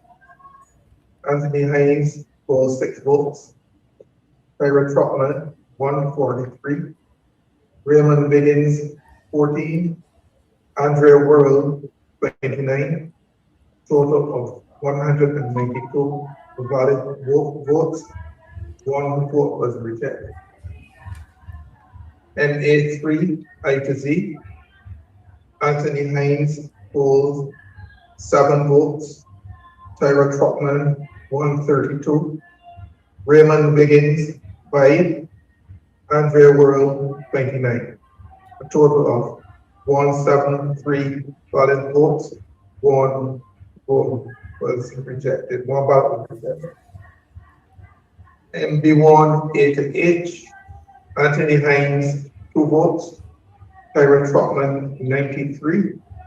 Raymond Biggins, 27. Andrea Worrell, 26. 148 valid votes. 2 ballots were rejected. overall total of 100. MB1 I to Z, Anthony Hines polled 2 votes, Tyler Trotman 84, Raymond Biggins 25, Andrea World 31, a total of 142 votes. That's it. Thank you so much, Mr. Murray. So there you have it. You caught Mr. Murray mid sentence there as he started to announce the. Dr. Hines, you go ahead. Not going Wow. to stop you. Mr. Wiggins was doing quite well in that last one. I didn't expect that result when we compare to Andre World of a more established political party. So again, eating into some of the possible votes for the Democratic Labour Party. The point I was going to make previously was about St. Philip West. And for the box that we heard, we had 70 votes coming from between the third party and the independent. I can't remember. I said I wasn't going to stop you, but I'll continue this discussion if you know. This is another box coming from St. Philip West. This now proves the third parties have really damaged the DLP. Yeah, we can see. Here we go. PJ1, St. Philip West. K. McConney, 228. Dr. David Estet, 194. Friends of Democracy, Karina Goodrich, 31. Lynette Eastman, 14. So 228, 194, 31, and 14. Clear another indication there that that those votes might have eaten into Dr. David Estet possibly, or some might say perhaps it stopped Kay from getting more. But it depends on how you look at it. If they had gone the way of Dr. Estwick, this would be a far closer contest. So when people ask about the future of these parties, what I say is that they're generally spoilers. They spoil the futures of others. Perhaps later on, if they can build bases, they can do a lot better. But for now, they are really harming, if you are a DLP supporter, the chances of some of these candidates. And not just the chances, their abilities to perform better than they did previously. All right, Christchurch West Central, CA1. This is the entire box of CA1. Adrian Ford, 302. And for the Democratic Labour Party, Rashid Belgrave, exactly 100. So CA1, 302 to Mr. Ford, and Rashid Belgrave, exactly 100. Another box coming in, JA2 from St. John, Charles Griffith, 238. Ralph Thorne, 186. Keymar Stewart, 28. All right. So we'll continue to keep you updated with those boxes as they come in. Jamal and Dr. Hines, you wanted to comment. Jamal. Look, I wanted to go back to a point that Dr. Maskell made earlier. And I know there may be a sense of fandom because Marsha Caddo will spend some time with you in economic affairs. But the truth is, we must be honest about the Mia Mottley coattail effect. Mm-hmm. The truth is, Marsha Caddo, as a standalone political actor, an individual who has exited the cabinet of Barbados on not one occasion, 2 occasions. You know, I mean, if you have to be honest as well, let's look at the seat as well. Let's be a little more granular. Let me hear you. I think, and this may just be me, if you look at the strength of Kirk Humphrey as a parliamentary representative, Richard Seeley would have dominated the Valerie boxes in Britton Hill area. On a point of order, another box coming in from St. Philip West. Now, Kay McConney, 96. Dr. David Esset, 126. Karina Gurridge, 16. Lynette Eastman, 9. So, depends. Dr. David Eswick there pulling back, if you want to call it that. 126 to Dr. David Eswick, 96 to Kay McConney, 16 to Karina Gurridge, and 9 to Lynette Eastman. You can continue as I continue to get the results coming in. The strength of Kirk Humphrey as a member of parliament, especially in that Britton Hill area, I believe that helps Marsha Caddo along with the Mia Mottley coattail. You really stretched it. So bring an alternate argument. An alternate argument is that Marsha Caddo is extremely active in that constituency, and you can speak to constituents, and you will hear that. We have to go to St. John. Chantal Legal Gibson is there ready for us. Chantal, come in.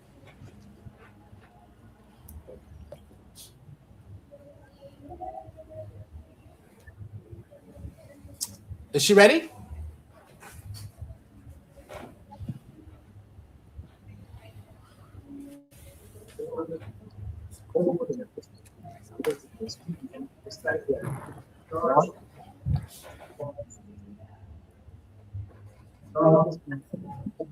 Okay, so we're here with the national clerk, Richard Harris, as he brings in the last photos.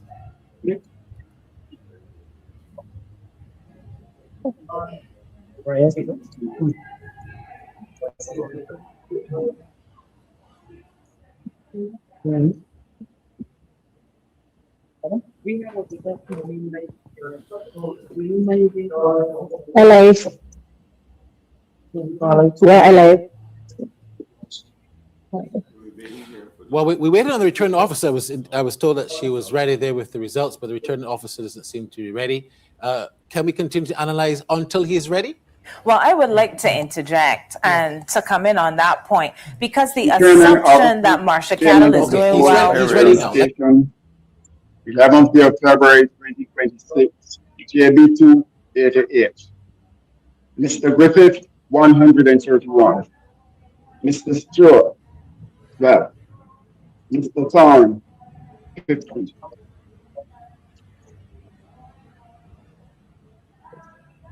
JB2 I to Z. Mr. Griffith 137. Mr. Stewart 11. Mr. Thorne 48.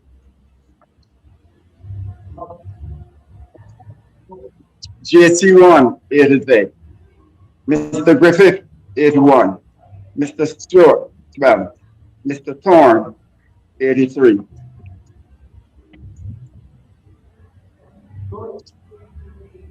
JC2 A to I. Mr. Griffith 64. Mr. Stewart 6. Mr. Thorne 143.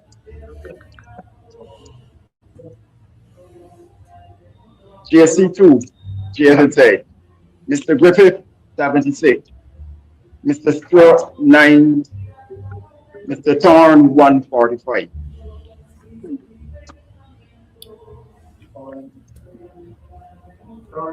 Right. Thank you. Next time you. Ralph Thorne has clawed back, even though in two of the boxes he was overwhelmingly defeated.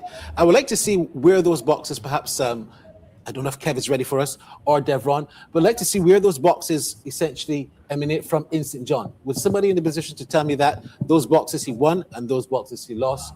Was somebody in position to tell us that? Yes, that box in particular is the Gall Hill box, and the Gall Hill box traditionally performs well for the Democratic Labour Party. So that particular JC2 box where Mr. Thorne would have gotten 143 and 145, he would have cumulatively overperformed Andrea Worrell from the previous year, who would have only had 219 versus 167. Right, versus 167 from Griffith from the Labour Party. So Mr. Thorne has almost doubled the figures from the Democratic Labour Party in the previous election. More results coming from St. Lucie. LB1 A to G. Peter Phillips 113. Ian Griffith 98. Davis 5. Wayne Griffith 2. LC1 A to G. Peter Phillips 80. Ian Griffith 79. Davis no votes. Wayne 3. Still remains very close, but Peter Phillips, the incumbent, still up front.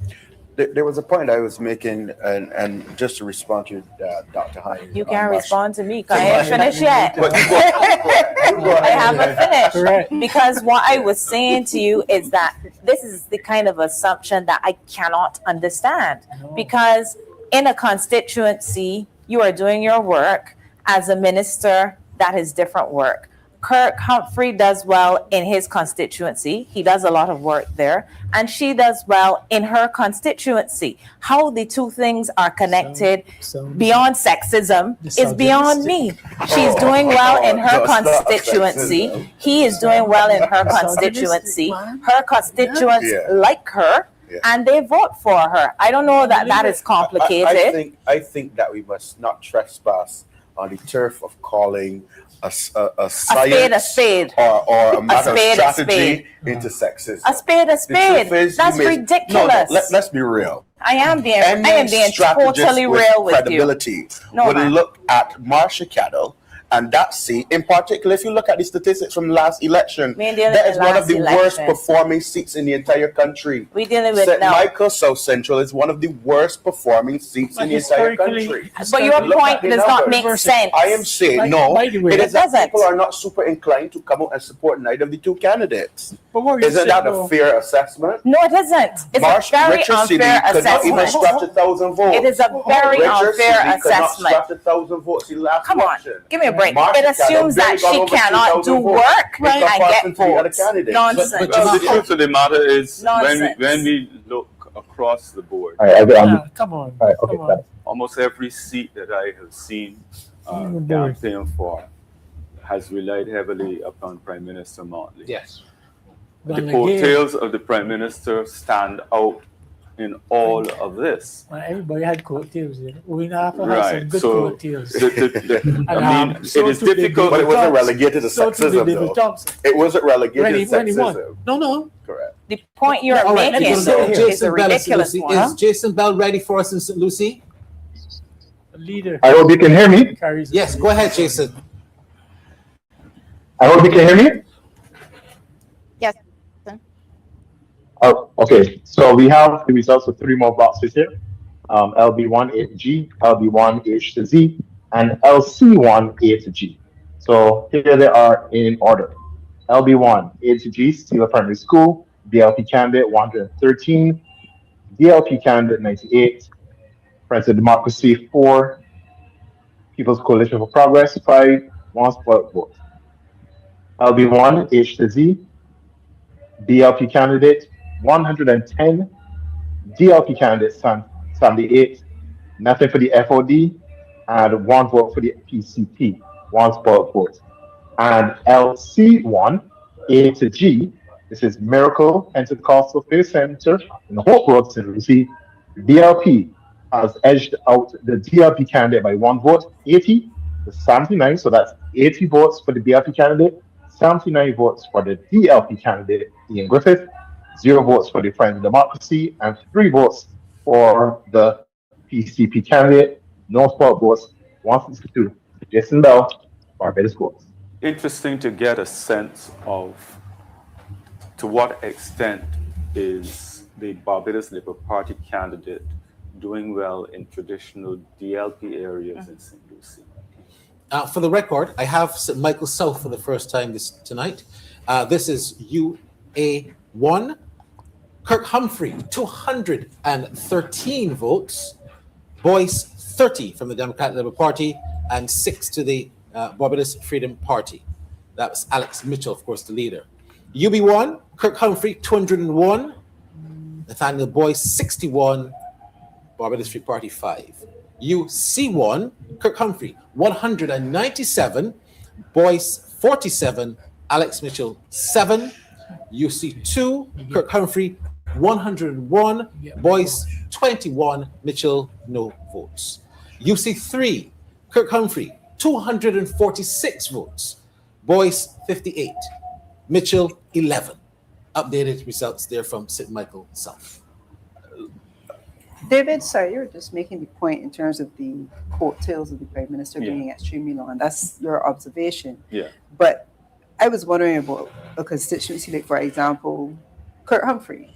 Yeah, that's interesting. Yes, I get the impression that the amount of work that he does in his constituency, he is capable of standing on his own. I have that view as well. Correct. I share that view. But the question is, how many others can you say that of? Exactly. Borders have impact. No, borders have impact. Let me tell you why. Marcia Candle is one. Let's discuss it. We know that. If you look at St. Lucie box, Colin Jordan or Owen Alfred never performs well in Deirdre Hill. And that is a fact. If you look at Peter Phillips, and let's go back to Richard Arthur or any other candidate, they never perform well in Deirdre Hill. You know why? because the area is traditionally Democratic Labour Party supporters. The fact remains that even in the time of Richie Haynes, that Britain's Hill area always supported the Democratic Labour Party. Right. Since Kirk Humphrey became member of Parliament. Sergeant Barrow. City of Bridgetown, very important. Tanisha Rockyall, are you with us? Yes, I'm here. I'm ready. Okay, go ahead. So the returning officer, Gloria Medford, just announced the first 3 boxes here in the city of Bridgetown. BA1 A to Z, Michael Ashley, 160, Dale Rowe, 10, Corey Beckles, 2, and 2 spot votes. The total 174. BA2 A to H, Lashley, 82, Dale Rowe, 27 votes, Corey Beckles, 4, and there were no spot votes. 113 is the total. BA2 I to Z, Michael Ashley, 93, Dale Rowe, 16, Corey Beckles, 6, and 1 spot vote. The total is 116. So that's it for the first 3 boxes here at the city of Bridgetown. All right, thank you very much, Tanisha. We will now take a commercial break. We'll be right back. Wow, that's incredible. That's incredible. I was wondering though, why don't they just count the votes? Why are they counting them? Why are they counting the votes in in by letters? Why don't they just count all the votes and get the votes in? Sort of weird to me here. Let's just look at some of the. Is it true that? Oh, I think I've read this already. So, what do you think? What do you think so far? Do you think that the DLP is going to lose? Well, obviously, it's not going to win. Somebody's saying the DLP has victory. Based on what we're seeing here, it doesn't seem like they are going to have victory. Yeah. Design Jamaica is saying that the 26-4. That would be Mia Mottley 26 and the DLP 4. And he's saying that 29-1. The DLP has a victory. I don't know how they're going to have the victory now. It would be a miracle if they win.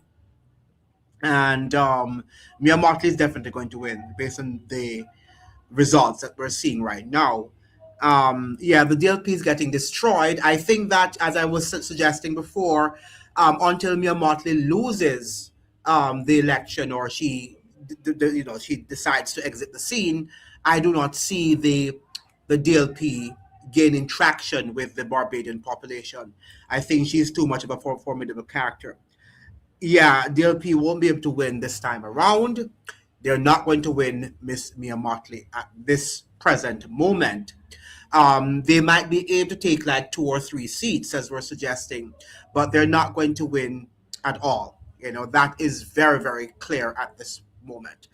Let's see what they're doing now. Let's go back to see if they're anything that you've noted before we go back to the commentary. Anything that you've noted so far about the reporting. But I was thinking that that is why don't they just stop doing the thing? Why do we have to go over to where the votes are counted? Just send them in and let the guy who is reporting just say what they need to say. And I need them to say also the BLP. Sometimes people don't know who these people are, so they should be saying some do, but some don't. The BLP, how many votes? The DLP, how many votes? So we can know who they're talking about, because not everybody knows. Barbadians would.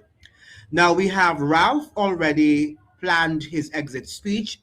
He did not vote. But didn't they call his name? Didn't they call Mr. Thorne? Who was this Mr. Thorne that they were calling? Wasn't that Ralph Thorne? So like he voted, I don't know. It's weird to me because I heard they were calling some Mr. Thorne. Was it not Mr. Ralph Thorne? The DLP is still in the stone ages. They need to get with it, and that is true. They will have to modernize their party, but let's see what happens in this election. All right, let us see if we can go back to the commentary, to the election watch, to see if there's any more votes that are in. So let me get you back there. All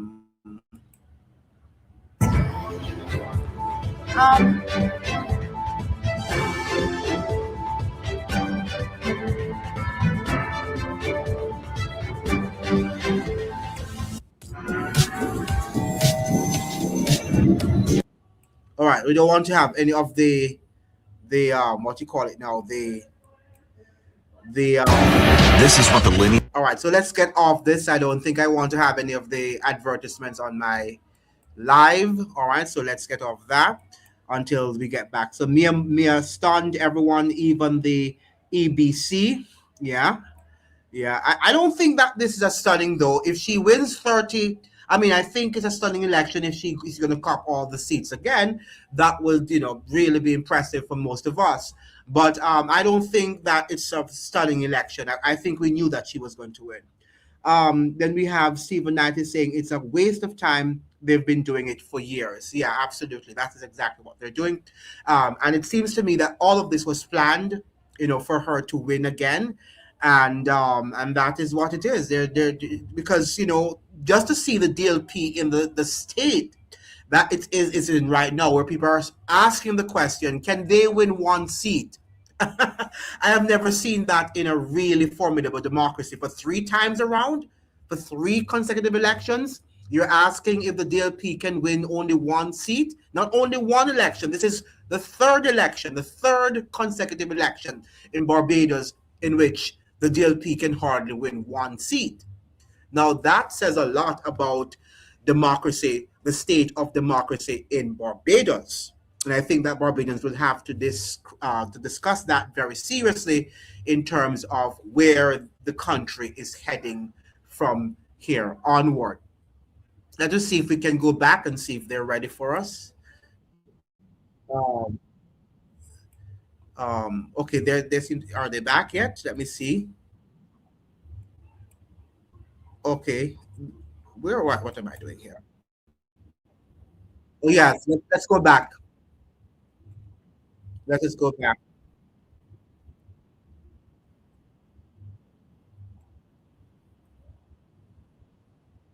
Pull away with the overwhelming victory. The very point on strategy by Lisa, also why Rashid Belgrave should not have left the other Christchurch seat to move to this one, where 21% swing was required, or 22% around there was required for Rashid Belgrave. He switched seats with Quincy Jones. He went against a very much stronger Barbados Labour Party candidate in Adrian Meddick-Ford, and now he's underperforming. And that is one of the reasons why I said in the initial point that the Democratic Labour Party has not employed any sense of strategic thinking or strategic approach to its entire planning. Can we also raise the question of the quality of the candidates? Do you think that played a role? That's part of it. And they're also, when they were chosen, the time that they had to be in the field and that sort of thing. And then add to that, the comment which has been made earlier by Ambassador Maskell about the extent to which they were actually visible on the ground. Because I've heard people talk about laziness, that they expected people who came late to be out there. But the same thing that has happened to other people in the society, heavily relying on the internet and Zoom and social media, that same impact has been felt among some of the politicians. Do not forget that along the way in this period, we have also heard people complaining about the visibility of BLP candidates. And what makes the fundamental difference between the two parties in this regard is the presence of the Prime Minister. Yes. So what I will say, I agree with you that there are several weak Barbados Labour Party candidates who, or rather they don't perform well in their constituencies, but they benefit from, as you would have termed it, the coattails of the Prime Minister. But what I will say here is that look at this performance in the city. It's abysmal. 10 votes for a Democratic Labour Party candidate who was selected way for the Barbados Labour Party candidate. Or let's go to Christchurch South. Stokely Murray apparently has another box for us. Stokely, go ahead. Yes, good. Hello, everyone. Once again, as Barbados votes, we are giving you the information now for VA3, K, actually VA4, sorry, A to H. VA4, A to H. Barbados Labour Party, 138. Democratic Labour Party, 73. Solutions Barbados 3, PCP 4.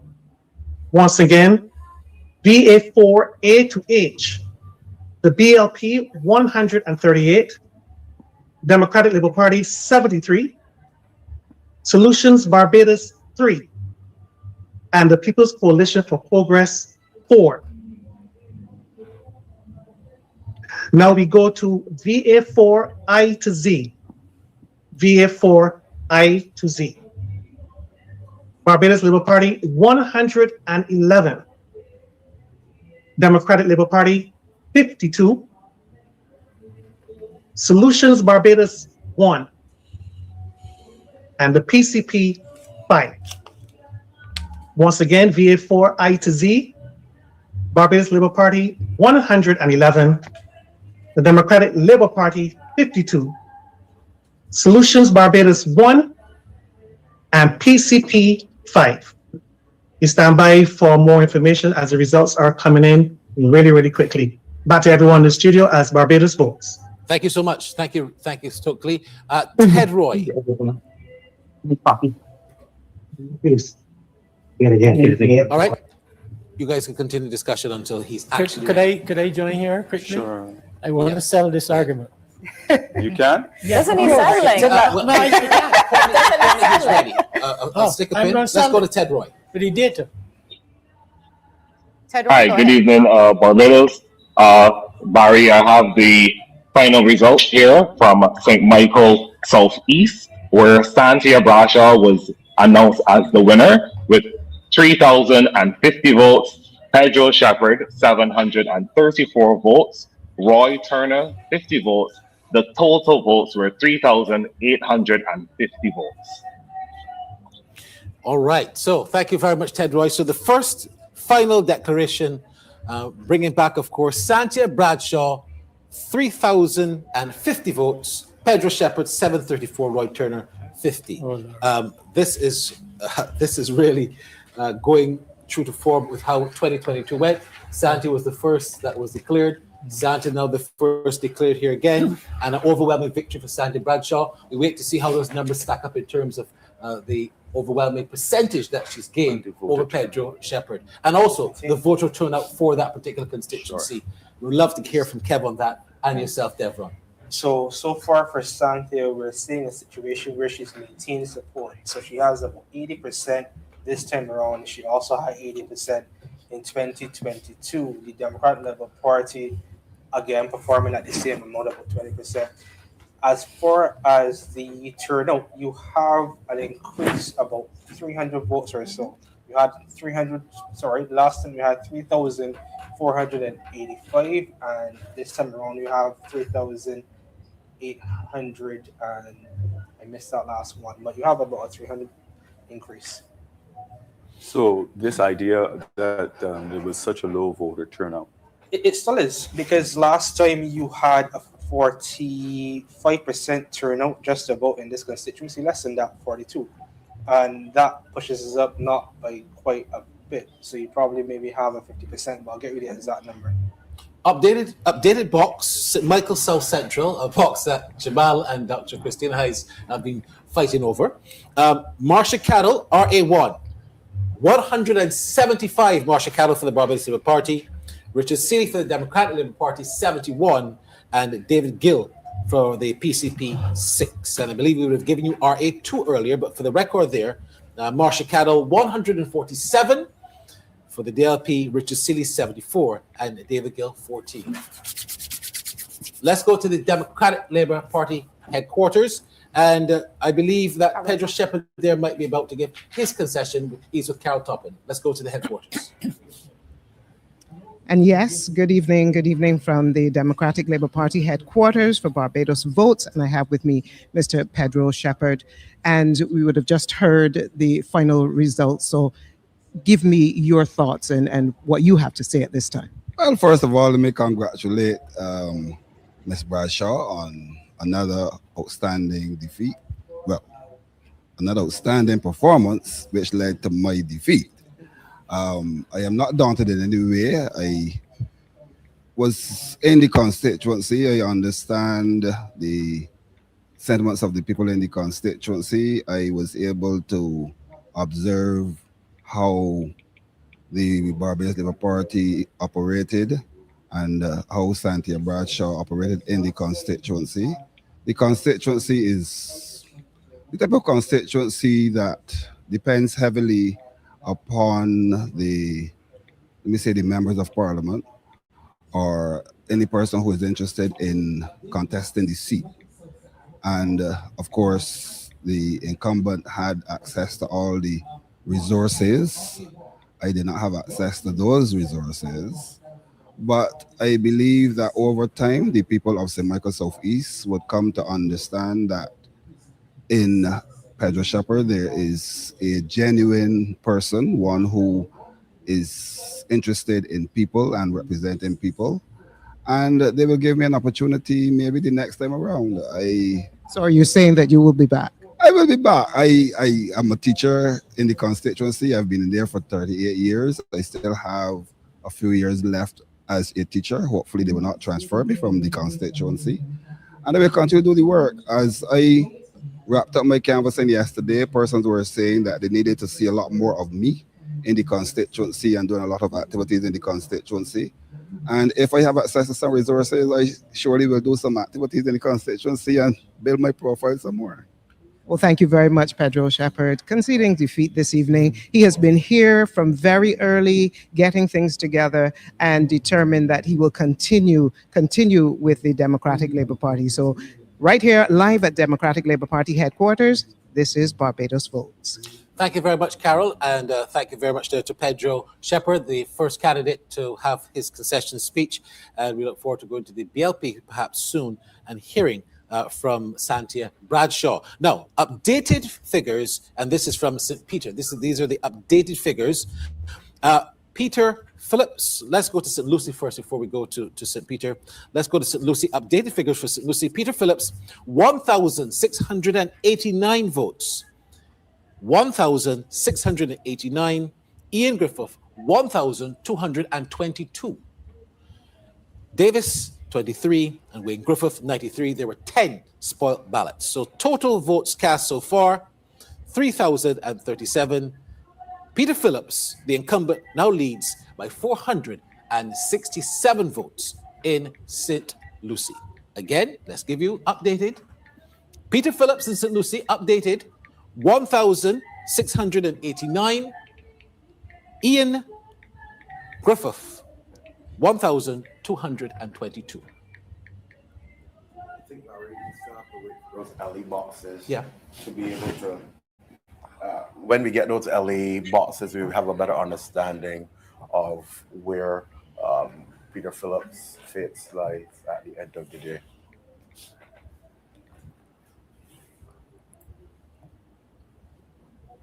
So right now you have Peter Phillips performing at 55% and the Democratic Party performing at 40%. That is just a reduction for Peter Phillips of about 3% from last election. So he's not lost a tremendous amount of support, and the DLP has not gained a tremendous amount of support. They received 37% last time, they're at 40% right now. So you're not seeing a major swing for the Barbados, but rather for the Democratic Labour Party, which is a huge problem for them at this point. I have another box. Let's take a comment. Just go ahead. Grave Bannister. So we have to go back to Grave Bannister. Yeah, we have to go back to St. Grave George Bannister in St. George.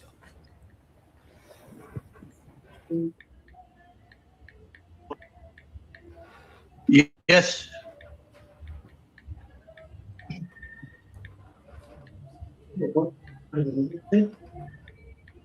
We're about to get the next set of results. The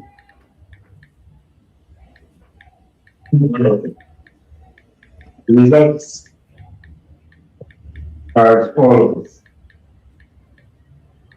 Polling station GB1, ASI, Dujon, 53 votes. Polygon, 5 votes. Sutherland, 156 votes. Spoil 1. Total 215. DB1, J to Z. Dujon, 63 votes. Polygon, 8 votes. Sutherland, 151 votes. There were 2 rejected ballots. Total 224 votes. GB2, A to H. Dujon, 80 votes. Polygon, 11 votes. Sutherland, 189 votes. There were no rejected ballots. Total 280 votes. GB2, I to Z. Dujon, 74 votes. Polygon, 18 votes. Sutherland, 170 votes. Rejected ballots, 1. Total 263 votes. GB3, A to Z. Dujon, 81 votes. Polygon, 12 votes. Sutherland, 164 votes. There were 3 rejected ballots, totaling in that box 260 votes. All right, thank you very much. Let's go to Tanisha Rock-Yaw. I think she has more results for us in the city of Bridgetown. Tanisha?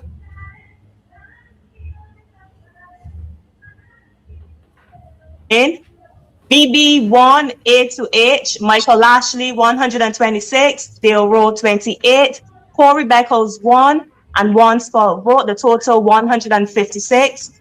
BC1 A to Z, Michael Ashley 76, Dale Rowe 10, Corey Beckles 1, no spot votes, the total 87.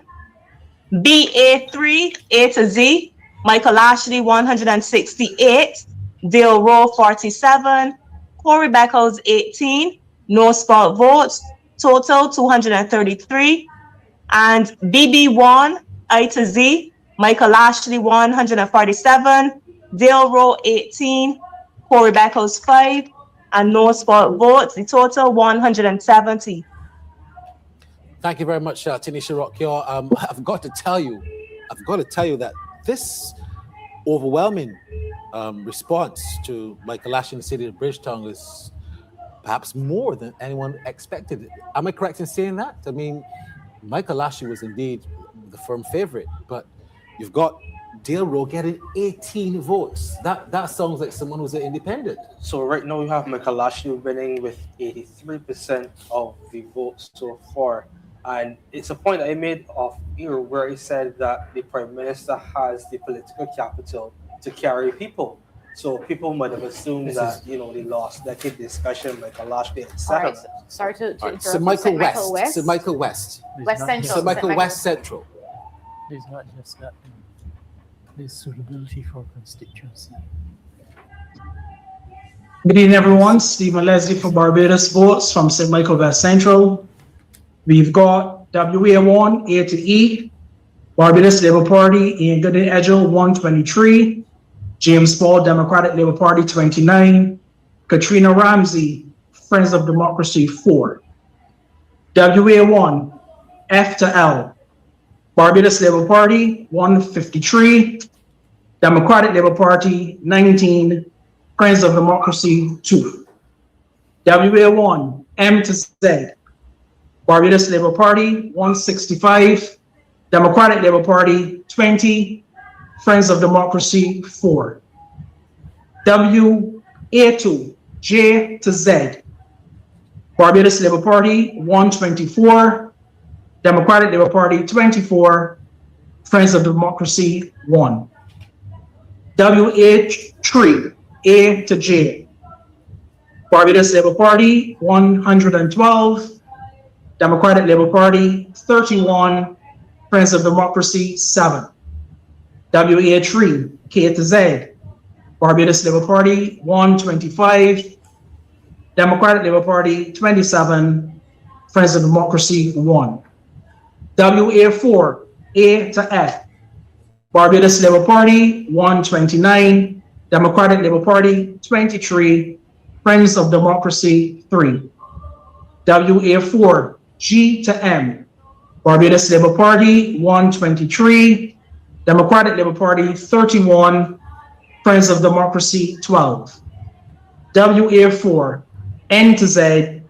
Barbados Labour Party 117, Democratic Labour Party 31, and the Friends of Democracy 3. Those are the results provided by Returning Officer Mr. Leonard Waters. This is Stephen Leslie for Barbados Votes. Thank you very much, Stephen. Again, consistent with what we've seen, and Ian Gunn and Edgell on his way to overwhelming victory as well. Yes, and it seems to be, as you said, across the board. And I was making the point about Michael Ashley, and we had an earlier discussion about him being part of the so-called lost decade. But I think what people don't recognize is the Prime Minister has the political capital to even carry individuals from the so-called lost decade. And to my mind, she is the first Prime Minister in our history to not only be able to cut, but also carry. If you think of the Fernell Stewart administration, when you had the infighting, for instance, with Eswick and Dominic speaking out publicly against the party, against cabinet, etc., Fernell Stewart was not in a position to do anything about that. But you now have a Prime Minister who has, as I said, the ability to hire and fire. And there is really no repercussions in her doing that. That's a very significant point. Yes. I think what you have seen is the consolidation of her political power over time.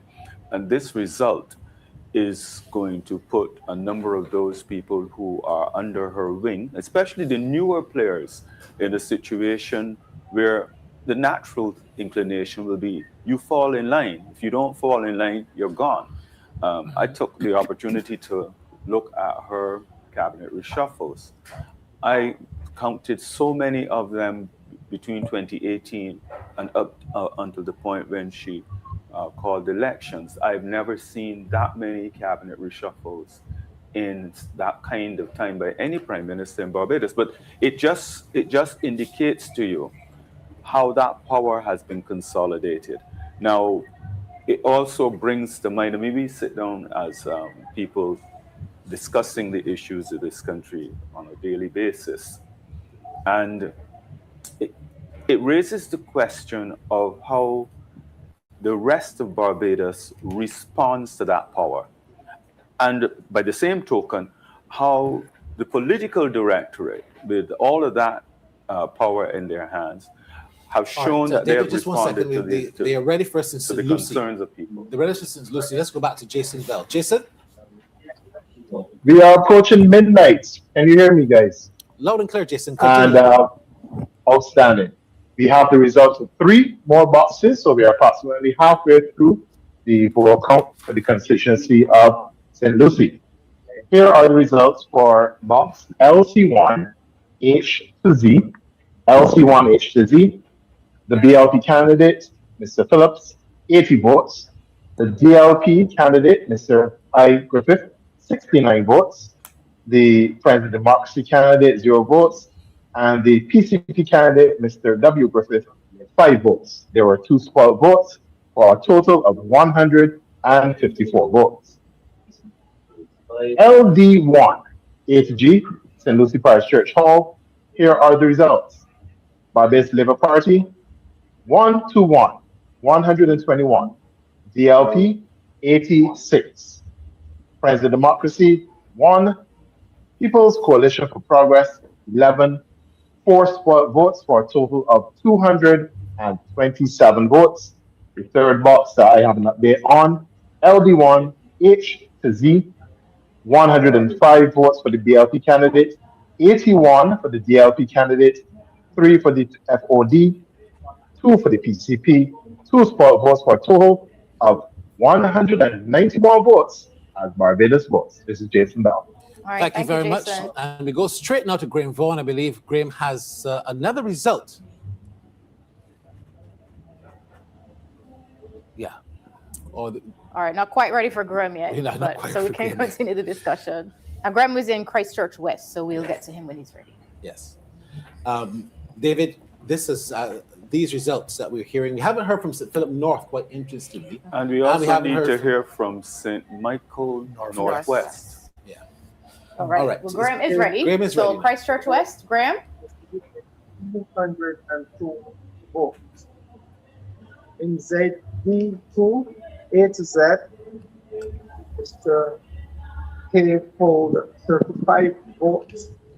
Mr. Duguid, 175 votes. ZE1, A to H, Mr. K polled 58 votes. Mr. Duguid, 151 votes.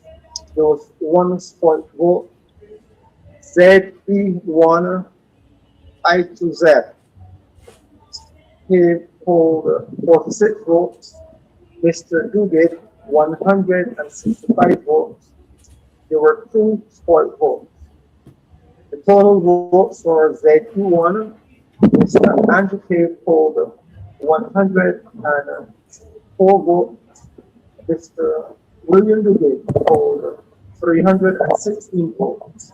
There were 3 spoiled votes. The results of the poll held for the election of a member to serve in the House of Assembly for the constituency of Christchurch West is as follows. Mr. Andrew K, 686 votes. Mr. William Duguid polled 2,439 votes. The total number of votes polled for all the candidates was 3,125 votes. I therefore declare Mr. William F. Duguid to be elected and to be duly chosen representative for the constituency of Christchurch West to serve in the House of Assembly of this island. I thank you. All right, congratulations there to Dr. William Duguid. So Santa Bradshaw is in, Dr. William Duguid officially in, but a number of the other candidates are on their way to doing so. You had a point to make, Jamal. Yeah, look, I believe that this thing is taking too long. And so that this thing is taking too long. I mean, this is ridiculous that we are here so many hours after poll close at 6 o'clock, right? And we are still counting ballots. Sorry, Jamal. We have to go back to the city of Bridgetown. Tanisha? Tanisha? Yes, can you hear me? Yes. Yes, we can hear you and see you. Okay, 3 more boxes just came in. BD1, I to Z, Michael Ashley, 172. Dale Rowe, 34. Corey Beckles, 10. 1 spoiled vote. Total, 217. BD1, A to H, Michael Ashley, 200 votes. Dale Rowe, 40. Corey Beckles, 7. 1 spoiled vote with a total of 247. And the final box, BE1, A to H, Michael Ashley, 115, Dale Rowe, 21, Corey Beckles, 2, 1 spoiled vote, total 138. All right, thank you. No real surprises there. Thanks, Tanisha. Dr. Wickham, I want to hear from you. Did you expect Dale Rowe to be this is high level of underperformance? It's underwhelming for him, you would have to say? Because I know Dale has been in the constituency and has been getting around doing some work in the constituency. I'm not saying it would have been easy or that he would have won, but I would have expected to see a higher number of votes. Well, you know, the Democratic Labour Party has had to look and will have to seriously assess the concept of branches, for instance. It is well known that the branches of the Democratic Labour Party were largely dormant for quite some time. So when you combine the fact that the branches were not active with the idea that you had appointed new candidates who really had very little time to be David, out just there. a second. Apparently, Graham Vaughan has the winner of Christchurch West, Dr. William Duguid, with him. Graham? And I think also the third thing I want to complete, which I started but haven't completed, is a resource center for this part of the constituency for different class, and then a daycare center for Bonnet. And those two things, as well as the roads and the rest of the infrastructure, I think I would be on good stead, and I would really left a good wicket on which to build my next campaign. Can you elaborate a bit more? You made reference to legislation that would assist. So the legislation that if you have overgrown lots, now the government has legislation in place that if your lot is overgrown and the government goes and cleans it, that they will the cost of that will attach to your land tax bill. So you will be back again in another term, in another election? As long as the people want me, I'll be there. Okay. Now, this is a considerable legacy that you have developed here. What do you think has really shored up the fact that people believe in William Duguid, the name William Duguid covers and has that kind of weight? First, I have to and could not say that anything built first on my predecessor, Sir Henry Ford. Sir Henry Ford had a massive contribution in this constituency, and I tried my best to build on it, to continue the projects and the programs, and also the policies and the way in which Sir Henry Ford treated his constituents. And I built on that and continued to improve on that. Of course, this is a different time. When Sir Henry was the Member of Parliament, we didn't have Facebook, we didn't have Instagram, we didn't have TikTok, hardly email. And now constituents reach out to me on all of those platforms, as well as the traditional. But what I always try to do is to respond to every single person. I can't always meet the request, but I respond. And I think that has been a critical part of being able to provide the necessary support and representation for the constituents. The personal question. Well, thank you very much. Yeah. Thank you. All right, thank you so much. Results coming in now for the first time for Christchurch East. Wilfred Abrams, the Barbados Labour Party, box XA1. Wilfred Abrams, 357 votes. From the DLP, Amoy Gildenborn, 129. From the PCP, Ingrid Best, 17. And Steve Prescott from the RBP, just 6. Box XA2. Wow. Wilfred Abrams, the Barbados Labour Party, 430. Amoy Gildenborn from the DLP, 85. Ingrid Best from PCP, 12 and 6 to Mr. Steve Prescott. XA3, Wilfred Abrams from the BLP, 167. Amoy Gildenborn from the DLP, 54. Ingrid Best from PCP, 5 and 2 to Mr. Steve Prescott from the RBP. So updated results there from Christchurch East. First results that we've got from them. You must feel quite proud so far, Mr. Maskell. I just want to say though that many of these candidates are now in the third election. And the notion, I accept how strong the Prime Minister is. She's the most challenged Prime Minister of any that we've had, and she's responded.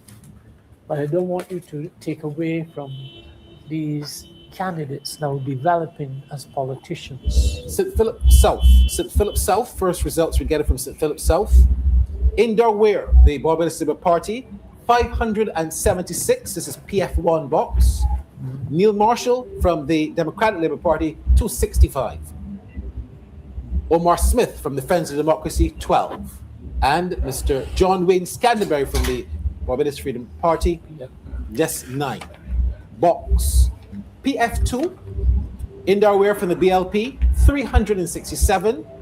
Neil Marshall, 138 from the DLP. Friends of Democracy, Omar Smith, 9. And Mr. Scanterbury from the Barbados Freedom Party, just 3. Updated results coming there for the first time tonight from St. Philip South. You were saying, Ambassador Masco. Yes. So that I understand the notion that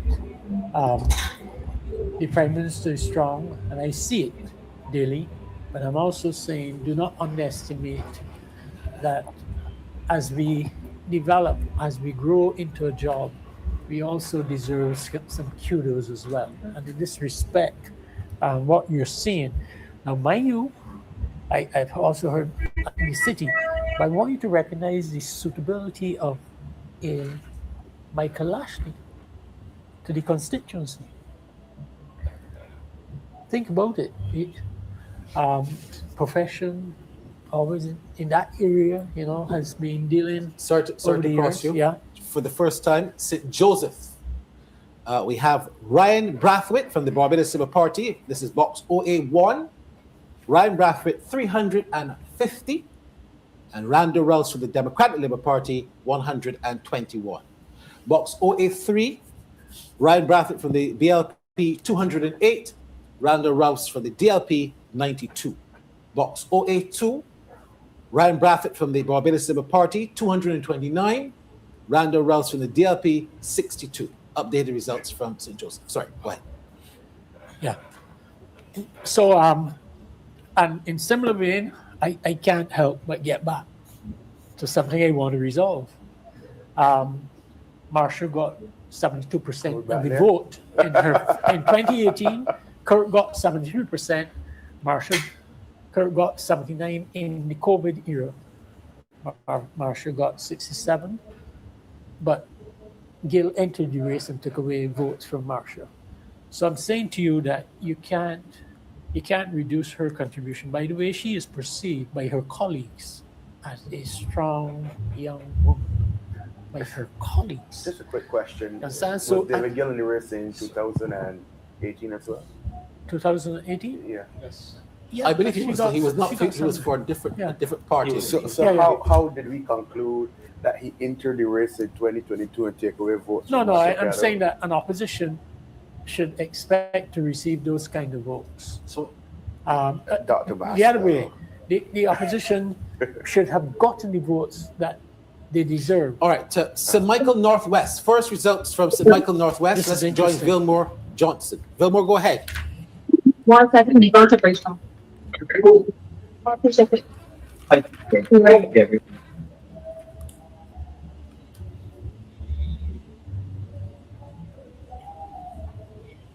So Michael Northwest, we're waiting for Neil Rowe of the BLP, Ryan Walters, DLP, and Ricardo Williams, Friends of Democracy.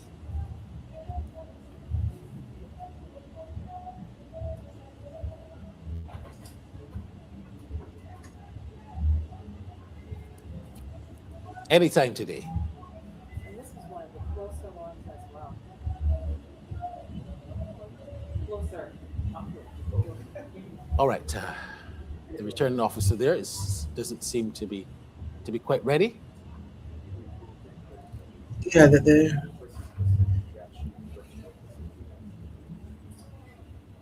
Graphic.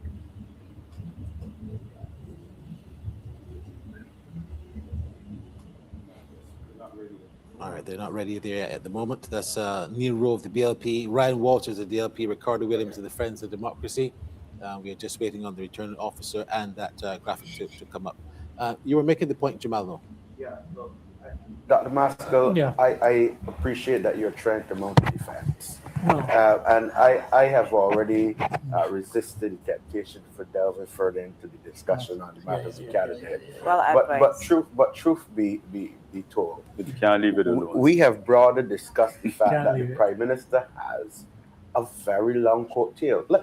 Let's not discuss the numbers. Jamal, for I just a wanted second. to let you know we've had another box coming from St. Philip West. Let's not This discuss box the is facts. PK2 from St. Philip West. Dr. David Eswick for the Democratic Labour Party, 230 votes. Kay McConney from the Barbados Labour Party, 138. Friends of Democracy, Karina Goodrich, 18, and 16, there's Elena Eastman of the PCP. All right, so that's right. So that was just a box coming in there for St. Philip West.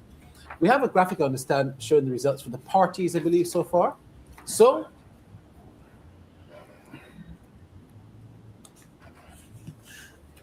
this is the leaderboard in terms of the leaders. Mia Mottley, way out front, 69.4%.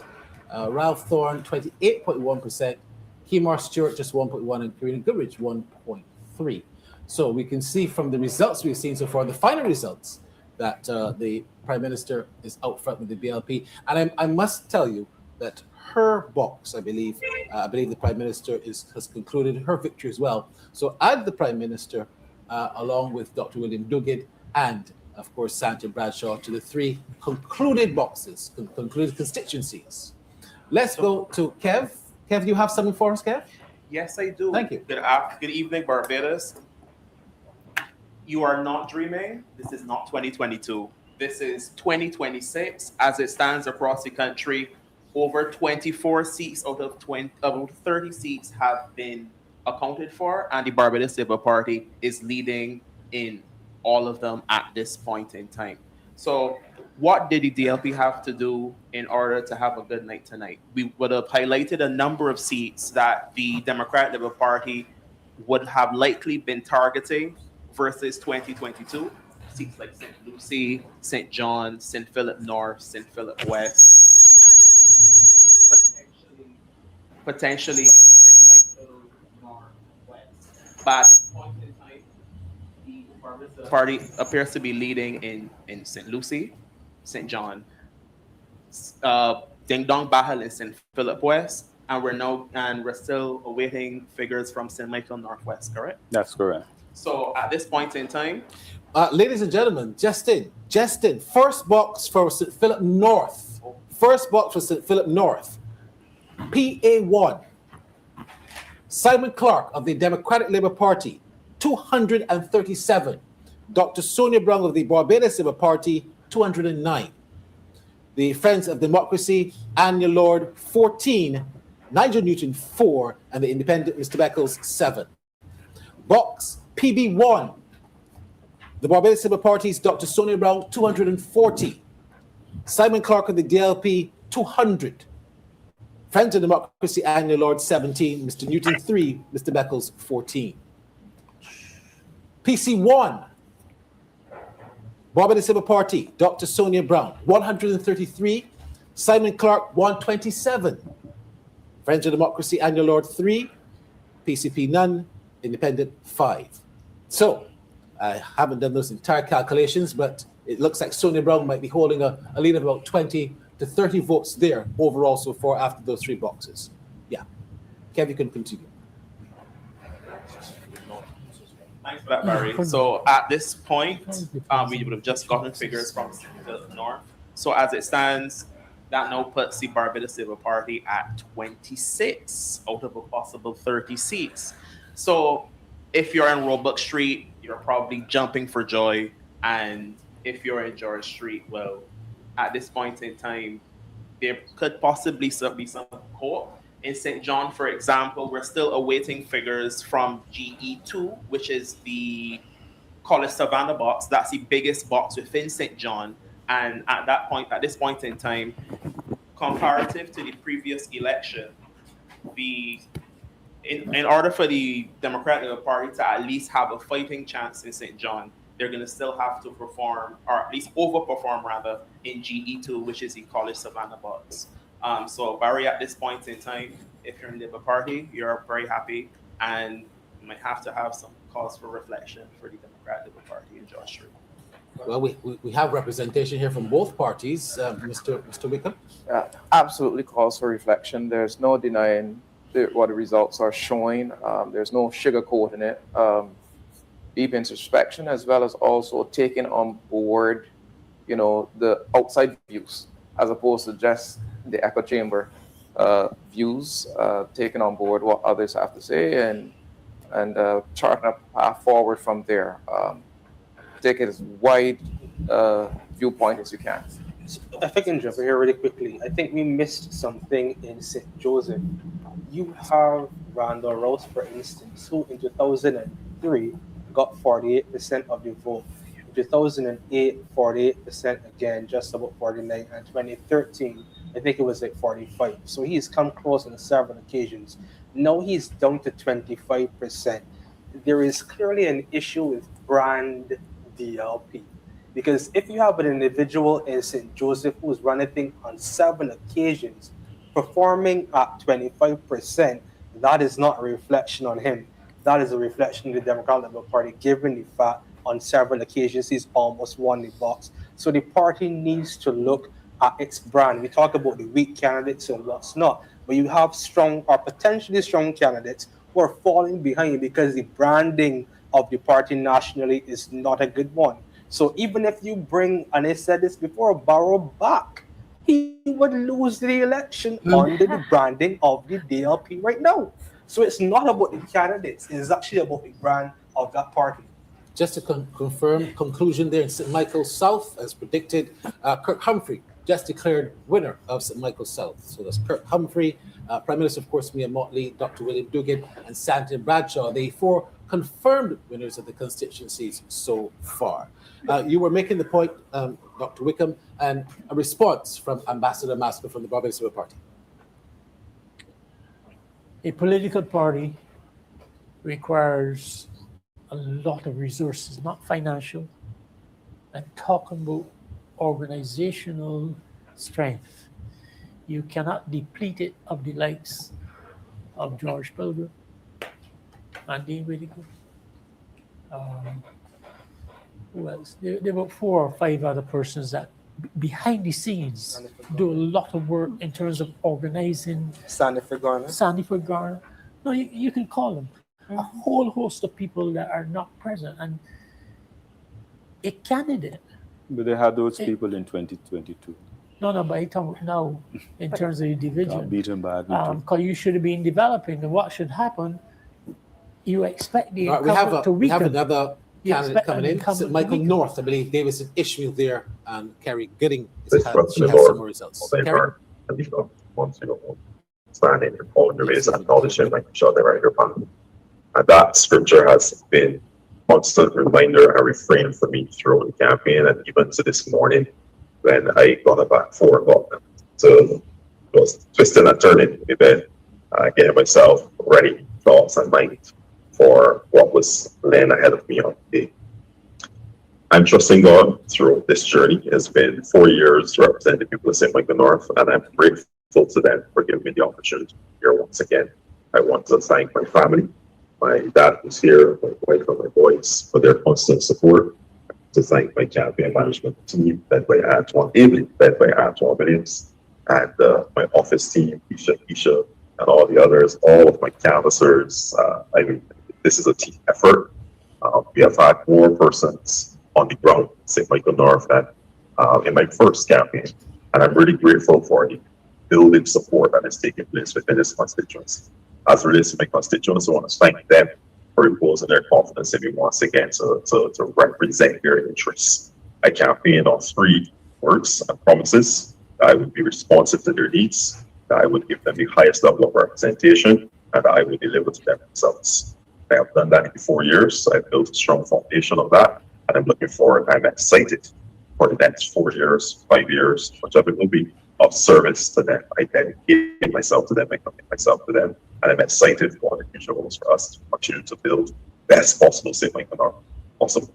So thanks to them, thanks to everyone who has supported, thanks to everyone who prayed, even those who are overseas who've been praying and have been sending their regards and their love and sending their warmth. I really want to thank everybody who's been in our corner here for the Barbados Labour Party, and of course for the Innocent Ishmael. There's a buzzing outside. I know they're waiting for you. Very excited. very excited to be here, and I'm going to keep this momentum going because this energy in St. Michael North is pretty good. It's pretty warm. It warms my heart. My campaign manager and I, we have discussed this. We felt a different kind of energy, and I wanted to continue to build and to move throughout the entire constituency. This is a positive energy, and transformation continues to build in our constituency, and I'm thankful and grateful to God for giving us the opportunity to just lead this initiative. Okay, just one quick observation. Looking at the numbers, glancing at 2022 and 2026, you actually didn't have a low voter turnout. Your numbers were pretty on par. What do you think this means for your campaign, and how do you feel about that? I think it shows that we have been able to stand strong in St. Michael North as a Barbados party rating. And amidst all of the different noise and clutter that you hear sometimes and clamorings that you hear, I think that people have been able to, from today's result, to show that St. Michael North continues to be strong for the Barbados party. My representation, I think, has been strong and enhanced over the last 4 years. And I think that not only Barbados party supporters of old, but even new persons who have been looking and watching and have been observing, I think they have been convinced and they have confidence in the level of representation I have brought, and that the Barbados party continues to offer to the people of Barbados. So with the numbers holding fairly steady, I think that is a good sign that this constituency continues to be in a strong place, and we will build from here for sure. Okay. Thank you very much. Thank you, guys. All right, thank you so much. So let's give you the final of the finals so far. Christchurch West, Dr. William Duguid. St. Michael Southeast, Sanjay Bradshaw. We just saw St. Michael North, Davison Ishmael. St. Michael Northeast, of course, we told you first, Mia Mottley. St. Michael South, Kirk Humphrey. And I understand in a minute we should be getting the final result for St. Michael West with Chris Gibbs. That's 1, 2, 3, 4, 5. That's 7. 7, of course, confirmed seats for the Barbados Labour Party so far. Ladies and gentlemen, these results consistent with 2022. You said it quite early, and also Dr. Wickham has conceded that lots of reflection needed. Devron, do you see so far anything that would suggest that the Democratic Labour Party has a future with the consistent, with the candidates that they have now, who might have just been beaten? Do they still have a future going forward in the party? So as candidates, I would have to say that they do have a future, but the key thing again is the overall party and how the party is seen. So, all right, hold on. Tanisha Rockyaw, is she ready in the city? Yes, I'm ready. Go ahead, Tanisha.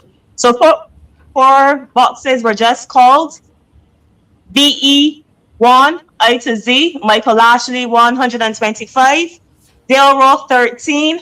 Corey Beckles, 4. 1 spot vote. Total, 143. BF1, A to G, Michael Ashley, 105. Dale Roth, 13. Corey Beckles, 6. 2 spot votes. Total, 126. BF1, H to Z, Michael Ashley, 136. Dale Roth, 20. Corey Beckles, 6. 0 spot votes, 162 is the total. And BF2, A to I, Michael Ashley, 129. Dale Roth, 29. Corey Beckles, 2. No spot votes, with a total of 160.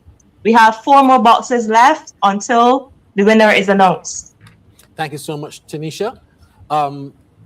That's going to be an overwhelming victory. That's the projection.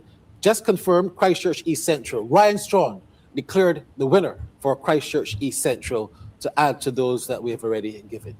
Sorry, I just wanted Kristen?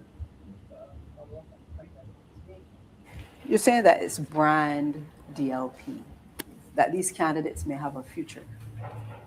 What about the concept that the quality of the candidates has lowered the brand?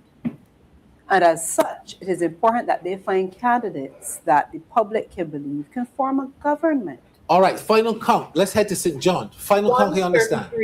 Total 352.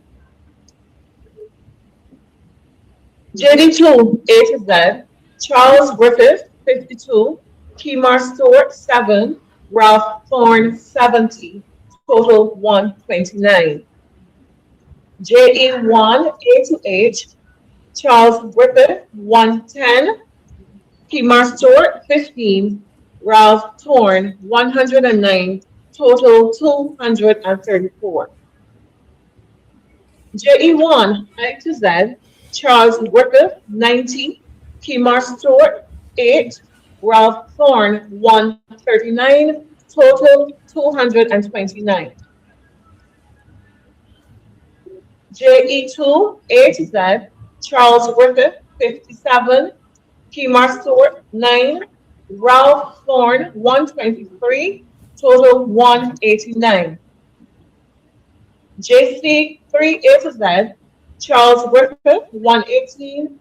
Kemar Stewart, 3. Ralph Thorne, 40. Total 161. JE3 A to Z, Charles Griffith, 105. Kemar Stewart, 17. Ralph Thorne, 140. Total 162. The results of the poll held for the election of a member to serve in the House of Assembly for the constituency of St. John is as follows. Mr. Charles Griffith, 2,327 votes. Mr. Kemar Stewart, 236 votes. Mr. Ralph Thorne, 1,876 votes. The total number of votes for all candidates was 4,439 with 18 for. I therefore declare Mr. Charles Griffith to be elected and be duly chosen representative for the constituency of St. John to serve in the House of Assembly of this island. Thank you. All right, I believe that they have Charles. I see Charles Griffith there. Is he going to speak? Yes, we do have Mr. Griffith, and he's going to give us a comment right now. All right, so congrats Mr. to Charles Griffith, Griffith. coming over to give us a comment. Congratulations.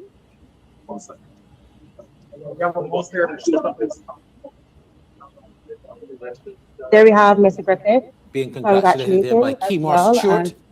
Meeting with PCP. leader of the National Party. Reflections.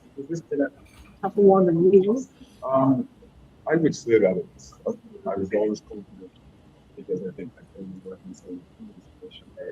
And I sure.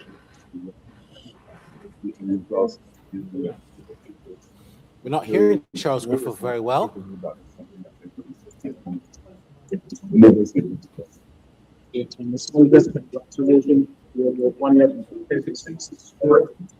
Any words about this? Mr. Charles, we could just speak a bit, sorry. Yeah, Kemar came into the race. If you don't take anything for granted in politics, so respect your opponents that are respecting them, into the game. I guess you know the message.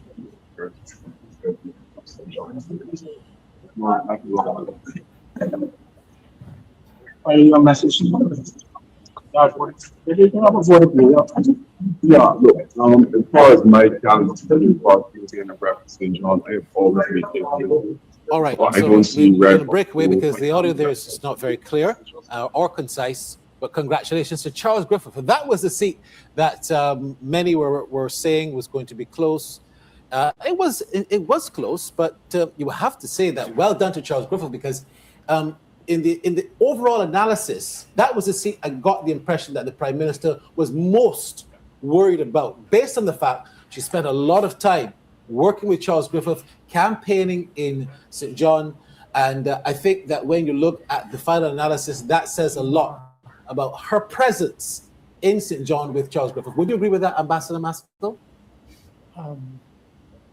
There was some concern because the candidate is supposed to be the leader of the opposition. So you feel a sense that people would be inclined to want to give him some support. You see the young man there, Kemar Stewart? He needs to find a home, that's all. You think you see some hope for him? I see a talent in him. Yeah, that's a fact. He needs to find a home. He needs to settle down and decide where he wants to be in relation to this political arena. But, all right. So, Jason Bell, St. Lucie, I believe we might have a result there, if not more boxes. Jason, come in. We have 4 more boxes. I hope you can hear me, everyone. Good morning. As we approach midnight here in Barbados, we have the results of 4 boxes. Here is the results for LD2, LD2 A to Z, BLP 119, DLP 100, FOD 1, TCP 6, 1 spoiled vote. LD3 A to G, LD3 A to G, 100 DLP, 124 DLP, 1 each for FOD and PCP, no spoiled votes. LD3 H2Z, DLP 80, DLP 79, 1 vote for FOD, 9 votes for PCP, 1 spoiled vote, and LE1 8G, DLP 73. DLP's candidate garnered 133 votes. The FOD candidate, Mr. Davis, garnered 2, and the PCP candidate, Mr. Wayne Griffith, 8 votes. No spoiled votes in that box. So we have approximately 3 boxes remaining before we have a call here as Barbados votes. All right, we're waiting the final count for Christchurch South, but St. Lucie seems to be pulling away as well, Jamal. St. Lucie seems to be pulling away from the Democratic Labour Party, and Peter Phillips might very well continue to hold strain in St. Lucie. Yeah, I mean, based on the count that I have here, Phillips is so far 2,061 votes. Ian Griffith is at 1,658. It means that Phillips is leading by 403 votes. We only have 1 of those LE boxes in so far. There are 2 more to count, which is LE2 and LE3. LE3 being one of the larger boxes, I believe, or LE2. One of those 2 LE boxes are larger than what came in. So we are still to see if those last 2 boxes will be able to close down in those. Sorry? It's not enough votes. It's not enough votes. So but we're also underestimating some very good parochial politicians in Barbados, of which Peter Phillips is one, and the young man that just won in St. John. They have been doing work.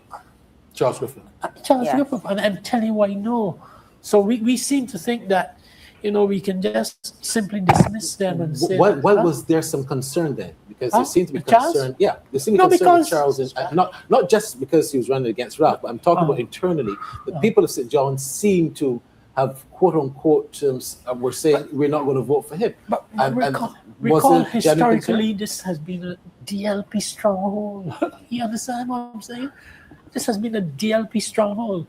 And this young man has gone in there and over time has been able to win it 3 occasions.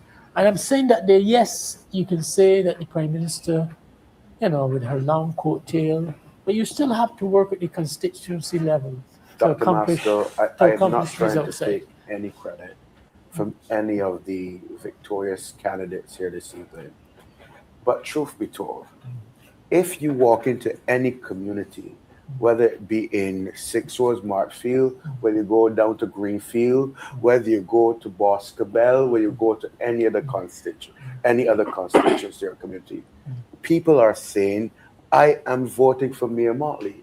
Right. My great-grandmother is 97 years of age, and she said this morning that she was voting for a specific person, the leader of a party. Right. Now, she didn't call the candidate's name.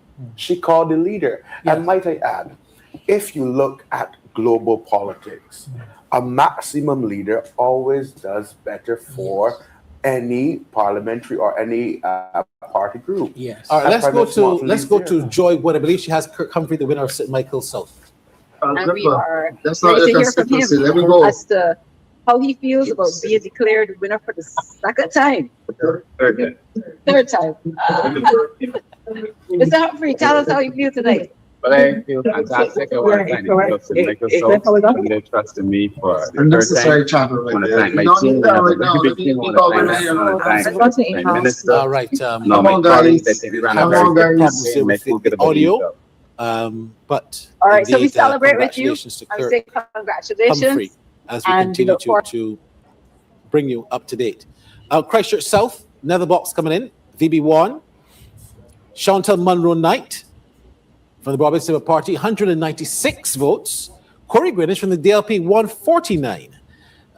Christopher Ali, 9, and no votes here to Mr. Toussaint from VB1. Yes, it VB2, is. Chantal Munro Knight from the Barbados Civil Party, 214, and DLP's Corey Greenwich, 94, 5 to Chris Ali, and 1 to Mr. Toussaint. Tanisha Rockyaw, I believe she has the final count now for the city of Bridgetown. Is that correct, Tanisha? Yeah, that's correct.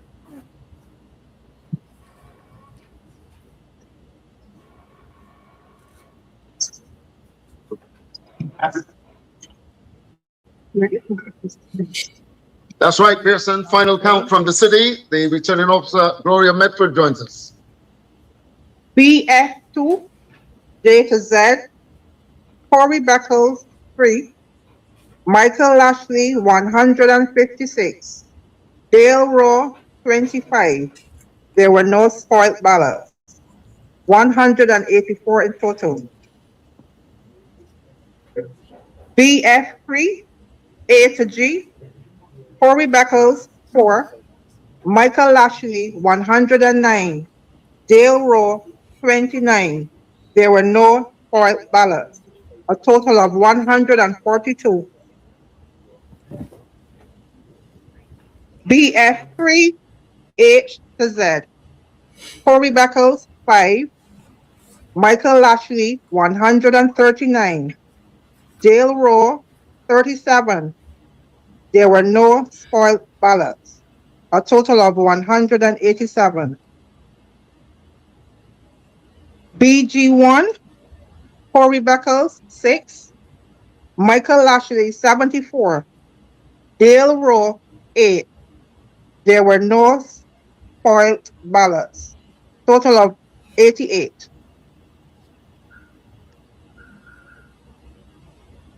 The results of the poll held for the election of a member to serve in the House of Assembly for the constituency of the city of Bridgetown is as follows. Corey Beckles, 92. Michael Lashley, 2,312. Dale Raw, 425. There were 7 spoiled ballots. The total number of votes polled for all the candidates were 2,829. I therefore declare Mr. Michael Lashley to be elected and to be duly chosen representative for the city of Bridgetown to serve in the House of Assembly on this island. Thank you. There you go. You heard from the All right. So congratulations to Michael Lashley, but I mean, nothing that we didn't predict. He has had an overwhelming victory. You have to begin looking now. I asked this to you. I asked this to Ambassador Maskell. There has been this talk that Michael Lashley, if he was to win, and he has, that he could become the next Attorney General of Barbados. Oh, I can. Come on, sir. Perhaps he can answer the question. Perhaps he can answer because he's live with us. Let's go to Michael Lashley. When Carlos too, I recognize too based on my work and based on my national profile. It made it a lot easier for me to canvass constituency. And I think the strength of the Prime Minister, that too assisted me in Bridgetown. And I want to thank the Prime Minister and Barbados support for endorsing me and the support. I want to thank my canvassers, the campaign manager, everyone who walked with me through the sun and the rain, who went to meetings with me. I want to thank them so much. And of course, I want to tell the people of the city that I'm here to give them a very strong representation, as I'm accustomed to. Is it too early to tell us what's your first order of business for the city group? My first order of business is to get down on the ground again and not letting them get down on the ground. For some community meetings with all the residents, particularly those persons living in the terrace units. I want to meet with the elderly. I want to do some work with the young people. I want to do work with those persons who will give these second chances. I want to do work with respect to victims of crimes. I want to sit down and have a chat with them, develop a body. So I have some important work to do in the city, plus the projects that are coming. I would like to lobby to ensure that the city breaks down and the constituents, as I said, get some work. Thank you, Michael Ashley, representing, of course, the Barbados Labour Party. He is the winner. There you have it, Michael Ashley. Coming in per se from St. Michael Northwest. However, I've just been informed that the total count so far has Ryan Walters leading Neil Rowe by some 32 votes. So we'll get those numbers confirmed. But at this stage, it looks like Ryan Walters is the only leader so far for the Democratic Labour Party there in St. Michael Northwest. But like I said, we haven't heard St. James South as yet either, and we haven't got the final results for St. Philip North. So those are three seats that are indeed giving us something to chew on and think about. I believe Stokely Murray has the final count for Christchurch South. Is that correct? You coming, all right? Hello, everyone. We are standing by to get the final results of the boxes BB3, BB4, and BB5, and then we'll be getting the announcement of the winner of the constituency of Christchurch South. They will stand by. The supporters of the Barbados Labour Party and Dr. Chantal Moronight are gathering, eagerly waiting the confirmation of the results. And we now make it made to be no special to get the final results. We want BB3 onward. This sounds like BB3 onward. Everything. And the declaration. Yeah. So I can go with BB3, BB3. Hello. Andrew, I think not really a surprise at all. Dr. Ramel Springer, 3,198. And Ramon Goodman from the Democratic Labour Party, 839. So, congratulations to Dr. Ramel Springer. 3,198 final count. Ramon Goodman from the DLP, just 839. Congratulations to him. It's the Ryan Walters seat now that has the interest, and also St. James South. We haven't heard a thing from the night from St. James South, where Sandra Husbands from the Barbados Labour Party, the incumbent, is there running against Pedro Graves from the Democratic Labour Party. We have to hear that, and also what's happening there in St. Michael North. The facts, the information. I think it's really more of the same. You have a Barbados Labour Party who is either maintaining support or in some constituencies gaining support. And for instance, if you look at the St. John's seat, you had maybe a 6-point swing away from the Barbados Labour Party. All right, Stokely Murray, Christchurch South, final Hello. count. Let's go to him. Hello.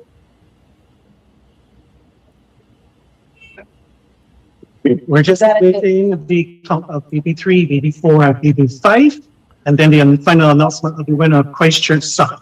We need it. We need it. We need to come now.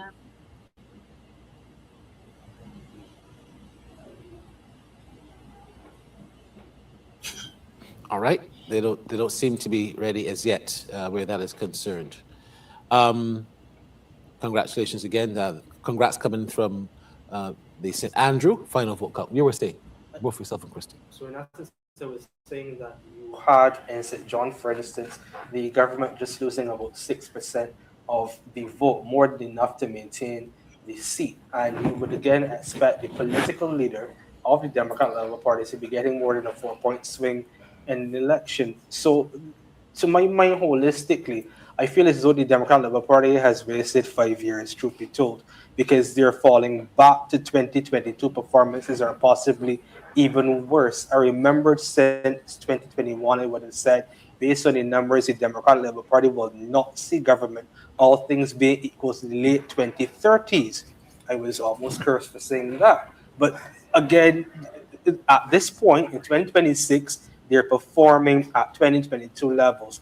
I use the St. James North by-election as an example to show the party was losing support.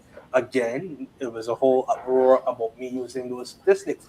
But elections are fundamentally an exercise in mathematics. And the Democratic Labour Party does not seem to want to accept the math. And therefore, they're not doing the things necessary to move the math. All right, so let's go to Sir Michael. 100, Christchurch South. Monroe Knight 136, Tucson 1, rejected 2, with a total of 245. BB4, A to I, Aline 2, Greenwich 27, Monroe Knight 89, Tucson 2, with a total of 120. BB4, J to Z, Aline 2, Greenwich 45, Monroe Knight 104, Tucson 4, with a total of 155. BB5, A to G, Aline 5.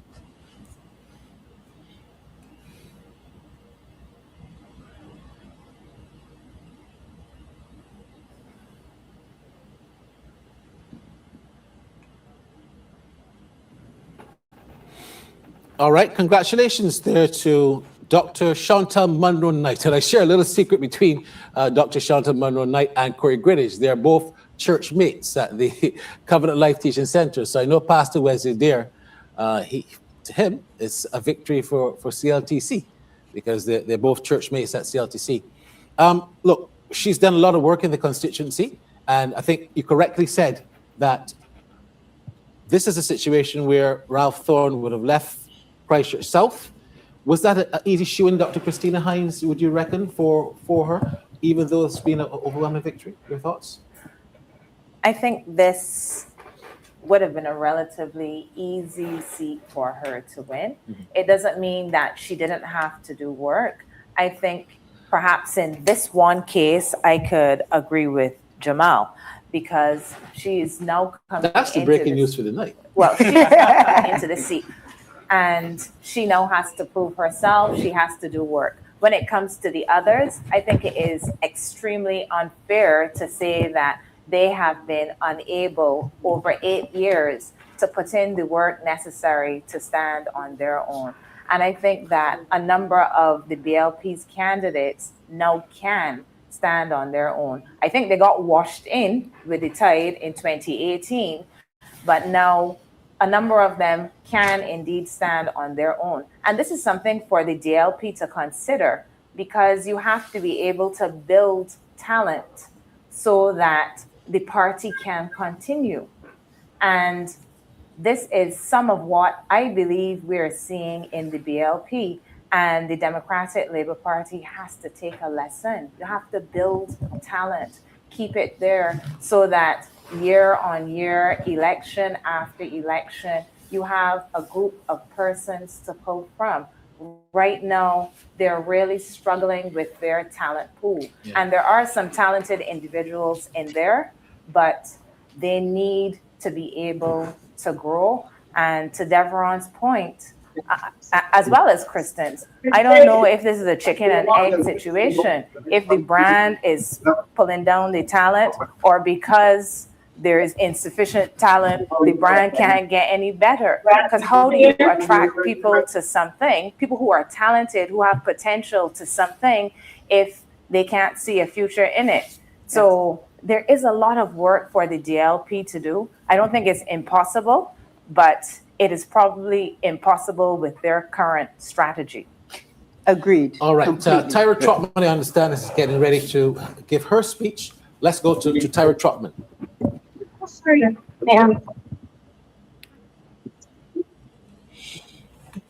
All right, I think that we have seen enough of this thing. It's obvious that Miss Mia Mottley is going to win this election. I don't see the DLP. Of course, they've lost now, but I think that it's how many seats will the DLP win? Some of us are suggesting that it was before 26. Maybe it's going to be 327 or probably 228. We don't know at this point in time. But what is very certain is that it has more to do with talent. It has to do with, as they're saying, a leader who is very charismatic that is going to be in power for a while. If some major corruption charges is not leveled against Mia Mottley, she's going to be in power for some time. If she decides to go for even a fourth term, she could win. Based on what we're seeing right now in Barbados, unless we're saying that there is somebody who comes up to make the opposition more viable option. Sorry, but based on what we're seeing now, I think that there will not be one anytime soon. Let us look at some of the comments before we go. We have here, if you want to call that democracy, I don't. But is numbers that you can go online. The voter turnout was low. Yeah, it seems to me that they are trying. What do you think? That they're trying to deny that the voter turnout was low? I think that the discussion that the gentleman David was trying to, to prolong, many of them were denying. I think Barbadians are in denial that the voter turnout. And this lady who was talking about the voter turnout in her constituency was not low, and she was giving some of these low numbers. That was not anything to say. The numbers were very low to think that the voter turnout was not low. It seemed to have been low. Lady Mia, the best in the Caribbean, Ja, will see you true. Is she the best? The most charismatic, perhaps we can say for now, yes. Congratulations to the BLP and Mia Mottley. Yeah, we sent our congratulatory message to her. Now, this is the end of it. I think that the BLP has won. We can safely say so. It seems to me that Ralph Thorne lost his seat. Am I clear? Am I correct that he lost his seat? So it means, therefore, that he himself is not credible. Well, I shouldn't say credible, but not a popular leader if he could have lost his seat. But this is what it is. I think that we can safely say that Miss Mia Mottley has gotten a third consecutive term in office, right? This is the end of it. I really wonder, though, if Barbadians can get a way of making the results. Why do you have to call the letters from A to Z to A to W or H to L? We don't need to hear that, okay? All we need to hear is that you have counted the number of ballots, and you've counted, let us say you had like 10 ballots, and you've counted 4 out of 5 out of 10, 6 out of 10, and so far, this is the winner, or this is the person who has gotten the number of votes. But to say A to Z and you're going to make all of that, call of that, it takes a lot of time. And I thought it was a little bit boring, listening to all of those, letters of names, A to Z or A to H or H to M. Yeah, we don't want to know about that. We just want to know, did that person win? What the numbers? How many ballots have you counted? And who is winning so far? So what are your take before we go now? What would you say? What is your take from all of this tonight? We've been on it for a long time. That's 5 hours we've been on this chat, and more, going 6 hours. What would be your take away from this tonight's election, Barbadian election? All right, since I think we are all sleepy, it's time to go to bed. Mel is saying that good to see. Unlike St. Vincent, Barbados has not lost their good choice, Barbados. Okay, good. All right, so you think that the Barbadian Prime Minister is the best, okay, for this time?